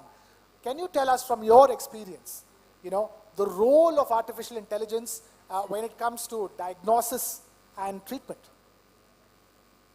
Sure. Dr. Kang, hold on to us. This question is for Dr. Vijay Chandru. Okay. Right, I think I'm having a little trouble hearing, so perhaps if you can say names before you start, that would be helpful. Sure. So actually, I'm sure Dr. Kang would have some great insights on this as well. So there's a great opportunity for AI in healthcare to serve as a, in certain screening types of applications. Whether we can actually go as far as saying we can build diagnostics is not entirely clear, right? Because I think to declare something as a test as a diagnostic, you would need to meet very high standards of specificity and sensitivity of the test. And you want to be extremely careful about declaring false positives. I think we were discussing with Dr. Manjunath about this earlier. So it's very attractive. I think the other attraction, so from a screening point of view, certainly I think we should be looking forward to, for example, oral cancer screening, just from imaging. I think Dr. Vishal Rao and I work on the oral cancer task force for the country. And there we are starting to see that you could get some early indications, and then you have to have a further investigation after the AI into actual molecular pathways, and you should also have a clinical pathway well defined, so that if there is the possibility of a false positive, you don't put the patient under, or the potential patient under all kinds of mental stress, because they now have been told that they have a risk, and you need to be able to resolve how they get tested. So there are positives. Another big positive is, of course, our Ayushman Bharat digital mission. We are going to be collecting data. We're going to be creating large digital lockers, and so the ability to leverage that is important. On the negative side, I would say there is a big challenge with certain types of AI, and we were discussing this at lunch, generative AI, because of the hallucination problem. And, if you start using generative AI, you start maybe hallucinating and creating more data, which then eventually takes over, even the little high quality data we have, and therefore you just have to be very, very careful about certain AI technologies like generative AI, and most of the excitement is about generative AI. The other challenge is, please remember that these are black box technologies. When you run a neural network, a deep neural network, there is something that comes out. How do you actually know what it is saying, and how do you explain the conclusions it's arriving at? And unless you can tie this into understanding of some mechanisms, biological pathways and mechanisms, this is not going to meet any regulatory standard, right? So I think there are challenges, so pros and cons, I think they have to be balanced. Dr. Vishal Rao, the question I have to ask you is, in oncology, the use of robotics, and in combination with artificial intelligence as well. Tell us, how is it changing the way cancer treatments are done in this country, and more importantly, what can we look forward to from here on? I'll answer this in two parts. Today, if you look at AI as a broader sense of it, there are 4 stages of AI. The narrow general intelligence stage, then you have the limited memory AI, then you have the theory of mind, and then you have the self-aware AI. These are the 4 phases. Now, what we are doing with robots right now, and I can give you an experience of just a couple of months back. We were at Sunnyvale in California at the world's largest robotic summit surgery meeting, and representing India was a very proud feeling there. And talking about, actually looking at what is happening, there was a driverless car, there was a robot that came into our hotel room to take our order, and we were looking at how machines were interfacing with humans in reality. So we are at now a stage of limited memory AI with driverless cars. I mean, Elon Musk has touched it. What Stephen Hawking was worried about was when we reach self-aware AI. That means when we are going to reach an AI with intelligence, emotive intelligence, or when we are going to reach an autonomous conscious AI which is going to be independent, is when Stephen Hawking said that the society needs to get worried about. Let me tell you, this is 2019 October, and I'm giving some talk, and I'm telling 10 years from now, we will be looking at theory of mind being cracked, and we all have to accept it that we are moving fast. June, July 22, I got an email which read, Blake Lemoine has been sent on gardening leave by Google because he's cracked theory of mind. That is June 2022. And this is 2 years of COVID. Now just think of this. If we have touched theory of mind now, 1 year or 2 years back, correct? We are talking about a rapid acceleration of artificial intelligence, which is much beyond the control of our comprehension. And that's what I'm talking about. Gen X, then we have millennials, we have Gen Z, now we have Gen Alpha. Yeah. So it's accelerating. I'm a robotic surgeon, and I'm learning to play Xbox video games because you need to be very good at that. Correct? You need to be. So I'm sitting with my kid there playing some Xbox, playing PlayStation, and I'm asking him, can you help me with those hand controls, because I need to be doing this surgery also. We do one of the largest surgeries in the south in head and neck, in robotics, and we've invented our own instruments, we've invented our own processes, data, and for me it's been a great learning that robotics is here to accelerate, accentuate and assist human healing. It's not here to replace humans right now. Okay. Dr. Kuldeep Rai Zada, if I were to ask you the same question, this is something I'm going to ask. The moment you say robotics and robotic surgeries, people think it's like a video game. So the doctor doesn't do anything, the robots do everything. Is that how it works? Not really. Things are very different from the perception versus reality. When we are talking about, as doctor is talking about, like learning his own ability to operate even the robots, it's actually the learning curve that one has to go through. It is not that you buy the D1C machine and operating room tomorrow, it's not going to happen. every surgeon, every physician, or every clinician actually need to go for the learning phase, and then they are going to get an excellent performance on that part. So just buying the DBNC or any kind of high-end robotic system is not going to help you with that way. My experience is coming from ophthalmic community. I am from ophthalmic background, and I work with the industry large scale. We are from medical device industry here. We are close to 110 in medical industry, and my experiences goes very widely because I work with every single domain of industry. Talk about let it be nephrology, let it be cardiology, let it be ophthalmology, let it be dental or anything. And I have seen a lot of changes actually happening. And when I talk about the AI application, it's not coming only AI, it's coming with the deep learning and machine learning as well. And whatever actually is happening in particular aspect right now, the amount of the AI that is being used in medical science is very small and very little. But for the current world proposition that now another 10 to 15 years or 20 years down the line, this is going to play a very crucial role. Because most of the technology what is existing today, that will be vanished. It won't be existing another 20 years down the line. And you will see, me and you will be aging together and we will see the witness what's happening today. Now, for example, we talk about the cataract, we talk about the glaucoma, even surgery or production is all going to be variable. Now, if you look at last 20 years before, you can't actually just diagnose a glaucoma just looking on the parameter or fields and see. But now you have advanced advantage when you actually have the photography of the retina or fundus. You are able to have analyzed and you can tell this patient is potentially going to have a 5 year down the line the glaucoma and potentially will lose in 50 to 20 years of the eyesight for this patient. Thank you. If I were to ask you something, today, these days we say with the amount of screen time that we have, our eyes are going, in the wrong direction.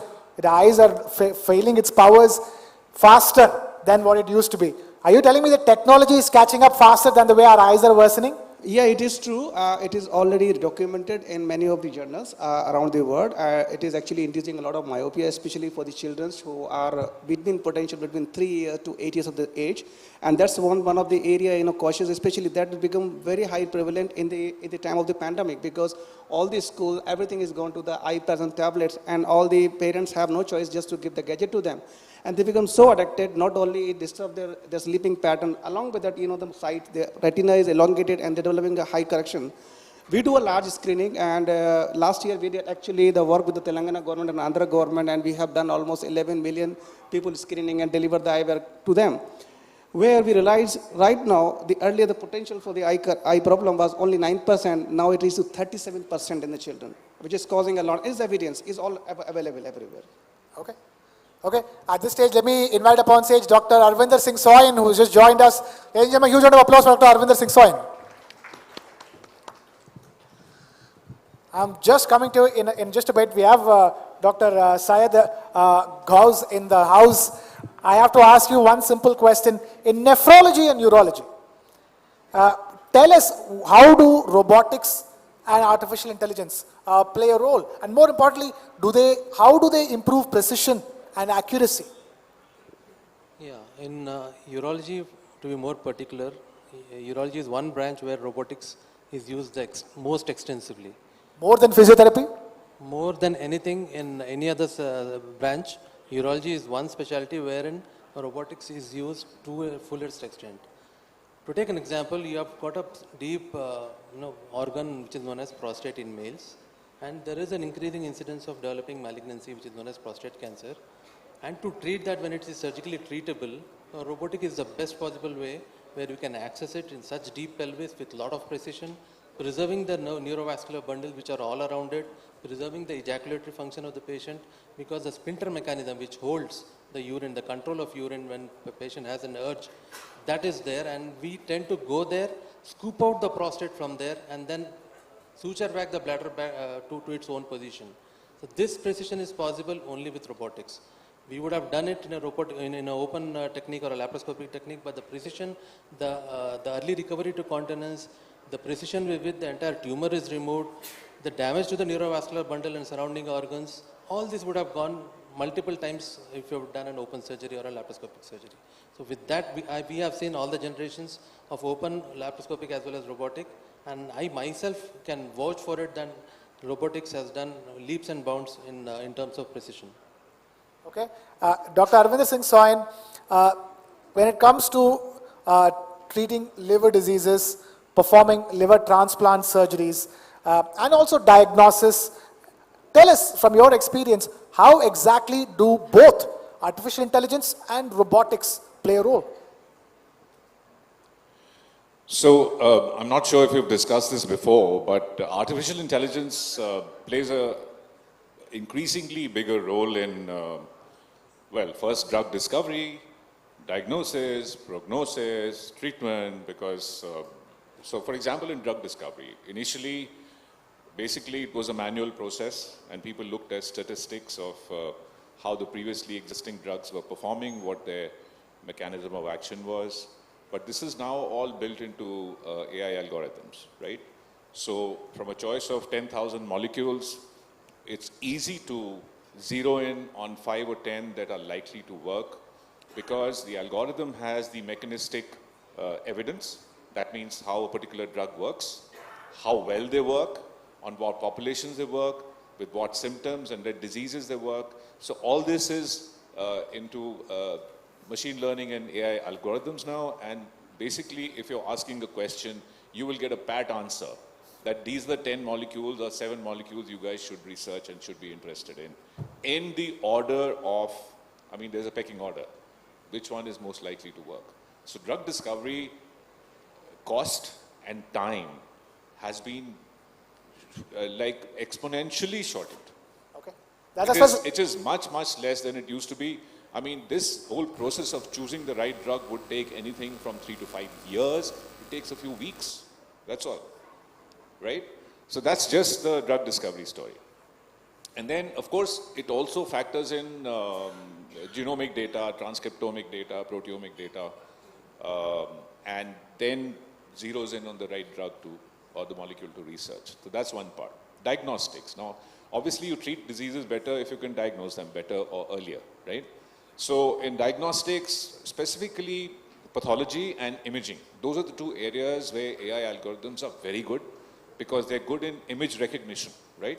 So image recognition comes in largely in pathology and imaging. So the diagnoses are picked up, I mean the diseases are picked up much earlier and early diagnosis is possible and therefore treatment is more effective. And then finally, treatment. I mean, two people may have the same disease, but we have a different genetic makeup.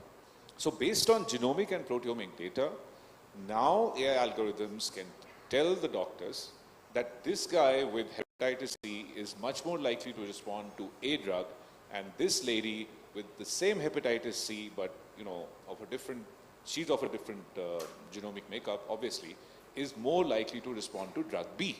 So that's how AI has actually changed the way we look at drug discovery, diagnosis, and treatment. You asked me about robotics. Yeah, because AI, you know, we're discussing AI, but in terms of robotics, specifically speaking, you know, talk to us in terms of how, you know, robotics is playing a role today in a liver transplant operation.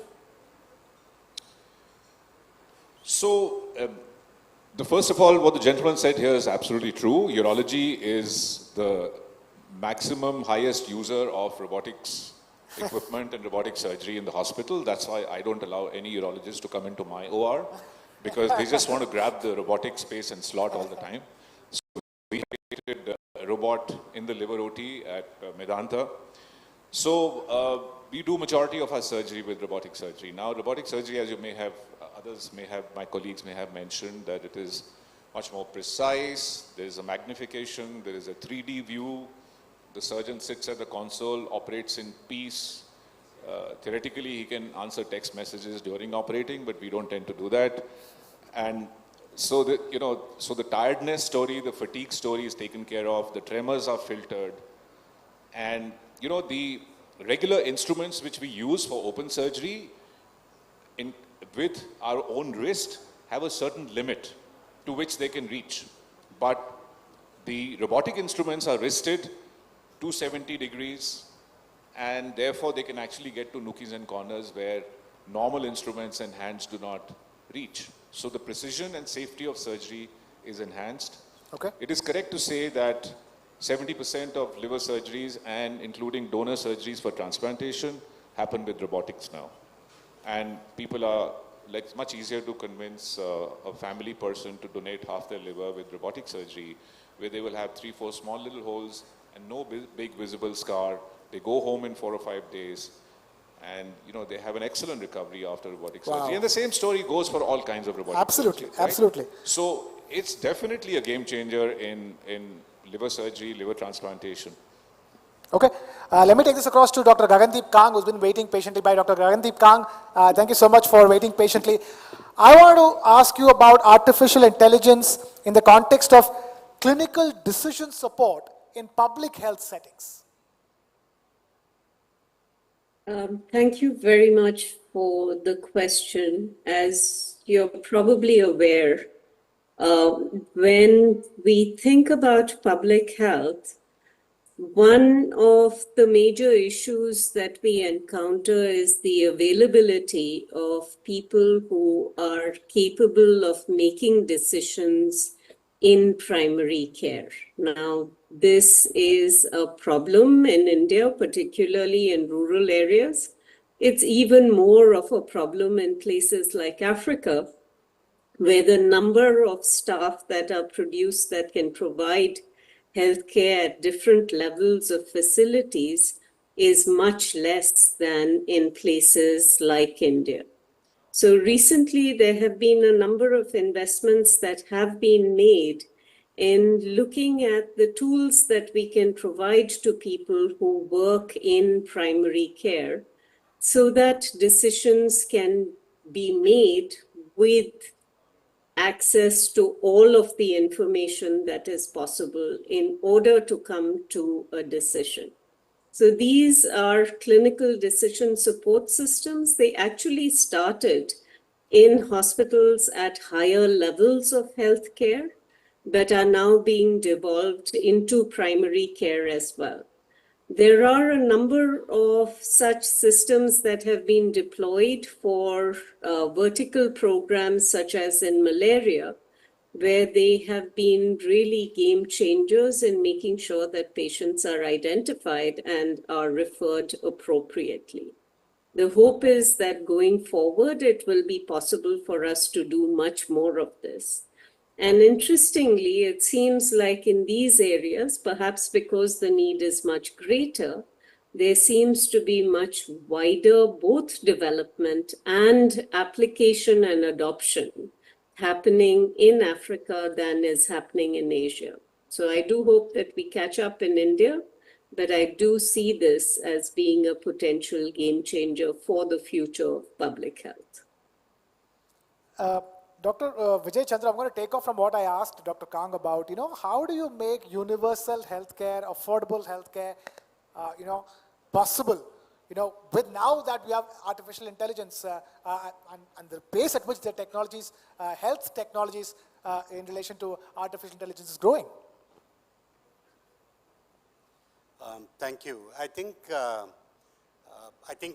Dr. Kang just pointed out how clinical decision support systems are evolving to a point where it would be possible, even at a primary healthcare setting, to be able to advise how the care pathway should be defined for a specific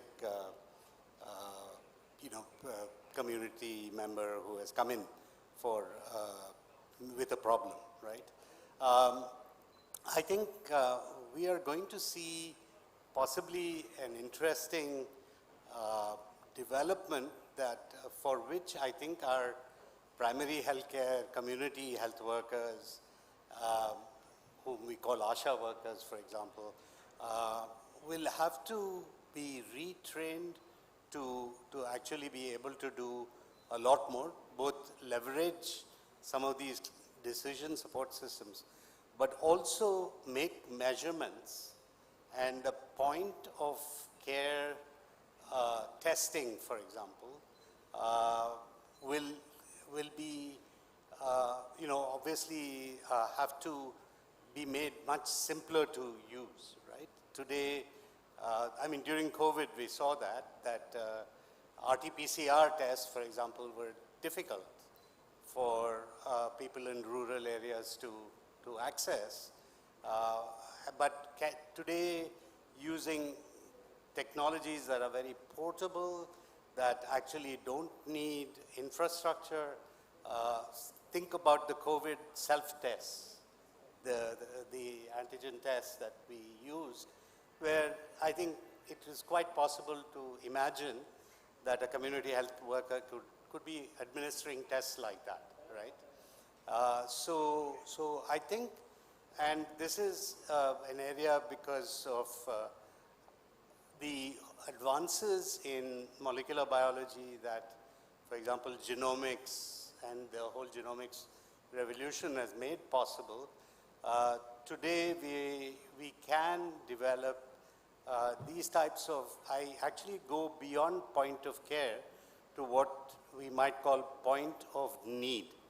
So point of need testing, I think, is going to actually be one of the key technological sort of advancements. And, you know, we shouldn't think of AI as the only tool here. There is, you know, advances in molecular biology, there's bioengineering. So actually, these days, we talk about the convergence of tech bio, right? Now, when you talk about tech bio, it's not just AI, right? A tech, broadly speaking, is, you know, is also bioengineering. It involves some aspects of nanotechnology, nanoscience. A lot of these are coming together, which will actually make universal healthcare a little more accessible through, you know, without massive investments that may be needed to take our health systems to Western levels, right? And I think that's, so we need to empower the primary healthcare sector to do much more towards achieving this universal healthcare. So. You were talking about the pandemic and the antigen. I'm going to take this quickly back, Dr. Kang. Dr. Kang, talk about the role of artificial intelligence in vaccine antigen design.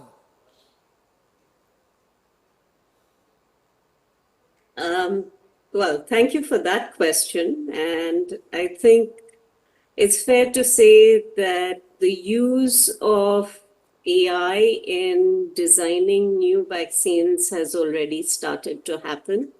The first vaccine that was designed using an AI system was actually a vaccine for COVID, which was made by a Korean company called SK Biosciences. So what artificial intelligence allows you to do is to be able to rapidly iterate on what kinds of antigens might be most immunogenic and really safe.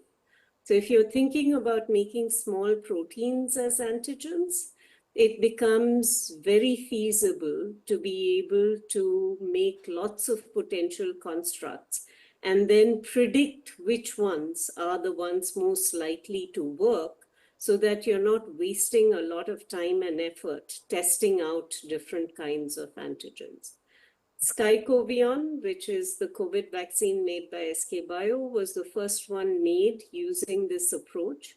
But these approaches are going beyond just small proteins now to look at other vaccines that could be made for difficult to address targets. So this is being used to look at new vaccines for malaria, TB, and even now HIV, to see if these very difficult vaccines can be solved by bringing all of the knowledge we have to bear into the models, but then using those models to do better than humans have done so far. Let me shift the focus back onto robotics and bring this to Dr. Vishal Rao. If I were to ask you a simple question, what are you most excited about when it comes to robotics and surgeries in the immediate future? I think Dr. Arvinder very nicely alluded to the topic, and he said, see, in simple terms, today what we see with robotics is that what a surgeon has is small eyes and big hands, and what a robot has is big eyes and small hands. I think that's what the sum and summary for all robotic surgeons is.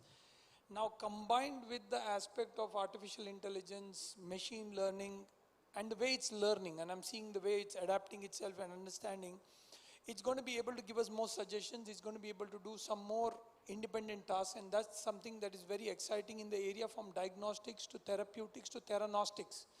It's going to cover up majority of the areas, and we will, AI and robotics are going to merge together in some form very closely. And that's where I would like to maybe put a word of caution, and I often tell to the junior enthusiasts who come up to me saying, let's use AI, and the word AI comes recurrently, that AI is not a replacement for natural stupidity. This idea of telling that we will use AI everywhere and saying, sab mein AI dal do, and wo kuch aa jayega, is a wrong notion. So please, we have to hold back our gears on saying AI is solution for everything. And I would like to just add that today in drug discovery, I've had 3 patents from India in drugs, 3 new drugs and 3 cancer drugs. The biggest understanding for me in using it in drug discovery, one of them is in the market, 2 are in the pipeline, but 1 patent granted, 2 under patents. Fantastic. The one patent granted cancer drug that I had, I used AI a lot, and I was fascinated to see what capabilities it had. We partnered with a group in Connecticut called Frontcourt AI. This group is one of the only groups that uses large language processing along with evidence mining combination, a very high advanced, which understands conversational AI of proteins, understands protein interactions, discussions. And what it did for me, which I thought was very interesting, was I had to create an USFDA application, which is a very cumbersome process for which I need to do, I don't know, I've already completed the preclinical phase, but I may require another 20, 30 other tests, which I really don't know. And by the time I finish this application, I would have spent hundreds, thousands of dollars. So what they did for me was, they said, we are going to put all your data through this entire system. And it is a very interesting thing today that pharma, by default, does not want to share its proprietary data. So how do I get to know what's happening protein to protein, new drugs? By the way, India does not do drug discovery, FYI. So if you're doing drug discovery in India, you will be punished. They'll say, what on earth are you doing? Why are you doing it? Because we are a generic market. So please be happy with what you're doing with generic. So when I started with drug discovery 10 years back, people actually dissuaded me to not doing it. Now to the point when I've understood, after having 1 patent in a novel drug, saying that when this AI system was used and they were able to crowdsource this, they were able to give me such a detailed information within a span of 5 days. Created a USFDA application for me using an AI system, which actually created an entire data set using all protein interactions and predicting outcomes also. So which means my data became more simplified, my data application became more simplified. I had an official USFDA submission ready by an AI. So that is what I thought the potential in future of AIs could be. Okay, it sounds like how ChatGPT helps a university student, fill up forms and fill up answer sheets very quickly. I'm going to take this to Dr. Soin for quickly. Talking about robotics, one thing that not enough people talk about is the fact that robotics now plays a crucial role in training surgeons. Isn't it, Dr. Soin? Hello. Yeah, that's absolutely right, Krishna, in many ways. So from my own experience, we do robotic surgery every day. First of all, a simple thing like there is a second console, right? So second console means that there are 2 surgeons who can sit at the same time and have the same controls, which are identical controls of the instruments which actually do the surgery. So if my trainee surgeon is sitting at one console, I'm sitting at the other one, and it makes the whole process much safer and more efficient for the trainee as well as safer for the patient. See, people here may or may not realize that all surgeons train on human beings, right? That's a fact of life. I know when you enter the hospital, you want the when you enter the hospital, you want the senior-most surgeon to operate. It's good if they are supervising, which they always do in my system, and I'm sure all good systems. So senior surgeon, experienced surgeon will supervise physically by scrubbing up and actually operating with the junior surgeon. But the junior surgeon learns on human beings, right? So there needs to be safety incorporated, and especially with new techniques like robotic surgery, this second console is a huge help. Another way that the training helps is the AR and VR, the XR technology basically, or virtual reality, augmented reality. Virtual reality is completely virtual, and augmented is, in addition to physically what exists, you actually add the computer elements on top of it. Help train surgeons on simulators without touching a human being. So that's a big thing. So the simulators with robotic instruments, the robotic machine, the Da Vinci robotic machine, which basically pretty much monopolizes the robotic world, they have excellent simulators to learn. So even I, 10 or 12 years ago when I started robotic surgery, I spent hundreds of hours on simulators, right? So I think that with the simulators, with the second console, the training has obviously become much safer and more efficient. One more way, which I recently learned, we had this conference of the pipeline that the intuitive surgical guys who do this robot have. And one of the amazing things they demonstrated was that they now have AI sifting through master videos. So I've submitted my master videos of liver surgery and liver donor surgery. And they have thousands of such video clips and footage. They fragment each surgery into steps. They then develop algorithms where, let's say 20 masters, they analyze the same step for 20 masters, and then they reach some benchmarks. So they have benchmarked each step of every major surgery, at least in liver surgery. And then when people are learning, they have to come up to that level. So that helps with dexterity, that helps with safety, and that helps with learning and shortening the learning curve. So I hope I've been able to make myself clear. Yeah, so yeah. Basically, master videos analyzed by AI algorithms, benchmarks set for learning. So that's how training has helped. Fair enough. Dr. Gauss, I see you strongly agree with Dr. Soin. Yeah, because I am into this day in and day out. And he himself agrees that nowhere else but urology uses the robotics the maximum. Absolutely. To break it down and to make it more simple for the common public, what Dr. Soin actually wants to say is, you have My Intuitive app in your phone itself. So what you do is, at the end of the procedure, you say you have completed a procedure. It compares your hand movements, your right hand movement, your left hand movement, your use of energy, how long you have been, just stopped at one point, how have been you using your bipolar forceps, your scissors, with what time, and the entire time span of your procedure compared to all the masters in the world. All that in your phone by the next morning.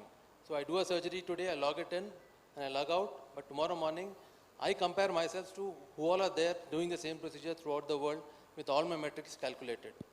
Another example to add to the learning is what AR and VR is. Suppose you train the robo or the artificial intelligence system saying that this is liver, this is the ureter, this is the psoas muscle, this is different internal organs that are there. You can superimpose a CT scan image or an MRI image on your own console where you are operating onto a patient and be very clear onto what organ you are operating in spite of having such a bloody field and so many things in between. That is augmented reality. What is virtual reality? You are not doing on a patient, but you are doing the similar thing onto a console wherein only a video game kind of a picture is there. Therein the student tries to do all these procedures not on a human but onto a virtual reality platform. Okay. Dr. Kuldeep Raizada, before I come to you, Dr. Vijay Chandru wants to make a point. Right. No, just on this business of training in robotic surgeries, Dr. Nageshwar Reddy was here this morning, and he's an adjunct professor at bioengineering at IISc. And so we've actually developed at the Indian Institute of Science a training program for endoscopy. So there is actually a haptics box. So when you put the endoscope through the haptic box, you actually get force feedback that you would get if you were actually inserting the endoscope. And you have a virtual reality environment where, as you're practicing and learning to do the endoscopy, you actually are in someone's throat, right? And you're actually visualizing that. And so this combination of virtual reality and, and devices, the company, by the way, the startup is called Mimic, and Mimic does this. And, but I was discussing with my daughter's a pediatric urologist at CHOP, and, and they are also now experimenting with this VR and robotics to actually train younger, I guess, first-year residents and so on. So I think there's a great opportunity there to develop these things. Of course, there's a great opportunity to develop both in terms of artificial intelligence and robotics. The only opportunity we don't have is time. We've completely run out of time here on this fascinating discussion. Dr. Gagandeep Kang, Dr. Vijay Chandru, Dr. Vishal Rao, Dr. Kuldeep Raizada, Dr. Ghaus, and Dr. Soin. I would have loved to continue this conversation forward, but only for the paucity of time, we are wrapping this up. Ladies and gentlemen, a huge round of applause for all the doctors over here who've simplified something we only heard and read. Now we know exactly how it works. Thank you so much for joining us and being with us and helping us understand. Please stay on stage so that all the special panelists can be felicitated.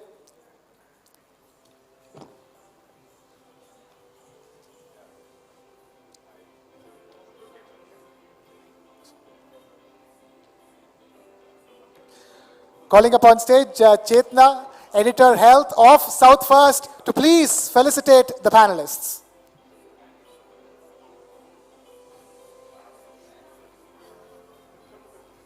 Please do give all the panelists and Chetna a huge round of applause. This has been a fascinating discussion.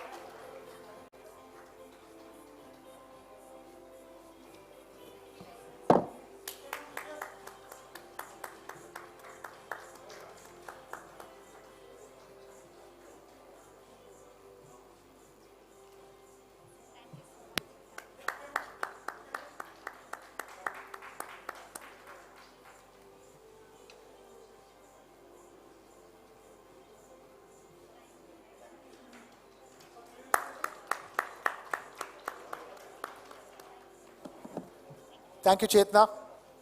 And thank you all doctors and panelists, Dr. Ghaus, Dr. Rao, Dr. Chandru, Dr. Raizada, and Dr. Soin. Thank you so much.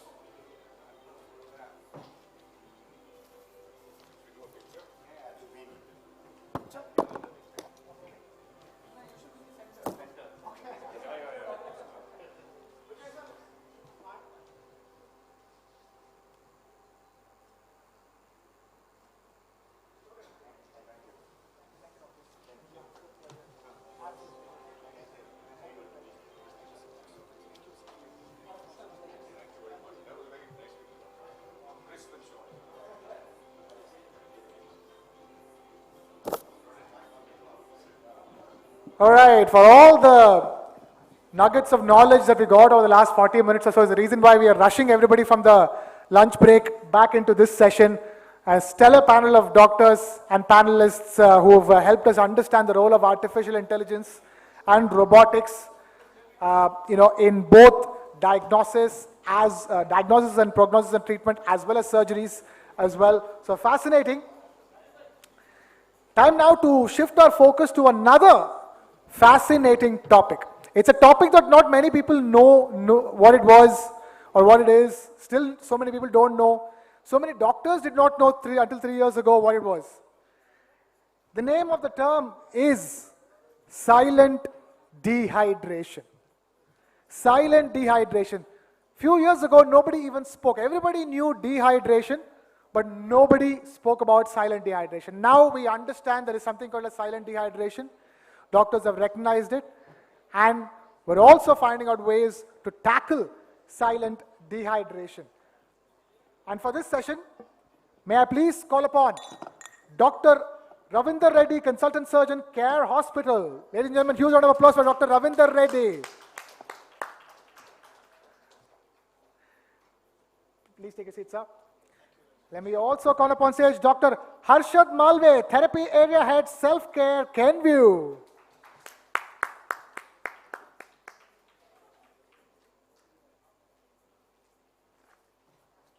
And of course, this session too is moderated by yours truly.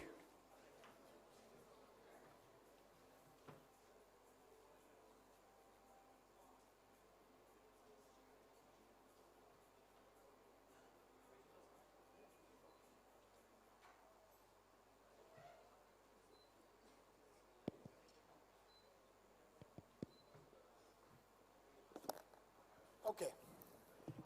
Do we all have our mics? Thank you. Yeah. Requesting everybody to please settle down and take your seats. This is going to be fascinating. For all those of you who are still wondering what is silent dehydration, we're going to be explaining this to you. It is not something to be taken lightly. First, before we take it lightly or strongly, we have to understand that something called as silent dehydration exists. We have to understand what exactly is it. So let me begin by asking Dr. Ravinder Reddy, what exactly is silent dehydration? What are your observations on silent dehydration in your own clinical practice? Thank you very much, and good afternoon, ladies and gentlemen. Please forgive the gruffiness or the hoarseness in my voice. I'm just recovering from a silent dehydration, because that's why I keep drinking water. You yourself are recovering from silent dehydration? Yes. My goodness. Please carry on, sir, and please take care of yourself. Thank you very much. Now, in the immediate past, we just had a fascinating session on artificial nutrition. And from there, we have taken literally an opposite view to the basic intelligence. What we heard was artificial intelligence, and now it's basic intelligence. We all know what is advanced intelligence is, that is the care of the patient, the therapy of the patient. But what is basic intelligence is what is a clear and a present danger in most of the human beings, as well as in 90% to 95% of the individuals who are unwell, like me at this moment, recovering now. We have an element of silent dehydration. Now, to explain this further, just like planet Earth, 70% of the surface of planet Earth is made up of water. We all know that, right? Similarly, 70 to 80% of human beings, 70 to 80% of the weight of the human beings is actually made up of water. 70 to 80% in an immediate newborn, to about 70% in adults. I weigh about 70 kgs, which is an average dude, and I have about 40 to 45 kgs of water in me. And to maintain this, daily I need to take 2.5 to 3 liters of water, and I excrete not exactly the same amount, but reasonably good amount to maintain a balance. Now, when there is a situation where the amount of fluid in the body is less than what it should be, then that is underhydration, which is a more correct term, but very commonly it is known as dehydration. Now, there are many tests to actually develop to diagnose dehydration, but a silent dehydration, I've used the 2 or 3 terms named after very famous, clear and present danger, and that's what it is. Most of the individuals who are unwell have an element of silent dehydration. And are there any specific tests to diagnose it? No. They absolutely no. But what is important is, once again, I come down to the way I open my statement, is the basic intelligence. We need to understand that every individual who is unwell has an element of silent dehydration. Let me talk about illnesses first. So it could be an overt illness, such as, you name it, all the metabolic illnesses or an infectious illnesses. Most of them, it's quite often that they have increased utilization of water, because water is one of the main things which we all need to get the entire system in us up and going about. Whenever we are unwell, this particular system takes a big meeting. One of the main reasons is we have, due to many reasons, I'll not go into that, our intake is less. We swallow less due to altered perception of our taste, or non-availability, or just we are too lazy to walk up to the kitchen or to the refrigerator to drink, or more commonly in the elderly or in the infirm is where they do not have adequate caregivers, or more importantly, patients who are having caregivers but they are not aware to actually be mindful of the water intake of these individuals. Now, this is what is silent dehydration. The commonest clinical manifestation, if I should use the word clinical, is actually lethargy, weakness. That is silent dehydration. If I find a 10 or 100 rupee or a 50 rupee note down and I get up and pick it up, I am surely having silent dehydration. But if there is the same amount of note fallen down, and I could be least bothered to get up, and that means I'm having an overt dehydration. Most of us get up and pick up the note, isn't it? That means we do have a silent dehydration. Coming back to the silent dehydration in normal, such as you and me, is the environmental climate. Right now, we are in the midst of July, we are in the midst of Olympics, and as we all know, there's an ongoing raging heat wave going on in Paris. And I was reading an article recently, what is the most commonest intake where all these athletes from various countries are having?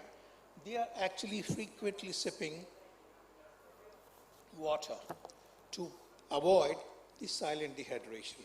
In other words, we do not need to be exposed to the harsh sunlight as we see in Hyderabad in the months of summer. Even being indoors itself, we actually lose adequate amount of water right from our skin, transpiration. It could be hidden, transpiration. It could be overt or very clear, that is perspiration or sweat. It could be the very way a person is breathing very rapidly. Each time we breathe in like that, the water, actually the temperature, depending on the environmental temperature, is either hot or too cold. It is the sinuses that actually utilize the water vapor in there and make it consumable to the body. In other words, we are utilizing water there. So we lose water there. So it's not just an inadequate oral intake, but the environmental temperature. The last thing is the medications. There are quite a few medications that actually cause loss of water. The commonest one we all know is actually the diuretics, and they are very rampantly used right, left, and center because we, ladies and gentlemen, have the duality of not only having the illnesses of the poor, but also the illnesses of the rich. In other words, the metabolic illnesses are so high, especially the cardiac and the cardiovascular and the renal, the chronic kidney disease, that the doctors actually put a moratorium on the amount of water we take in. And we say that, okay, if you got cardiac failure, you need to take only, I say, a liter of water per day, or not more than that, sometimes even less. Now, the person is not mindful or not educated to actually tell them it depends on the environment as such. If you are in an air-conditioned environment, it's fine. But if you're in a hot and a humid condition, which most of us are in India, right, that reduction of 750 ml will actually lead to more silent dehydration. So silent dehydration is something which is clear and present. And why are we more concerned about this much is because it certainly delays the recovery of the individual from whatever he or she is suffering from. Okay. Dr. Reddy, silent dehydration. Dr. Harshad, we have an idea of now what is silent dehydration in so-called non-diarrheal cases. But you can probably now talk to us about the concept of FEE in treating silent dehydration. If I may, FEE stands for fluids, electrolytes, and energy, doesn't it, Dr. Harshad? Exactly. So, good afternoon, everyone. As Sir has rightly pointed out, right, silent dehydration exists and exists with all of us in non-diarrheal conditions. So, dehydration with diarrhea is different. Silent dehydration in non-diarrheal condition is entirely a different entity. And as Anchor is rightly mentioned, right, the fluid, electrolyte, and energy. Now, Dr. Reddy has already mentioned we need fluids, but along with fluids, we also need electrolytes to facilitate the absorption of fluids. But the absorption of water or fluids is not only facilitated by electrolytes, it also needs some amount of glucose in the body, okay? There are SGLT2 receptors present on kidney which facilitate the absorption of water. So energy also plays a very important role in body. All of us do a lot of day-to-day activities which need energy. What happened particularly when it comes to illnesses, our basal metabolic rate goes high. So energy requirements are already on a higher side. But at the same time, when you are ill, you have poor appetite. So as it is, you are not eating well. So on one side, the energy demands are high. On other sides, you are not eating well. That leads to something called as energy deficits. So in these illnesses, you need to address the energy deficits as well. So only fluid electrolyte doesn't give you an impact on recovery from these illnesses. It has to be coupled with some amount of energy to address FEE, that is fluid electrolyte and energy deficits, so that the recovery from these non-diarrheal conditions will be much faster. Now energy, what ideal form of energy? All of us very well understand carbohydrates are the most important source of energy for our body. Naturally, the carbohydrates are utilized by our body for energy purposes. If carbs are not used, it will lead to utilization of other resources like fats and proteins, which may lead to formation of certain toxin products like ketone bodies. So preferably, carbs are the source of energy.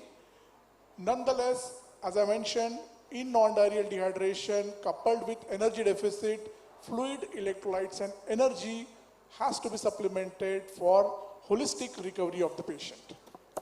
Okay, quick question before we wrap up to both of you. Usually when there is this dehydration, people say pani pilo. But silent dehydration means that you don't even know when you're dehydrated. Can you preemptively drink water, or is water just enough to deal with silent dehydration? It's a very practical question. So let me give you an example. Whenever we are exposed to the harsh summer weather, or when we are really thirsty, which means that we are actually very significantly dehydrated. Because our thirst receptors are stimulated, and it tells the front part of our brain called thalamus that, hey, I need to drink some water. So what do? We take a huge chug of huge water bottle, and straight away we chug the whole liter of bottle down, right? Thinking that we have corrected our dehydration. Probably it will only satisfy the dry mouth. To a significant extent, it will satisfy the incidence of dehydration by 30, 40, maybe 45% at the most. But to correct the dehydration, we need to constantly keep drinking water, depending on whether, even in healthy individuals, again, I come back to the normal intake of water in us is about 2.5 to 3 liters in 24 hours, provided we are in a normal temperature such as what we are experiencing right now. But in case we are exposed to harsher one, incidentally, we live in a very semi-arid area of the world, so you need to constantly keep checking in water. Every time we drink water doesn't mean that we need to have salt and sugar as such. Unless in some individuals who are having an extreme sense of vomiting or diarrhea or as Dr. Harshad has said, illness like fever and other things, in them we need to add the electrolytes and energy. Otherwise, simple water in most of us who are not hospitalized, who are not suffering from any ailment, should suffice. Okay. The other part is, I'm just taking a few more minutes, the other part is in case we are unwell, right? Pure water is not sufficient. We need to be mindful of the amount of calories we take. Remember 25, it's a very simple number to actually remember. 25 ml per kilogram per day. If somebody is 50, I leave the calculation to you all. Similarly, 25 kilocalories per kilogram per day. And we can calculate how many calories. Nowadays, we are having smartphones that actually will calculate whatever we are imbibing. This is for people who are fortunate enough to have one, but I'm just giving you an idea of the importance, to reiterate the importance that not just fluids, but electrolytes and energy too are essential to have it constantly, frequently, consistently, the whole day. Rashid, you want to make a quick point? Yeah. So a quick part on this, as Dr. Reddy mentioned, right? The fluid electrolyte energy is important. This is not something which is there we talking about. It is scientifically backed. It is evidence-based. A recent consensus recommendations from Indian expert panel, recently a consensus recommendation got published in Journal of Association of Physicians of India. The expert recommend that fluid electrolyte energy formulations to be started from day one of non-diarrheal illnesses to have the impact on recovery from them. So the FE formulation, preferably the ready-to-drink formulation, to be started because there is a known concentration of fluid electrolyte and energy in these formats. That's why they are to be preferred and to be started from day one of the illness to have an impact on recovery from these illnesses. Okay, fascinating. I'm afraid we have completely run out of time here on this conversation. I'm going to ask the audience to give a big round of applause to both Dr. Reddy and Dr. Harshad for helping us understand something that we never thought existed in the first place.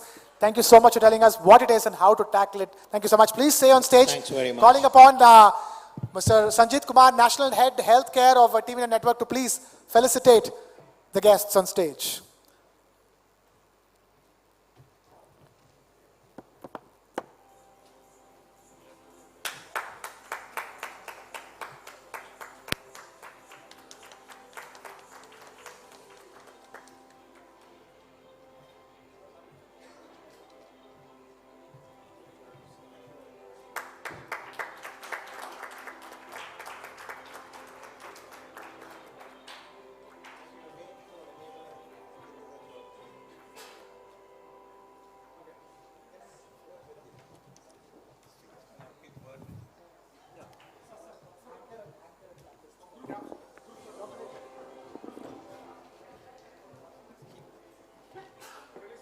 While we thank our panelists, I think we should also thank our audiences for being so patient, involved, enthusiastic about all the topics that we've been discussing today. A request to the audiences who are still outside, please come inside the hall and take your seats. Because the next panel is something that concerns all of us. Perhaps all of us find asking ourselves these questions, if not every day, at least now and then. This is a topic which all of us give a thought at some point or the other. And this particular topic, the second panel in the afternoon session at Dakshin Healthcare Summit is all about managing obesity, infertility, and lifestyle diseases. And to discuss these extremely important topics that concerns everyday health, we have a star-studded panel. We welcome on stage Dr. Esther Satyaraj, Head Clinical Nutrition and Dietetics of HCG, Dr. Rupa Banerjee, Director, IBD Center, AIG Hospitals, Dr. Sunita Sayamagaru, Diabetologist and Sexual Health Specialist, Dr. Anuradha Katragadda, Managing Director, Anu Test Tube Baby Center, Dr. Mr. Shashikant Iyengar, Founding Member, DLife.in, Dr. K.D. Modi, Endocrinologist, and to moderate this extremely important panel that probably will leave us with more information for the questions that we ask ourselves every day. Dr. Sudhir Kumar, Neurologist, Apollo Hospitals. It's mine, he's right behind me. It's my job to now allow him to take over the panel. Thank you. Yeah, thank you. And as you can see, we have all the stars on the stage, and they may be already known, but it's my just pleasant duty to introduce them briefly and then go on to the main session.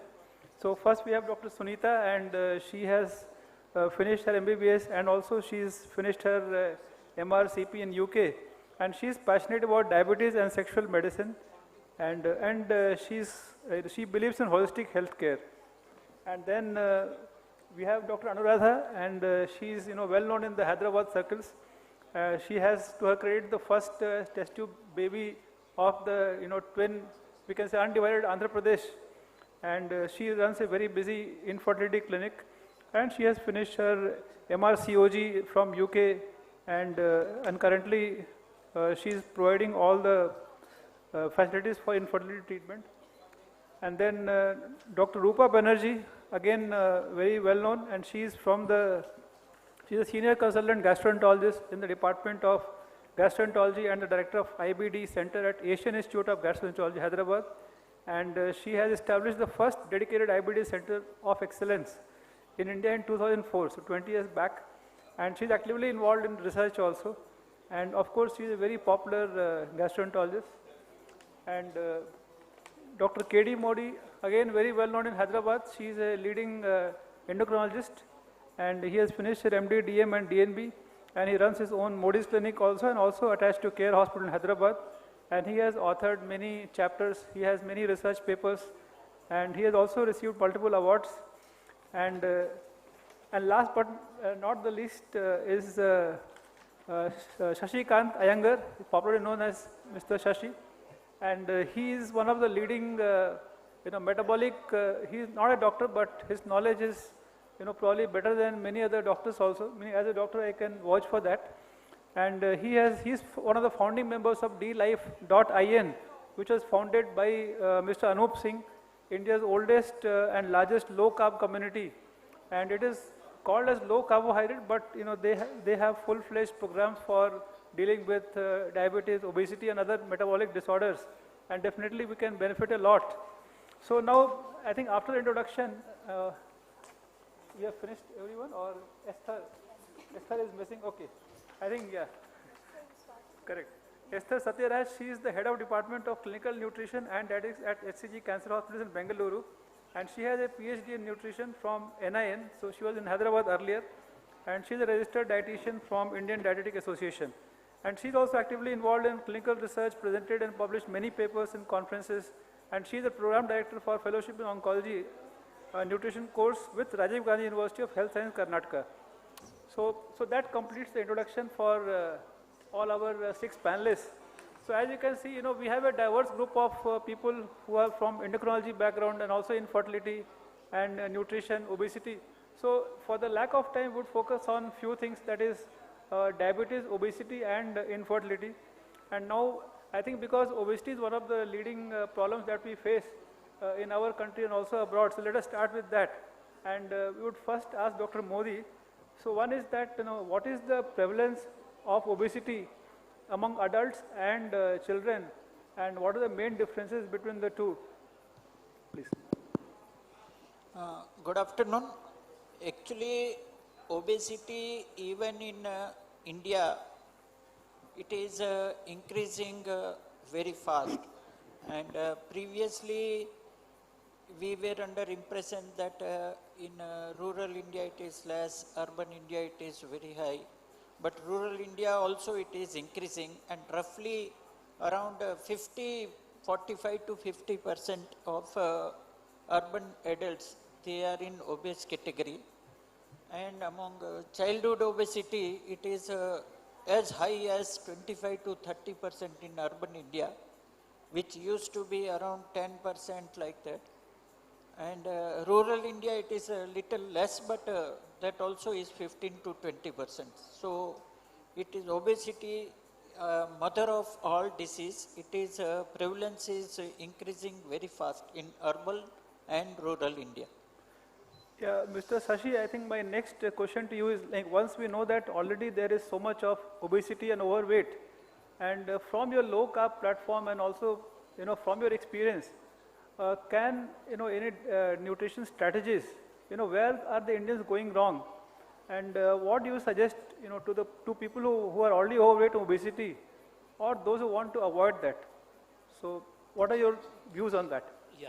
So we know that due to the influx of modern processed food, the high energy dense processed food or junk food, they are one of the major cause of obesity. Along with that, the high glycemic foods, and for the matter even intake of refined high omega-6 oils are also hypothesized to be involved in insulin resistance, which ultimately leads to obesity. So the way out is to abstain from all this processed food, excess sugar or cut off sugar, get off refined oil, and the most important aspect is to increase protein intake. I think one of the panel member earlier has stressed on the importance of protein intake. The moment we increase protein intake, the other macros will come down, and this will address, of course, coupled with exercise, adequate exercise, and we have seen how many people exercise in today when the survey was done, and stress management and adequate sleep. I think this will take care of obesity to a big extent. Thank you. Yeah, thank you. And we have Dr. Anu here. And so, ma'am, I would like to know from you, how do you define infertility? And does obesity play a role in that? And what are the, why the infertility is increasing? Now we see that many young women and also many young couples, they find it difficult. So, there are 3 small topics, maybe brief answers to these 3 of them. I think most of the couples, they conceive within the first 1 year, that is nearly 85%. By the second year, only 7% of the couples conceive. So that means most conceive within the first year, and later the pregnancy chances become low. So suppose a couple have been trying for 1 year without using any contraception and there is no pregnancy, then the couple is considered to be having infertility. If a woman is below 35 years of age, then you mark time as 1 year. But if the woman is more than 35, then you may need to start investigations and treatment soon after 6 months. You shouldn't be really waiting for 1 year. Whereas if the woman is above 40 years, then we should be starting treatment or the investigations by 4 months itself. So it depends on the woman's age. There could be several causes. There are several causes which are preventable. There are some which are we cannot really prevent or you cannot avoid. So one of the preventable causes is a lifestyle factor. The way we are living our life, the obesity, we can see there is an increase in the drug usage, smoking, alcohol, the lifestyle behavior. So all this can actually have an impact on the pregnancy rates. When you talk about the obesity, obese, even a male person or a female can have an effect on the pregnancy rates. In men, it can reduce the sperm count, it can reduce the sperm motility, and you can see that there's an increased exposure to the estrogens, either through the diet or the dairy products, and that leads to obesity. And that again reduces the testosterone levels and increase in the estrogens. And we're all exposed to a lot of bisphenols and phthalates, and this also increases estrogen levels. So that again causes obesity and increase in the incidence of infertility. When you come to the women, obesity reduces the pregnancy rates by almost 50%.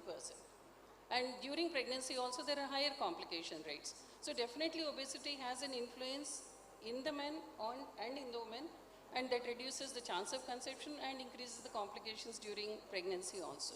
So I think one need to definitely maintain the lifestyle to make sure to have an early pregnancy and a healthy pregnancy. Thank you, ma'am. I think now we move on to gastroenterology, because one of the reasons for obesity is overeating, and we say that the hunger, satiety, everything is controlled by brain, but finally the food is going to stomach also. So are there any factors that are there in the stomach which control the appetite? And second thing is, now there is a lot of talk about inflammatory foods which people are consuming, and also ultra processed packaged foods which affect the gut microbiome. And we know that that's one of your specialty areas also. So what is that gut microbiome? And then, what are the gut-related factors which are involved in overeating and obesity epidemic, what we can say? And, so some insights on that, ma'am. Yeah, I think ultimately obesity comes to the gastroenterologist. Must be eating more, and that's why you're obese. And as a gastroenterologist, I agree with all the panelists and what they have said. And we always blame the spicy burger or the fantastic chips for the obesity. And before I proceed to say anything, yes, you need to control the diet and you need to exercise. But there is something else. So far, we always thought about us as me, okay?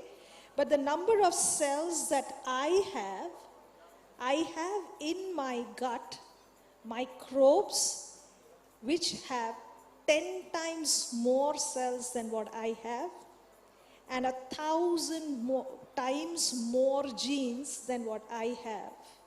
So obesity is also controlled. So we are not me. I means me and my microbiome. That is my ecosystem. And with modern technology and being able to identify the entire gut microbiome, what are the bacteria there, what is the proportion, we know that that ecosystem is responsible for many of our ailments. Obesity is one of them as well. So there is diet patterns. Now we are checking the gut microbiome, suggesting diet based on that, and then trying to see if we can improve the entire ecosystem within the body. So these are newer concepts, and I think we can handle it. And I'll give you a small story which is very interesting. There is stool transplantation. And stool transplantation for illnesses have shown very good results. Clostridium difficile infection, some of the inflammatory bowel diseases, stool transplantation. In America, a strange case happened. A lady was given stool transplant. Post-stool transplant, she became fine. She was normal, she was healthy, but she filed a case in court against the doctor. Why?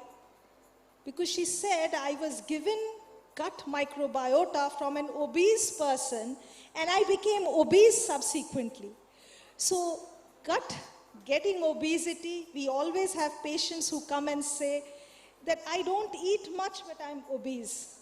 So there is something else also, and I think we must focus on that as well. I think now we move on to nutrition specialist, Dr. Esther, and she works closely with cancer patients.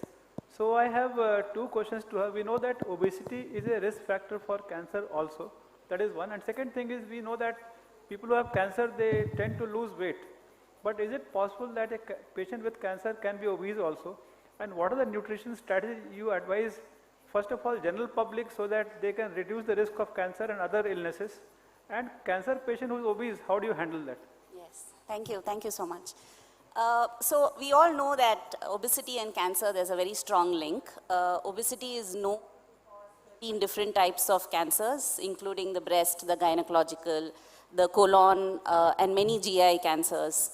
In an Indian setting, if you ask me, it's very different now than what we would have seen a couple of decades ago where cancer patients were coming to us emaciated.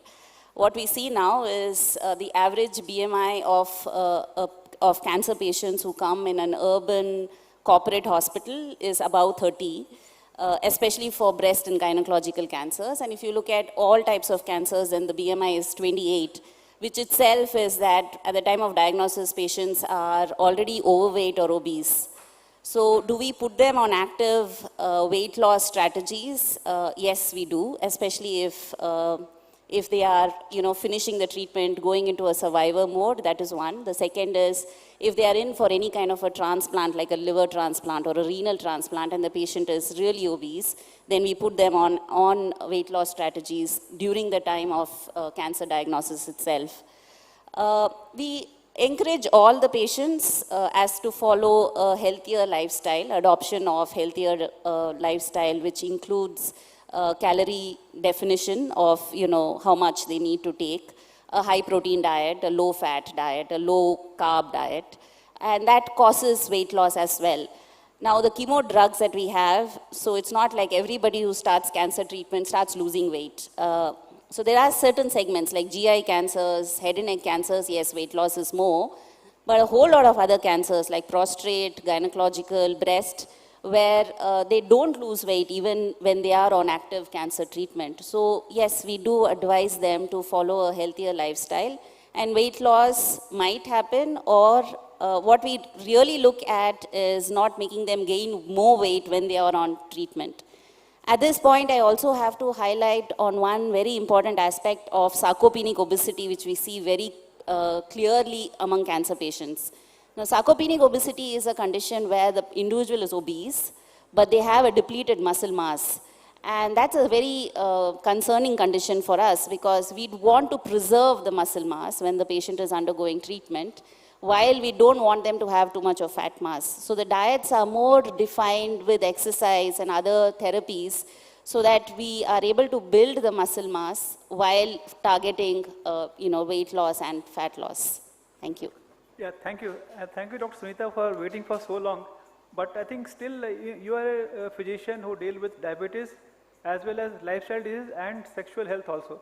So my question to you is, how does obesity or diabetes or other lifestyle disease affect a person's sexual health, both men and women? And how do you manage them, in terms of, say, obesity and diabetes affecting sexual health? Right. So what I'm seeing nowadays is that there's more young men, more than women, more young men, less than 30 years old, approaching me for sexual health problems. Whereas maybe this was not the case when I was in UK. I would see more kind of middle-aged men approaching me for the problems. But here in India, especially even in Hyderabad and all over India, I'm receiving that. And when I go into their history, even they themselves are not aware. When I do the basic blood work, what I'm noticing is that they're either very much, they are quite obese. When I take their general health parameters, and they are either pre-diabetic or over-diabetic, but they were not aware that they were diabetic. So,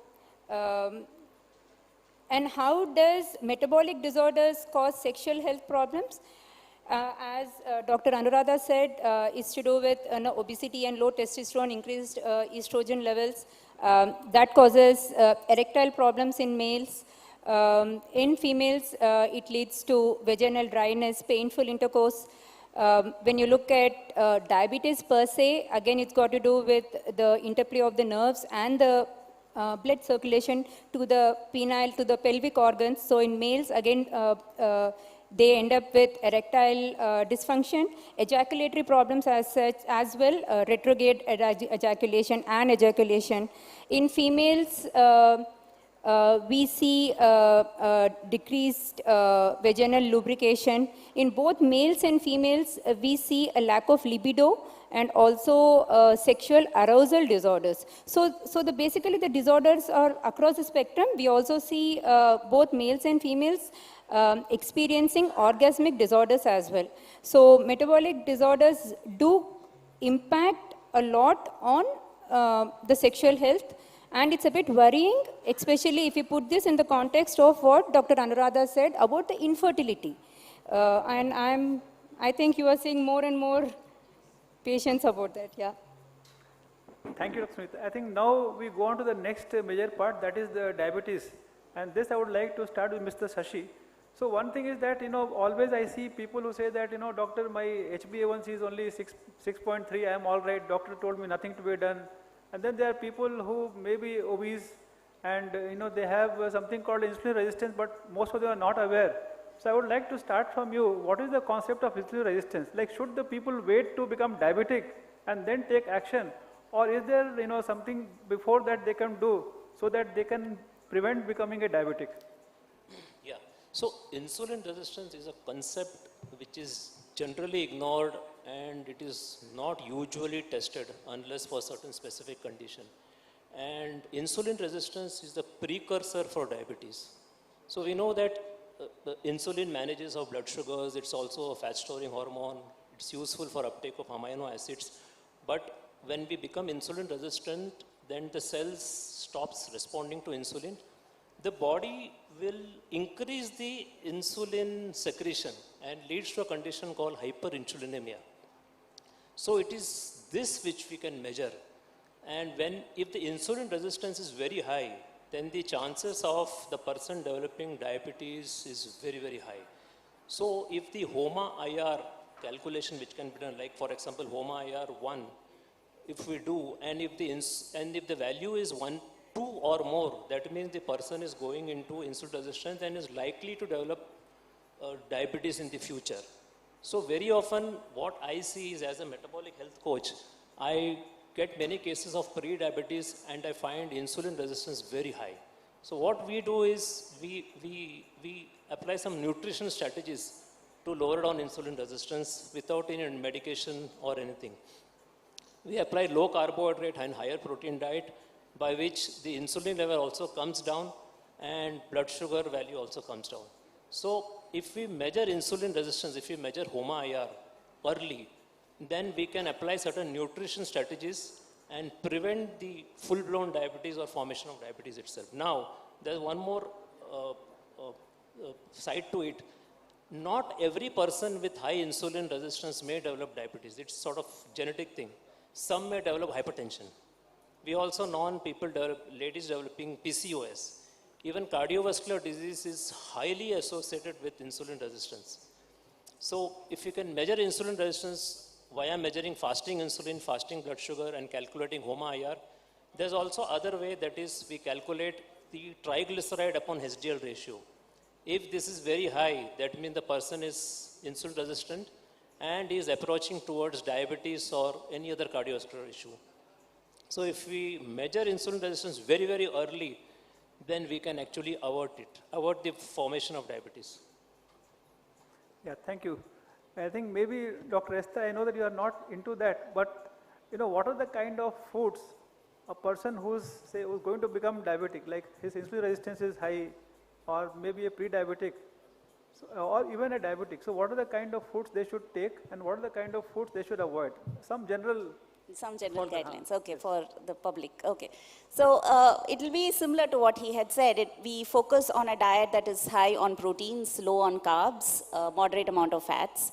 But what we also look at is the total calorie intake. So we go with simple calculations to make sure that the total calorie intake is not too much, and that gets balanced with adequate amount of physical activity. So once we know how much of calories an individual has to take, then we break that down into macronutrients. our Indian diets typically give about 60-65%, even up to 70% of calories coming from carbohydrates. And that is what we try to cut down. We don't put them on ketogenic diets at this point. We put them on something that gives carbohydrates is still the primary source of energy, but we probably give it about 50% of calories, 50 to 55% of calories coming from carbs. We step up on proteins, but when we say we step up on proteins, it's not like we give them some 40% of calories coming from proteins. We step it up from, say, 5%, which what an Indian generally takes, to about 10 to 15% of calories coming from proteins, and the rest of the breakup is for fats. So if I have to break this down into foods that we eat, how we advise is make sure that you take more of complex carbohydrates, something that is high on fiber as well. Every meal contains some source of proteins. So if there is a non-vegetarian, then it becomes easier because eggs and chicken and fish, all of these are sources of proteins. They have more variety. But even if the person is taking a vegan or a vegetarian diet, then we give alternate sources of protein. But every meal comes in with a protein source. And fiber is emphasized because it is not just linked with glucose metabolism, but it's also associated with a lot of other metabolic parameters and the gut microbiome as well. Thank you. Dr. Modi, next question to you. So basically, once people have already tried lifestyle factors, especially diet, so the question comes is, when should the person start medications? And patients always wonder, one is the tablets, that is oral hypoglycemic agents, and then when is the need to start insulin? So these are the two questions many people have, in a diabetic, when to start medications and especially when to start insulin. Actually, lifestyle measures are the basics of a pyramid. If we consider diabetes management as a pyramid, base is by lifestyle measure. So nobody can escape from it. Timely food, timely sleep, and good quality food that all other speakers say, that good fiber intake, protein intake, good quality of fat and complex carbohydrate. So this is the basics of diabetes management. And everybody wants to avoid a medicine, but unfortunately 95% of diabetic patients, they require medicine. 95%. So if you need medicine, then don't feel shame that I have become slave of the medicine. Whatever generally nowadays trend is to start with double drug rather than monotherapy and gradually increasing. People say that if you attack aggressively diabetes, then on the long run your sugar will remain under control for a very long period. But sequentially, if you increase medicine like monotherapy, then wait for 2 years, then second drug, then again after 2-3 years. So that gives troughs and peaks, and that gives a lot of blood sugar fluctuations. So that approach is not considered good. So most of the patient, yes, up to 7 to 8 years of diabetes, 70 to 80% of type 2 diabetic patients, they can be managed on drugs. But after 7 to 8 years, when their beta cell, they get exhausted, they require insulin. So indication of insulin is that optimum oral drug therapy, if your blood sugar is not controlled, then you will require supplementary insulin. Generally, we start with single dose basal insulin, and afterward we increase it, and subsequently basal bolus, like means with each meal you give one bolus insulin, and night time you give basal insulin. So that is the course. Yeah, thank you, sir. I think now to Dr. Sunita, because many patients who have diabetes, they want to know whether they can ever come off the medications or not. Many times it is not possible, but is there something called diabetic, remission from diabetes? Can a diabetic, come out of medications forever or at least for long term? And is that possible, and how is it possible? The answer is a resounding yes. At least I can speak from my own experience, my own patient database. After what Modi sir has said, that the patient goes on the medicines, and then at some point, basically what I've seen in my experience, patients approaching me, they're actually fed up of medicines. That's the thing. The first thing they come into the room, they say, can you do something about, can I come out of medicines? That is the first question. And yes, I'd like to give hope to all, whoever is listening today, it is possible. But it's like a 50-50 thing. It's, the motivation has to be from the patient's end. The doctor can't do any magic here. I can advise, I can suggest, I'll help. What works for me, or what has helped me reduce the medications, not only in diabetes, but even for, say, blood pressure medicines or even the statins, the cholesterol medicines, is that I look at the patient as a whole. It's not just, I'm prescribed diet alone or exercise alone. So that's the other speakers have spoken. What I look at every clinic review is to focus on diet, exercise, obviously. Also on sleep, much was talked about it from the morning, but most importantly, the stress. So that is the elephant in the room, I guess, because no person, whether rich, poor, male, female, old, young, I have seen each and every patient is stressed in these current times. So every review of mine focuses on the release of stress, either through counseling, through simple trips. And I think it's more like a holistic care. And what I've noticed over the last 8 to 9 years, ever since I started my clinic in Hyderabad, is that I've been able to actually bring down the medications of my patients. And some of them are on no medications as well. And yes, so that's what we call the remission of diabetes. So yes, it is possible. I do have my patients. They are in remission. So the next question was for how long it is possible. Now that depends upon the patient. So if the patient is able to manage his lifestyle changes, positive lifestyle changes, for months, years together, he's going to be in remission. At some point, he knows, and I think it's more to do with the awareness and the education of the patient. Once it enters the patient's mind that, yes, this is possible, I have seen that they have been able to control the diabetes or other metabolic disorders quite well. It is that first initial hurdle is for them to understand. And once that's done, I think half the battle is won. So diabetes remission definitely is possible. And I think one last thing I would like to tell here is that is possible in majority of patients who have actually lost quite a lot of weight. If they're able to lose roughly around 10 to 15 kgs, it's quite possible. They can keep that under remission. Yeah, thank you. I think now we are going to the last round of questions, and then we'll have short 5 or 10 minutes for the audience also. So keep your questions ready. And so I think now we'll come to Dr. Anuradha.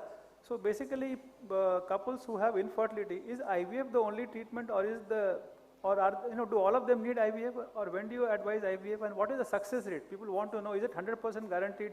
Like we see some ads and they got penalized also, claiming 100% success.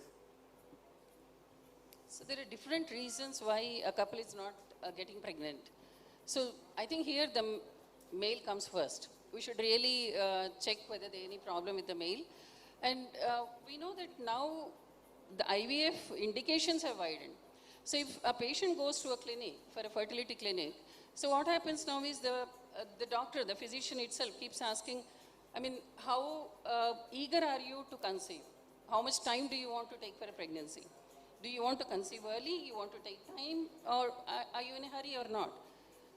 So definitely, we should not really rush into major treatments. We should try with the simplest as much as possible, but considering the age of the woman, it is very, very important. We do know that from 30 there is a difference, and the best reproductive age is between 24 to 27.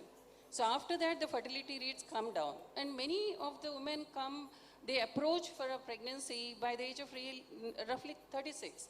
And by that time, we expect the fertility to be already naturally declining. So depending on the cause and what the patient wants, the treatment is done. But then we should insist to try with the simple treatments as much as possible. And again, depends on the cause. Suppose the men have azoospermia, there are no sperms at all, or there are very few sperms, then you cannot really wait for a natural conception. or a simple treatment. Then you have to plan for IVF or ICSI. There is an advancement where you can just pick up a single sperm into a needle and inject directly into there.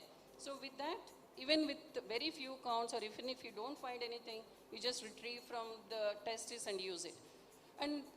But again, in women also, when there are tubal blocks, there are endometriosis, then you go for IVF. So IVF is not really required for everyone, but then the horizons and indications of IVF really have widened now. So many are going for IVF, it doesn't work out in the first few. But then we should know that IVF does not have a 100% success rate. The maximum chance in each cycle is no more beyond 40 or 45%. So we should not really get eluded with all the advertisements which say that, okay, come to us or whatever, surrogacy will have a 100% chance or a 75% success rate for you. That is not true. It started with a single digit success rate 46 years ago, and now we have just come up to almost 40 to 45%. So definitely the chances in each cycle are not 100%. So the couple should understand. But only positive point is, suppose you do not conceive in one cycle, it does not mean that's the end of the whole thing. If you try more attempts, by the end of 3 or 4 cycles, we expect almost 80% to conceive. So it has the best success rate, but still it has its own limitations. Thank you. I think next to Dr. Rupa, you follow quite a bit on the lifestyle. So there are two sub-parts. One is the, Indians, we are blindly copying the West, and there is westernization of lifestyle in most of us. So what is the impact of westernization on the lifestyle diseases? And second is, you also focus quite a bit on the rural areas. So we know that in cities, there is a pandemic of lifestyle diseases. How about rural area? Like, are they exempt from all these things, or are we also facing similar problems there? I think this is a good question and a very relevant one in the modern scenario. Yes, there is westernization, and I don't need to highlight why. I mean, Hyderabad also 20 years ago, and now it's so changed. We have the swanky malls, our airport is world class. And when you have, there's technology, we have women in high positions, right? And together with that, there is the other side. And that other side is we have, if I may use the term, the McDonald's, the KFCs, the burgers, and the other thing. Penetration is happening because suburban Hyderabad, the villages are all getting infiltrated. So I run a rural program, and I found it, what I thought and what I saw when I went there was so different. Every little village, there are no diarrheas. They are not malnourished children, who are running about the streets. They have a school, they have the school uniform, but every village has a different spellings used. Chow mein center. And there is the burger with B-U-G-G-E-R, B-U-R-G-R, but that store is there. And all the famous US companies' chips packets in multiple small packets are there. And that's surprising because they get it just for 2 rupees and 5 rupees, what we don't get here. So the school children are also coming out and having that. The consequences are lifestyle disease is a big spectrum. We discussed obesity, we discussed infertility. There is hypertension. Then there is reflux disease. We are doing a study in the villages. You won't believe it, but 40 to 60% of the villagers are saying they have upputundi kappuru karpuru. They have bloatedness, they have acidity, and all the other lifestyle diseases. So there is obesity, there's diabetes, there's hypertension, there is acidity, there is constipation, there is joint pains. They're not coming to us with malaria or tuberculosis and all that. So the infectious diseases are coming down, and it's an epidemiologic shift. What is happening is we are seeing the lifestyle diseases grow. Together with this, I would like to highlight one important factor. All of us have highlighted it, have mentioned it in some form, but I just want to say mental stress. Our kids are going through a lot of mental stress because of the education styles, again, mimicry of the Western world. And every patient that comes with reflux disease, their insomnia, there's addiction to electronic gadgets. I was checking my mobile at least 10 times in this place to see whether my hospital has sent any message. And all that is also increasing diabetes, hypertension, and other lifestyle diseases. So it is a time for us to focus and get out of this race and get ourselves a better lifestyle. Thank you. So Dr. Modi, one thing which is in news nowadays is there are a lot of magic pills for obesity. And few drugs have become blockbuster drugs. They came for diabetes, but now anybody who's overweight and obese they're using, like Ozempic, and company has made billions of dollars. Share price also going up. So, who are the people who require, those so-called blockbuster anti-obesity drugs? And maybe, one or two lines about the bariatric surgery. Who needs bariatric surgery? Okay. Actually, as Madam said, that in gut microbiota is very, very important. Similarly, gut is also very important endocrine organ. Gut has so many hormones. The moment you start taking food and you reach at some level, immediately satiety hormone will start secreting from gut. They will go to brain, they will go to satiety center, and they will inhibit hunger center. So these are 4 or 5 important gut hormones are there. The main one is GLP-1. It is secreted from distal intestine. And when we are hungry, that time also our gut is active. Stomach will produce a hunger hormone. It will go to brain and it will start ringing the bell that food, food, food. And unfortunately, our hunger center remains open almost 80 to 90% of time, while satiety hormones are active only for 2 to 3 hours. That is mainly after food. So these satiety hormones, they are utilized by pharma company, and yes, they are mainly, they were available in injection form, initially daily, afterward weekly, and now they have succeeded in making it orally also. So once you take this tablet, GLP-1 analog tablet, oral semaglutide, then yes, it can reduce your weight by 5 to 10%. And you rightly said that scientifically people have proved it, that they are very good medicine for diabetes also. So oral semaglutide, once you give to obese person, diabetes will nicely come under control, their blood sugar fluctuations will come down, and weight will come down by 5 to 10%. And there are other hormones also, like GLP-1, GIP, and glucagon. So if you combine all three, that is called triple G therapy, then results are as good as bariatric surgery, 20-25% weight reduction. But only problem is still cost.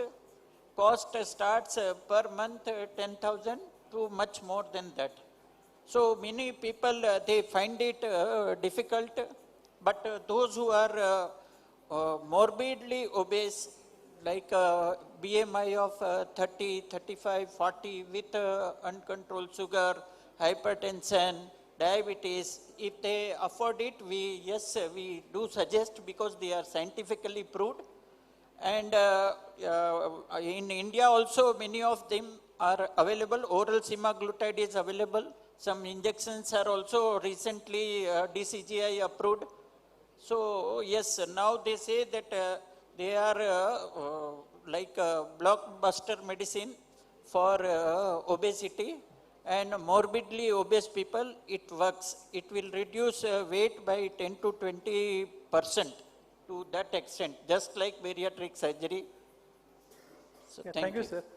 I think now to Mr. Sashi, I know that your dlife.in along with Mr. Anup Singh, and you're doing a lot of good work in the low carbohydrate nutrition space. So just for the audience, what are the indications for which you advocate low carbohydrate nutrition? If you can just list those indications. Yeah, so practically in all modern chronic diseases, low carbohydrate or his extended version, ketogenic diet works very well. So we use it for diabetes, for obesity, polycystic ovarian syndrome, and even hypertension for the matter. And of late, there are a lot of studies, publications coming out on the utility of ketogenic diet in the management of mental health conditions like bipolar, schizophrenia, and neurological condition, which includes everything. And most of them, you know this, Parkinson, dementia, ALS, and even in cancers now. Now, a lot of case study publications have come out on the application of ketogenic diet in cancers. So, in the spectrum of most of the modern chronic diseases, low carbohydrate or ketogenic diet can be applied very, very successfully. So, for diabetes, it just works like magic, getting blood sugar under control and also reducing medication or possibility of getting off medication. Now, I am off medication for the last almost 9 years. So, I'm managing my blood sugars with HbA1c of only 5 for almost 9 years, or Mr. Anup Singh is there managing it for almost 14 years without medication with just low carbohydrate nutrition. Yeah, thank you. I think we had a very good session here, and just small applause for them. But now the turn is yours. I'm sure you have a lot of questions and queries. So you can just stand up, tell your name, and then ask the question and also whom you are asking.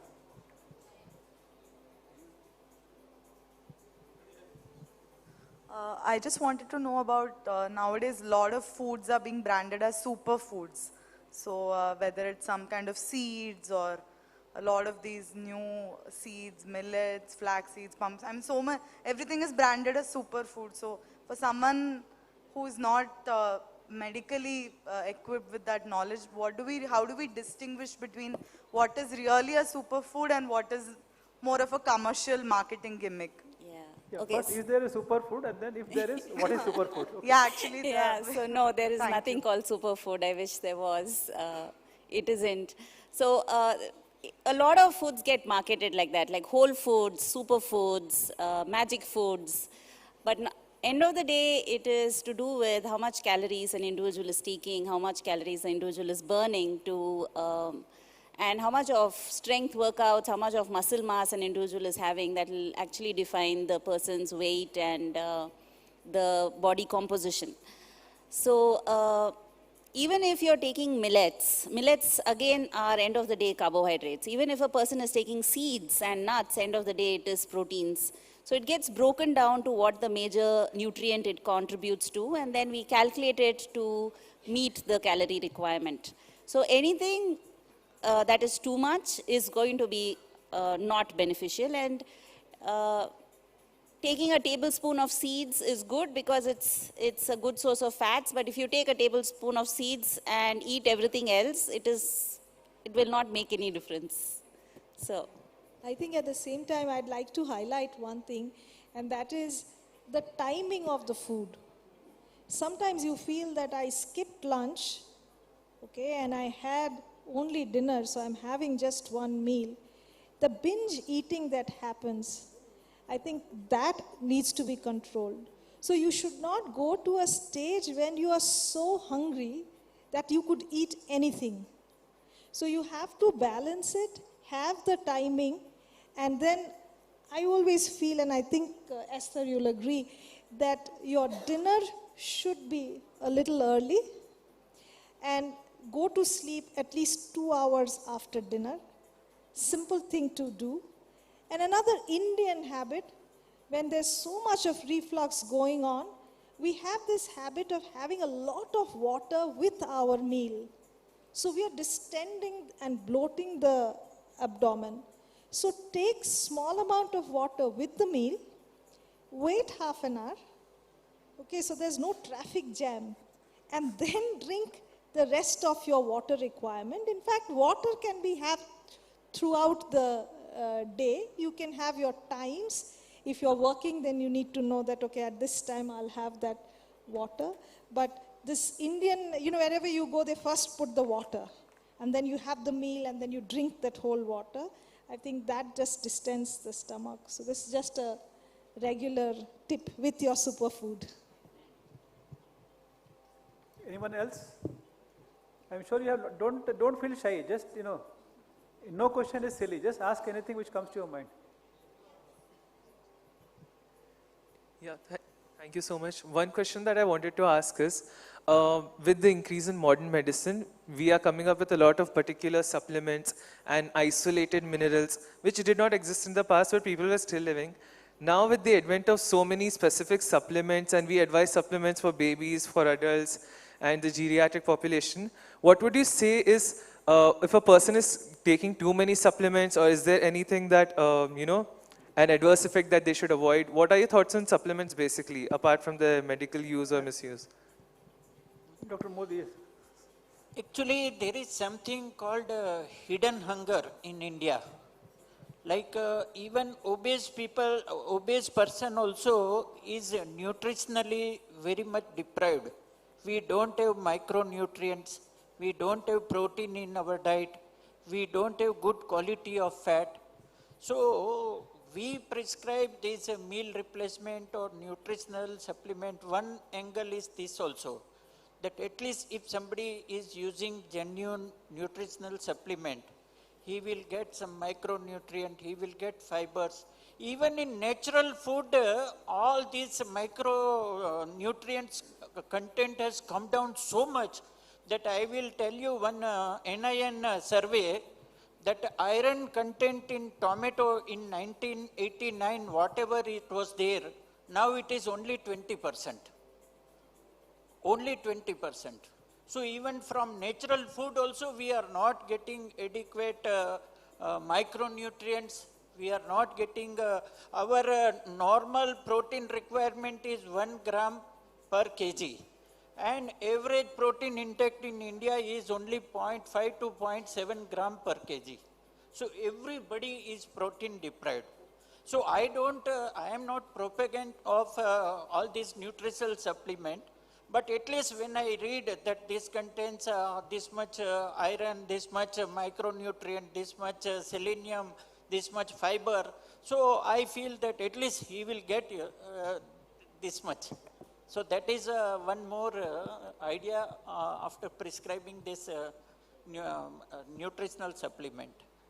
But, thank you. We had a wonderful session, and I thank all our esteemed panelists and learned speakers who gave their valuable insights, and also audience for actively participating. So with this, we come to the close of this session and hand over to the organizers. Thank you so much, Dr. Siddiq. It was indeed a panel that, like I said, all of us have questions for, and to show you an appreciation, a token of appreciation to all the panelists here, and I invite on stage Dr. Janki, Research and Development Head, and Shweta, Manufacturing Head of Yazaz. Yazaz is also our hamper sponsors. Please proceed to the stage so that we can introduce you to our panelists who have kept us engaged and informed through the day. Ladies and gentlemen, a round of applause to the last panel today here at Dakshin Healthcare Summit 2022. The panel discussed what I keep insisting is an everyday conversation that we have. Thank you so much, Dr. Esther Satyaraj, for being here today. Dr. Esther Satyaraj is Head Clinical Nutrition and Dietetics of HCG Hospital. She's flown down all the way from Bangalore for this event.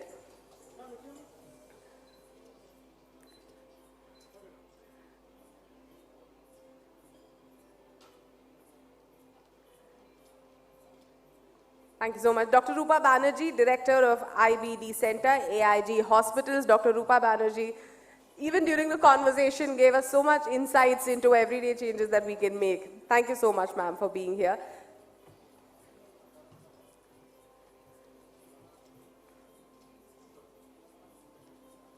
Dr. Sunita Saimagaru, diabetologist and sexual health specialist. Thank you so much, ma'am, for being here and engaging all of us in this conversation. Dr. Anuradha Katragada, Managing Director, Anu Test Tube Baby Center, for her insights, especially on fertility.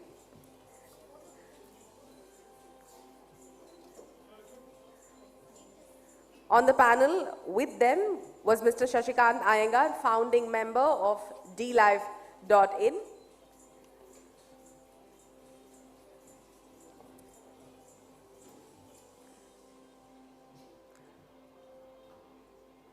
Dr. K.D. Modi, endocrinologist, who is part of this panel as well. Thank you so much, Doctor, for being here today.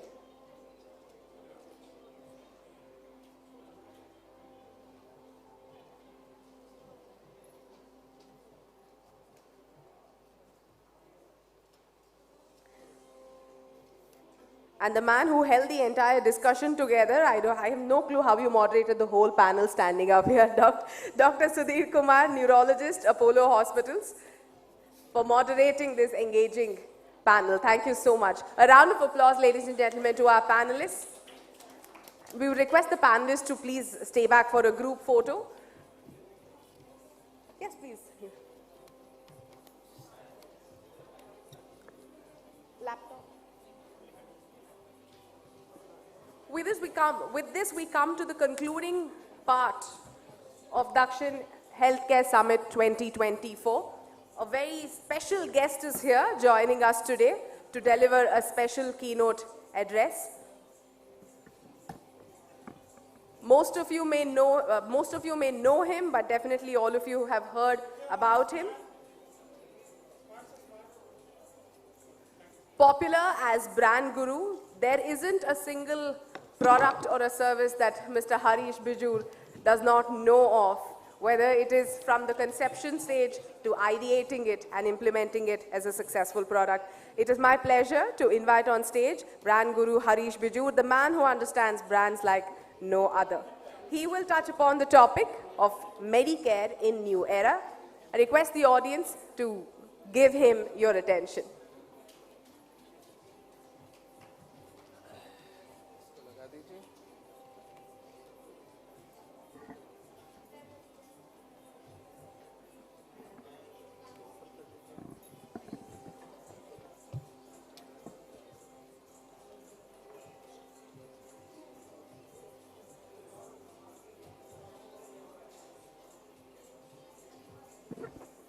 While we set up the presentation, request the audiences to please settle down.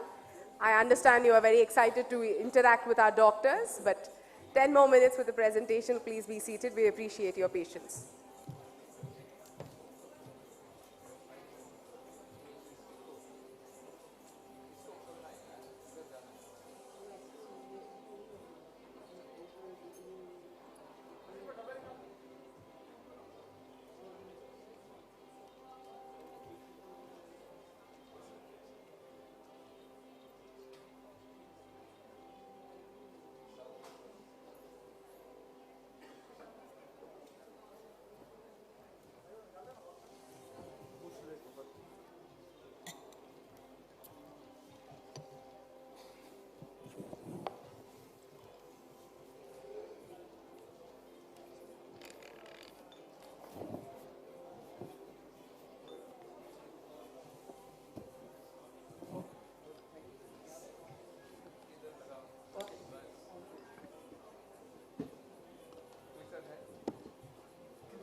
Okay, got it. अच्छा, आ गया? शुरू करें? Hello. Ladies and gentlemen, your attention please. I would like all of you to kindly sit down. May I request all of you to kindly sit down? Those of you who are going to be in the auditorium. I'm going to begin this final address and say goodbye to all of you.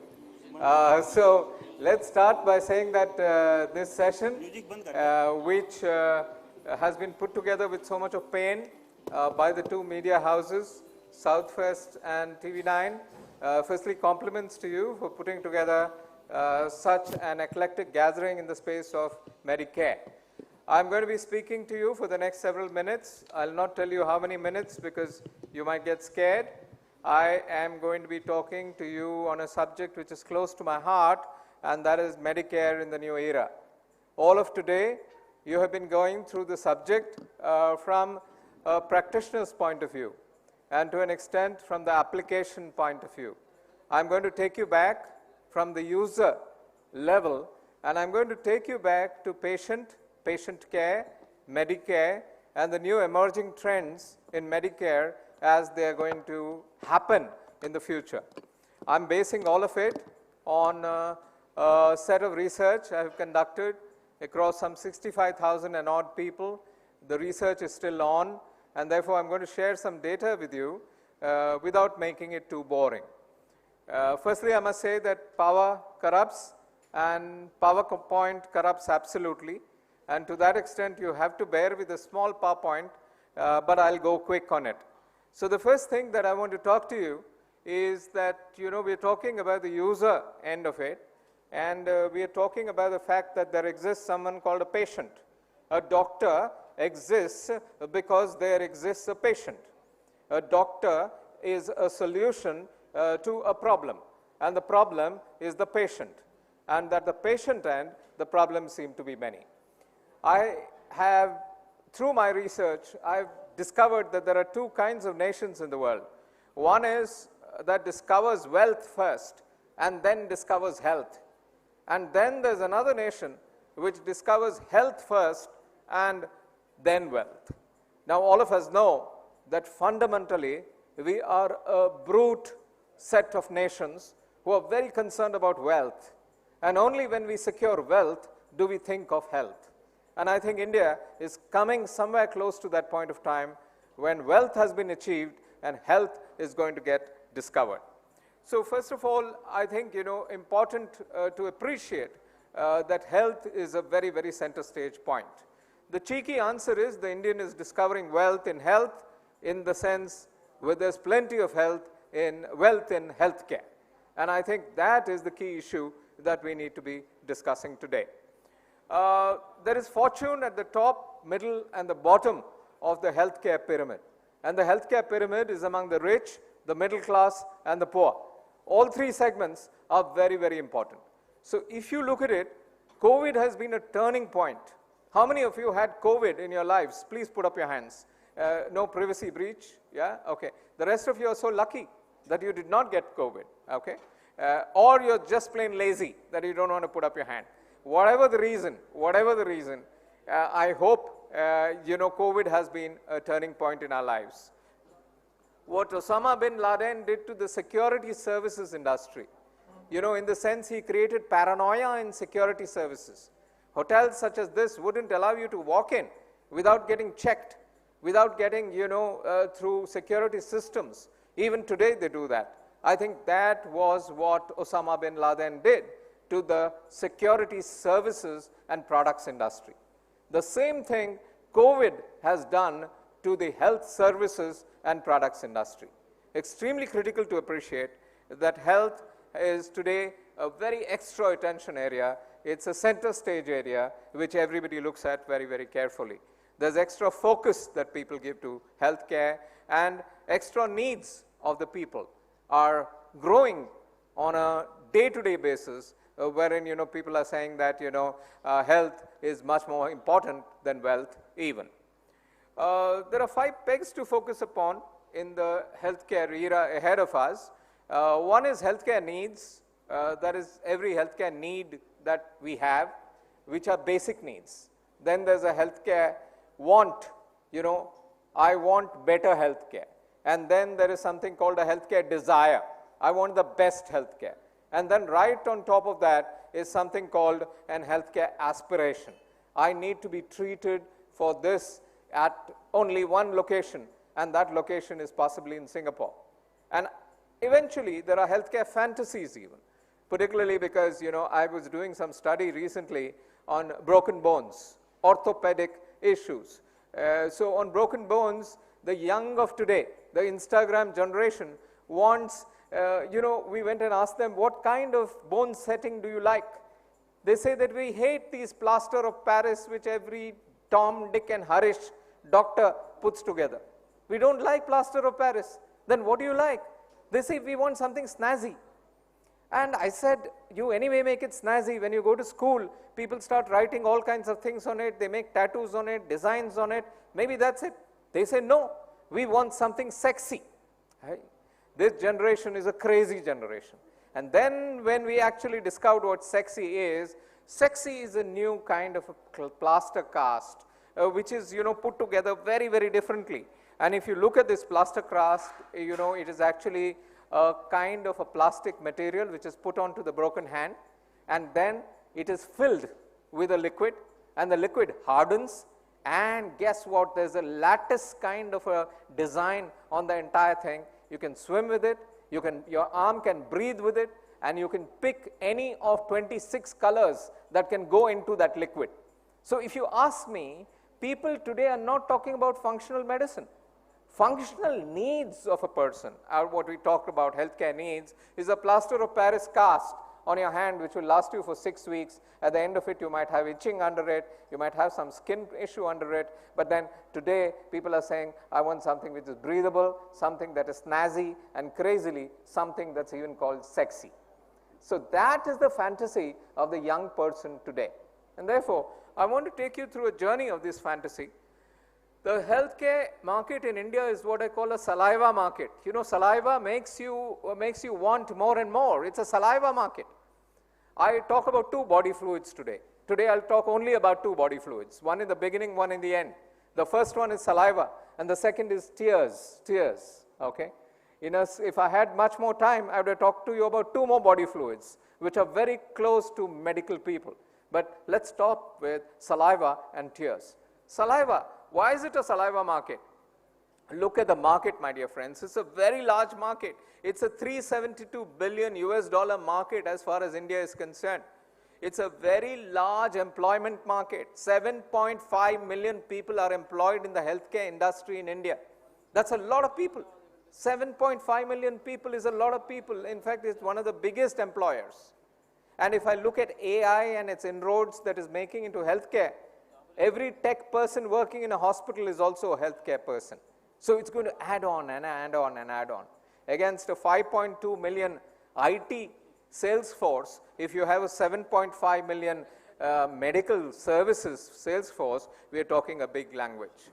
The hospital market touches $98.98 billion okay, out of this $372 billion 372 billion means the healthcare market is 372 unicorns. Unicorns. We talk unicorns. The startup talks unicorn. That's $1 billion.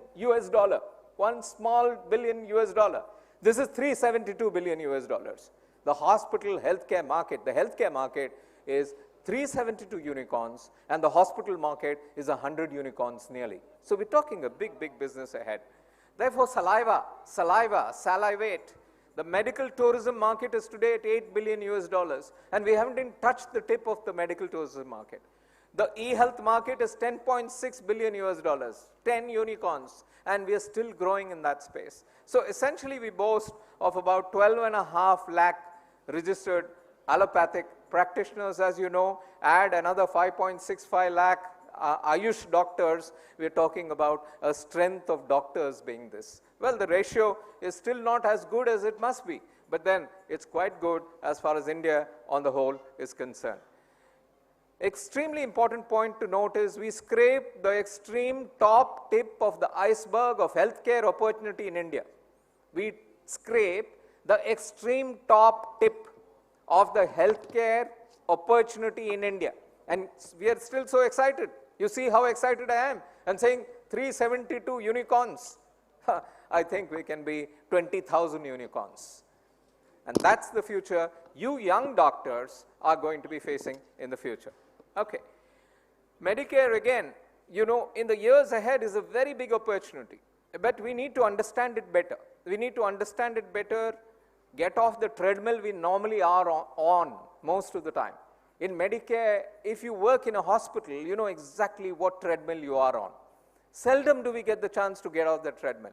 I speak to doctors every now and then. One of my first clients was a pharma giant in India, and that took me to meet some 2,600 and odd doctors over a period of 12.5 years. And in this doctor visit, I know what kind of a life a doctor leads. I think we need to get off the treadmill a little bit and understand what's coming, what's unraveling, and how do we look at it differently. we need to context it to the era of users who are unveiling ahead. You know, how many of you in this room were born after 2010? Please put up your hands. After 2010. What? Not a single person. Obviously, yeah, obviously. 2010 is so-so. How many of you have children in the house who were born 2010 onwards? Yeah, yeah, okay, okay. Now, you know who this animal is in your house? The children in your house. It's called the alpha generation. Alpha generation. Gone are millennials. We are millennials. You're millennials. How many of you are millennials out here? Put up your hands. You're so yesterday. So yesterday. How many of you are Gen Z? Ah, so yesterday. Yeah, yeah. How many of you are Gen Y? You were so day before yesterday.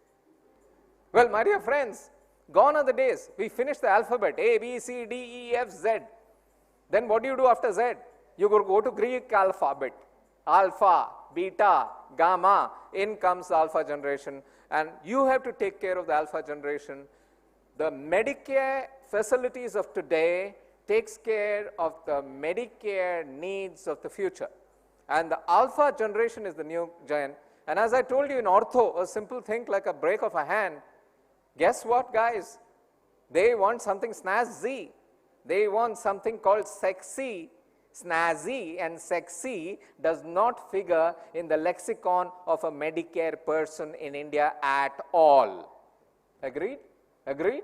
It would be something inappropriate. I'm using this word at a forum which is just about closing.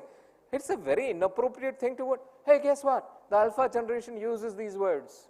They love these words. And they've got Medicare fantasies. You have to cater to them. Okay.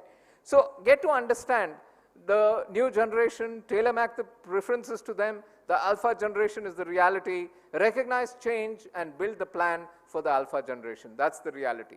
The biggest change in Medicare in India is the generation. The generation. A new generation of people have come in, a new generation of patient needs, wants, desires, aspirations, and patient fantasies. The baby boomers are dying. Gen A to Z have gone. Important point is, what your Medicare business does today so well, what you do today so well, is because of what was done 40 years ago. 40 years ago, because a client of mine who I worked with, won't name, I don't like to take names of clients at all, set up something, set up a hospital chain, a huge hospital chain. And 40 years ago was the start. What was planned 40 years ago has fructified today. And it's one of the biggest chains in India, right? Now what you do today will actually fructify maybe 20 years from now. And therefore, you are laying the foundation for the future. Okay, let me go on and maybe really talk to you about the alpha generation. The alpha generation is really insulate and build Medicare for the alpha generation is what I'm saying. If you want to take care of the future of your Medicare business, insulate it for the alpha generation ahead. The alpha generation, 2010 to 2025, I've already told you. In fact, I'm going to skip the entire alpha generation business because I think, you know, you can always read about it. So I'm just going to move forward. And I'm going to say that the alpha generation is very, very important. That's all I'm going to say. And the alpha generation is going to be on the 31st of December 2025, which is not very long away.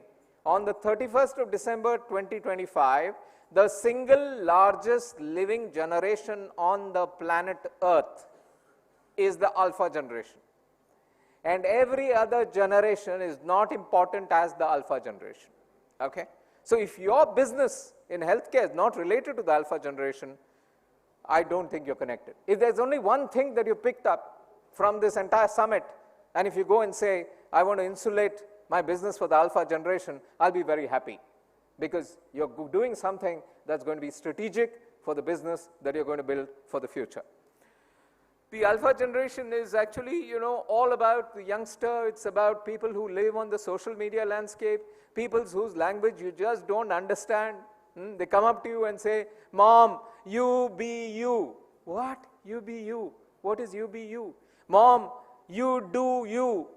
My God, my son comes up to me and says, Dad, I read 8 newspapers in the morning, I pile it all up. Dad, you've destroyed the trees, go digital. Now this generation doesn't believe in a lot of stuff you and I used to believe. We need to learn what it is and we need to go further. This generation is killing traditional media altogether. Okay, digital media is it. Traditional media is dead, dying, on the stretcher.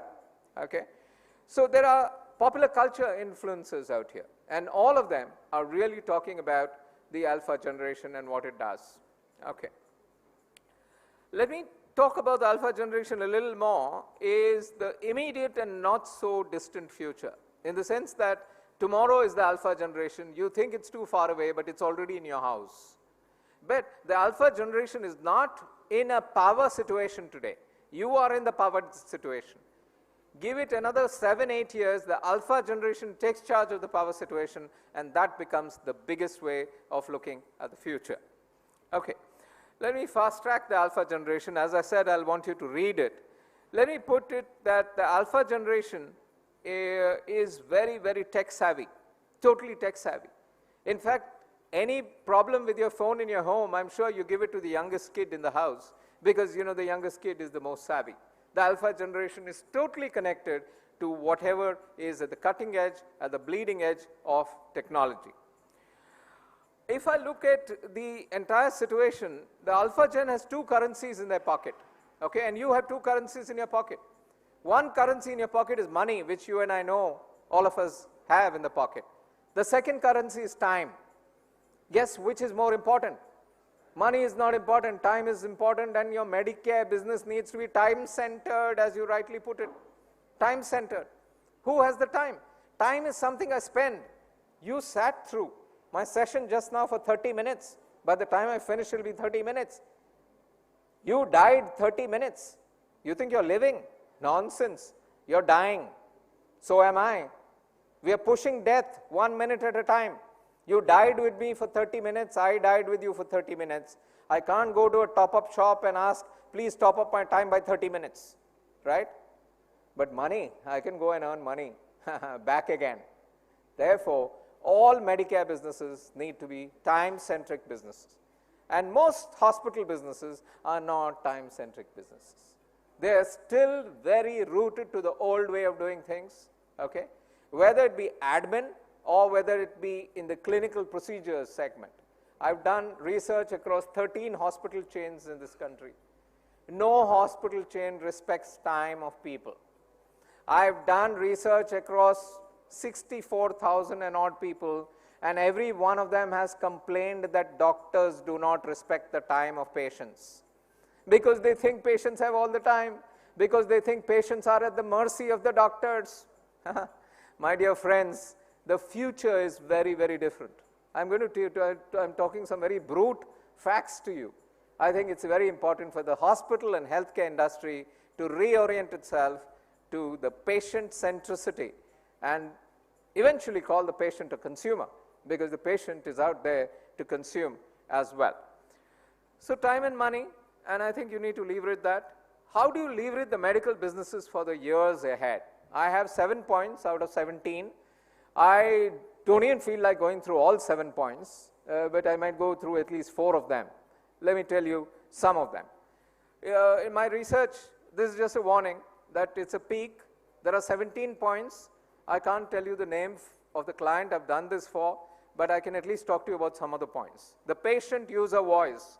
The patient says, I need a GP, I need a GP, I need a GP. The general practitioner is the most important part of your business. Full stop.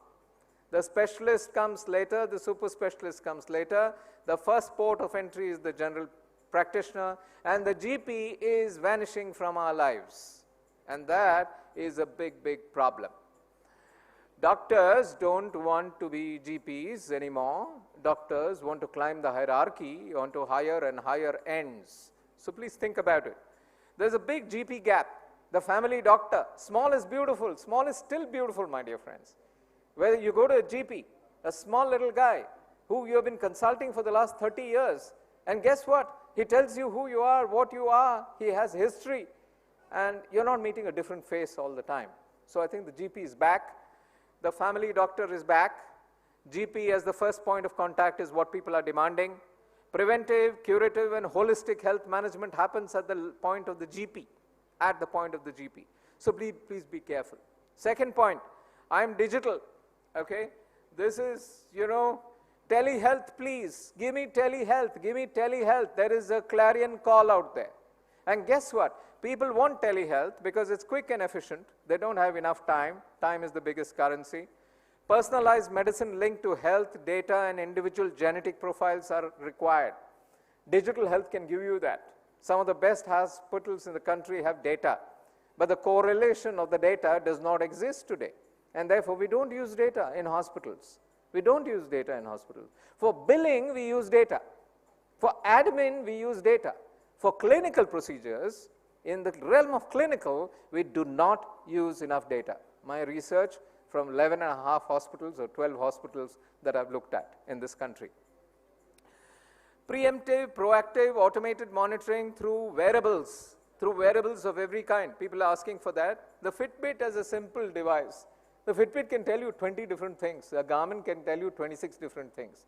The Fitbit can tell you whether you're sleeping 7 hours a day and whether you're linked, what is the, in India, what the data looks like and what the data looks like globally. The Fitbit can give you REM, can give you deep sleep, can give you 4 other parameters. All these seem to be helping to an extent, and people are demanding this, and I think hospitals need to look at that, particularly home health care with digital health tools is coming by. That's the second one. Let me go to the third one. Cover me, baby. They're saying, cover me, baby, cover me, baby. Insurance, my dear friend, the insurer is a gap in this country. We are very underinsured health lives. There needs to be a separate summit on insurance in healthcare. Cover me, baby, fully. What are these exclusions you guys come out with, yeah? Your medical profession, my dear doctors, my dear hospitals, everything is excluded. Dental is excluded. Eye care is excluded. Do you understand? I'm not saying this, guys. Don't get angry with me. It's the consumer who's saying this. 65,000 plus sample size. Insurance needs with no exclusions. That's what people are looking at. Personalized to lifestyle of the people. Even gym-linked premiums, if somebody is a gym goer. Customized premiums, that's what they're looking at. Flexible and humane premiums, people are looking at it. Aren't teeth a part of my body? Dental is excluded in your insurance. Oh, so sweet, my dear friend. Vision is excluded. And hearing is excluded. What's happening, guys? Okay, the next one. I'm anxious. I'm very, very anxious.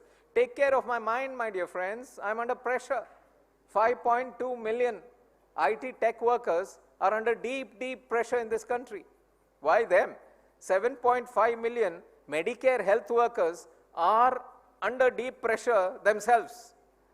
So mental health is an issue, not only for the IT sector, but for the biotech sector, but for the retail sector, and most certainly for the Medicare sector itself. Doctor, heal thyself. The medical sector itself, I have done a dipstick study trying to see how mental health issues are affecting people in medicine and Medicare. Think of it, guys. I think this is the future we need to look at. I am anxious, take care of my mind. I am stressed, I am totally stressed. I am worried about my future, my finances, my performance of every kind. Add health to that, okay? Mental health, very, very important. Early diagnosis, therapy and counseling. There's no early diagnosis in mental health. Watch my paranoia, small little things. Watch my OCD. OCD is one of the biggest items going through the realm of the IT workforce in India. And I'm saying this very loudly. Okay, I'm sitting there and I've done a study, I've told you. I'm sitting there at the business of 3 times I'll touch something. 3 times I like to touch. I have a habit on the table. And I keep doing that again and again. Small little things become big little things. And OCD is one of the biggest things affecting our lives, and I think we need to be very, very carefully monitoring it as the first line which needs to be looked at in greater display. I love sex, guys. Sex, one of the most underspoken item on the agenda as far as India is concerned. We have the world's largest population and yet we pretend. Yeah? And guess what, my dear friends? Sex, I love sex. The young people love sex. But there are issues. I think the previous panel discussed some of it. These are serious issues.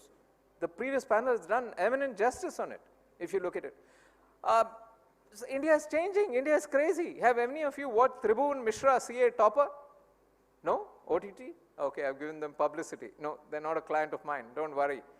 Go and watch it. You'll suddenly see India is changing. India has changed. India is crazy. 8, 9 episodes will teach you what New India is all about, my dear friends.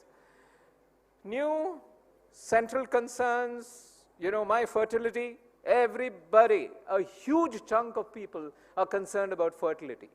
Fertility is a big, big issue. Sex life of people in terms of number of times, duration, and 8 other parameters that come by.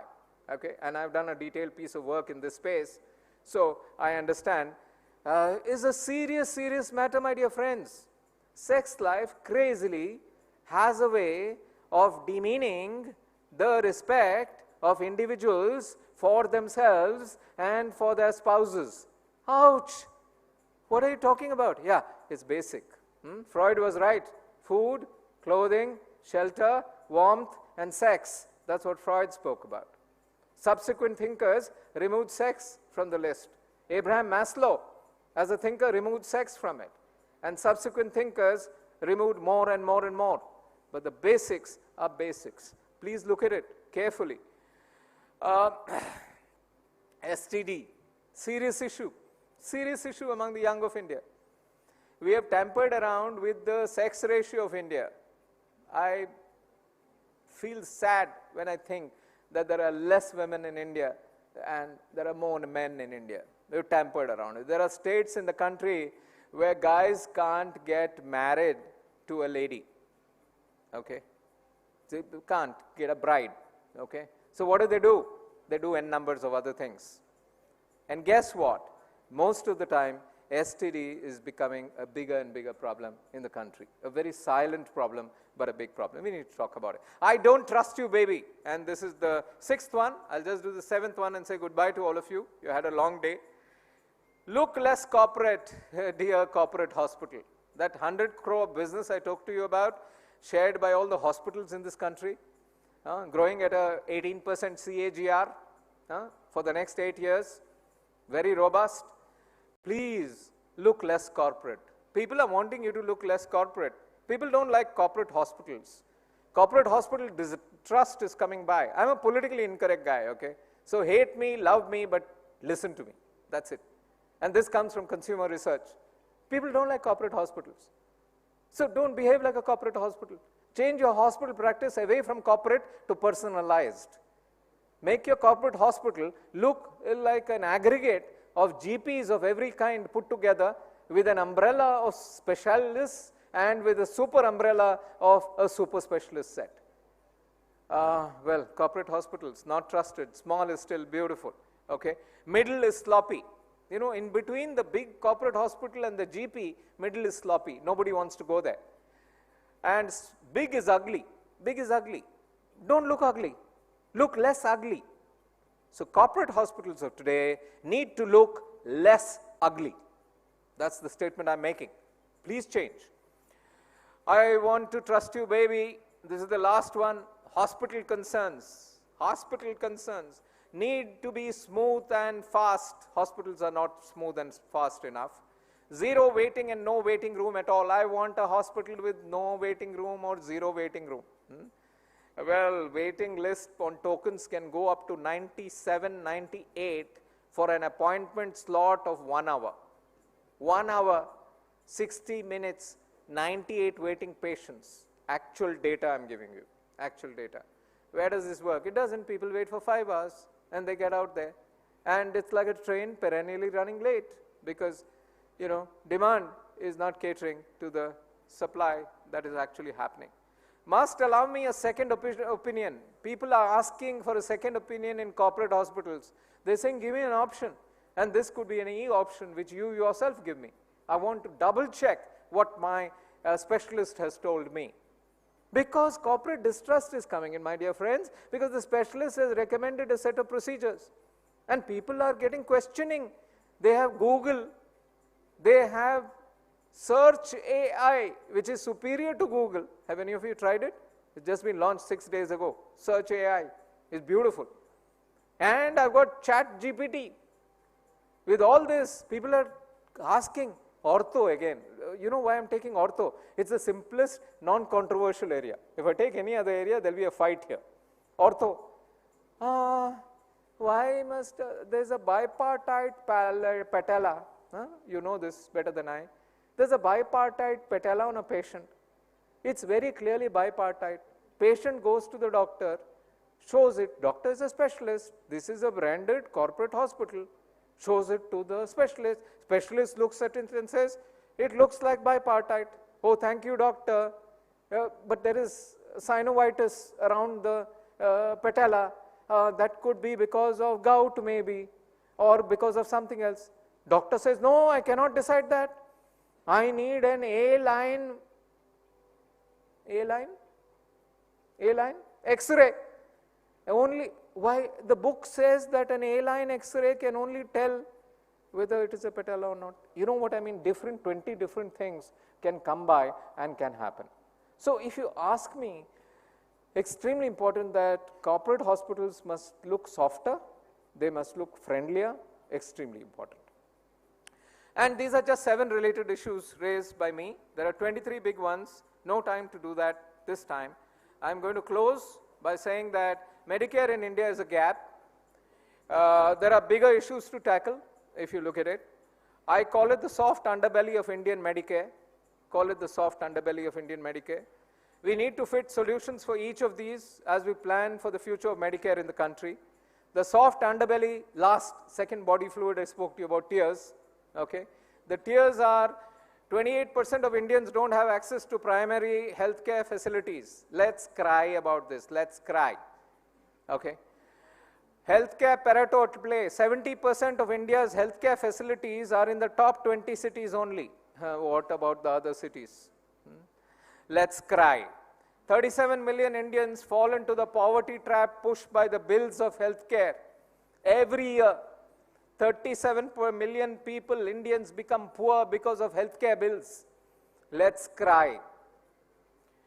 Medicare and marriage are the two big push items which get us into debt. Marriage and Medicare. Because people spend their life earnings on the marriage of a daughter. India accounts for 20% of the global disease burden. 20%. That's a fair bit. Money lenders are the first go-to option to finance healthcare and marriage. Money lenders run after people. Okay? Formal banking does not give you enough money to take care of healthcare. Therefore, go to the money lender. Cry. The one big route, my dear friends, go digital, something that we have to do. And I think my experience in recent 24 months with the new Medicare system in India tells me there are 3 levels of DG involvement you can get into. Hospital level data, we have plenty of data, let's link it. Level 1, most of us are at level 1 in digital. We just talk it. We just talk digital. We have to get to level 2, which is, going deeper. Level 1 is what I call flirting with digital. 82% of hospitals in India are flirting with digital. Okay. Level 2 is we believe in digital. Okay, what's the meaning of that? Getting married to digital. 17% of hospitals in India are married to digital. You'll do very well. And level 3, it's in our DNA. It's in our DNA. I do everything digital. Now we don't have anybody in that space at this point of time. I hope the coming years will get lots more coming into that space, going digital. And digital is essentially in our hospitals, we believe digital deeply for admin, billing, etc., tracking, patient, reminders, appointments, 20 other things. 64% active. In clinical, digital is only 17% active. And therefore, we need to do a lot more in clinical than we do in the other way. My dear friends, digital is it. And in parting, just to leave your face with a smile, I just want to say there is a network of the digital and the living. Analytics, data, and living today is a promiscuous life. I'll tell you how. My phone sleeps with my refrigerator. My phone, I've got a smart refrigerator at home. It sleeps with my phone in the sense that my phone knows how many eggs there are. Now, in the fridge, when 24 eggs become 2 eggs, my fridge orders eggs from the grocery store, which is located in my basement. And my fridge is authorized to make a payment. I still don't trust technology fully. I've authorized only 2,000 rupees because I don't want it to go berserk. 24 eggs, by the time I get back home or my wife gets back home, the 24 eggs are lying in front of the door. Who ordered the eggs? My fridge. Who decided? My fridge. How did the fridge know? 24 minus 22 is equal to 2 eggs. This family eats 6 eggs a day. Get 24 eggs. Simple algorithm. My refrigerator, which ordered, sleeps with my grocery store because it tells the grocery store. My grocery store knows the data of my refrigerator and maybe 20 other smart refrigerators around. Okay? My grocery store sleeps with 40,000 customer phones because those phones are possibly linked there. My customers sleep with credit cards because if you want to pay, your credit card is linked there. Okay? My credit card sleeps with my bank because without a bank you can't have a credit card. Okay? My bank sleeps with my rating agency. Could be ICRA. Okay? My rating agency sleeps with my insurance company because my insurance company needs data there. My insurance company sleeps with my car because my car is insured as well. My car sleeps with my car company, whichever the car company it is. My car company sleeps with Aadhaar because without an Aadhaar card I cannot buy my car. My Aadhaar sleeps with my PAN card because the government said your Aadhaar has to be linked with the PAN card. And my PAN card sleeps with my jeweler. Every time I go to buy jewelry more than 2.5 lakhs worth of rupees, my PAN card has to be shown. My jeweler sleeps with my PAN card. And my jeweler sleeps with Facebook because he is on Facebook. And eventually Facebook sleeps with Cambridge Analytica. And you know what happened. If you ask me, we are all interrelated, my dear friends. Interrelated with data.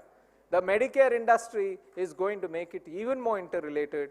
But in the case of the Medicare industry, very rich data which can be mined, which can be used for consumer benefit can be brought up. So my dear friends, on that note, I would like to say, ouch, data is important. We can't stay without data. The entire Medicare industry needs to embrace data, be with data, live with data, and sleep with data. Think, who do we sleep with really? Actually, it's data. Data, data, and data, and we're done for it.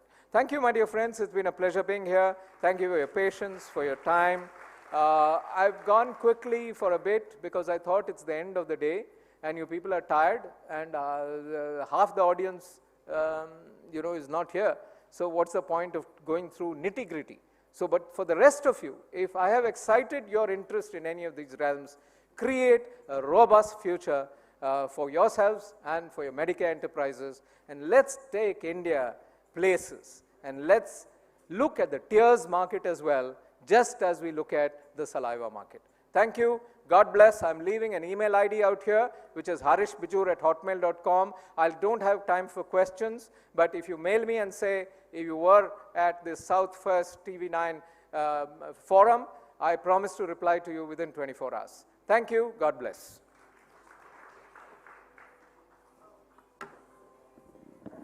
Thank you so much, Mr. Bijur. Before he leaves the stage, I would like to invite Garima of TV9 to present to him a token of our appreciation. Now, where else would you get so much information, a plan for the future, if you're a future doctor or in the business of healthcare, than in Mr. Bijur's data collected, proven thesis of how to take healthcare forward. Thank you so much for your presentation.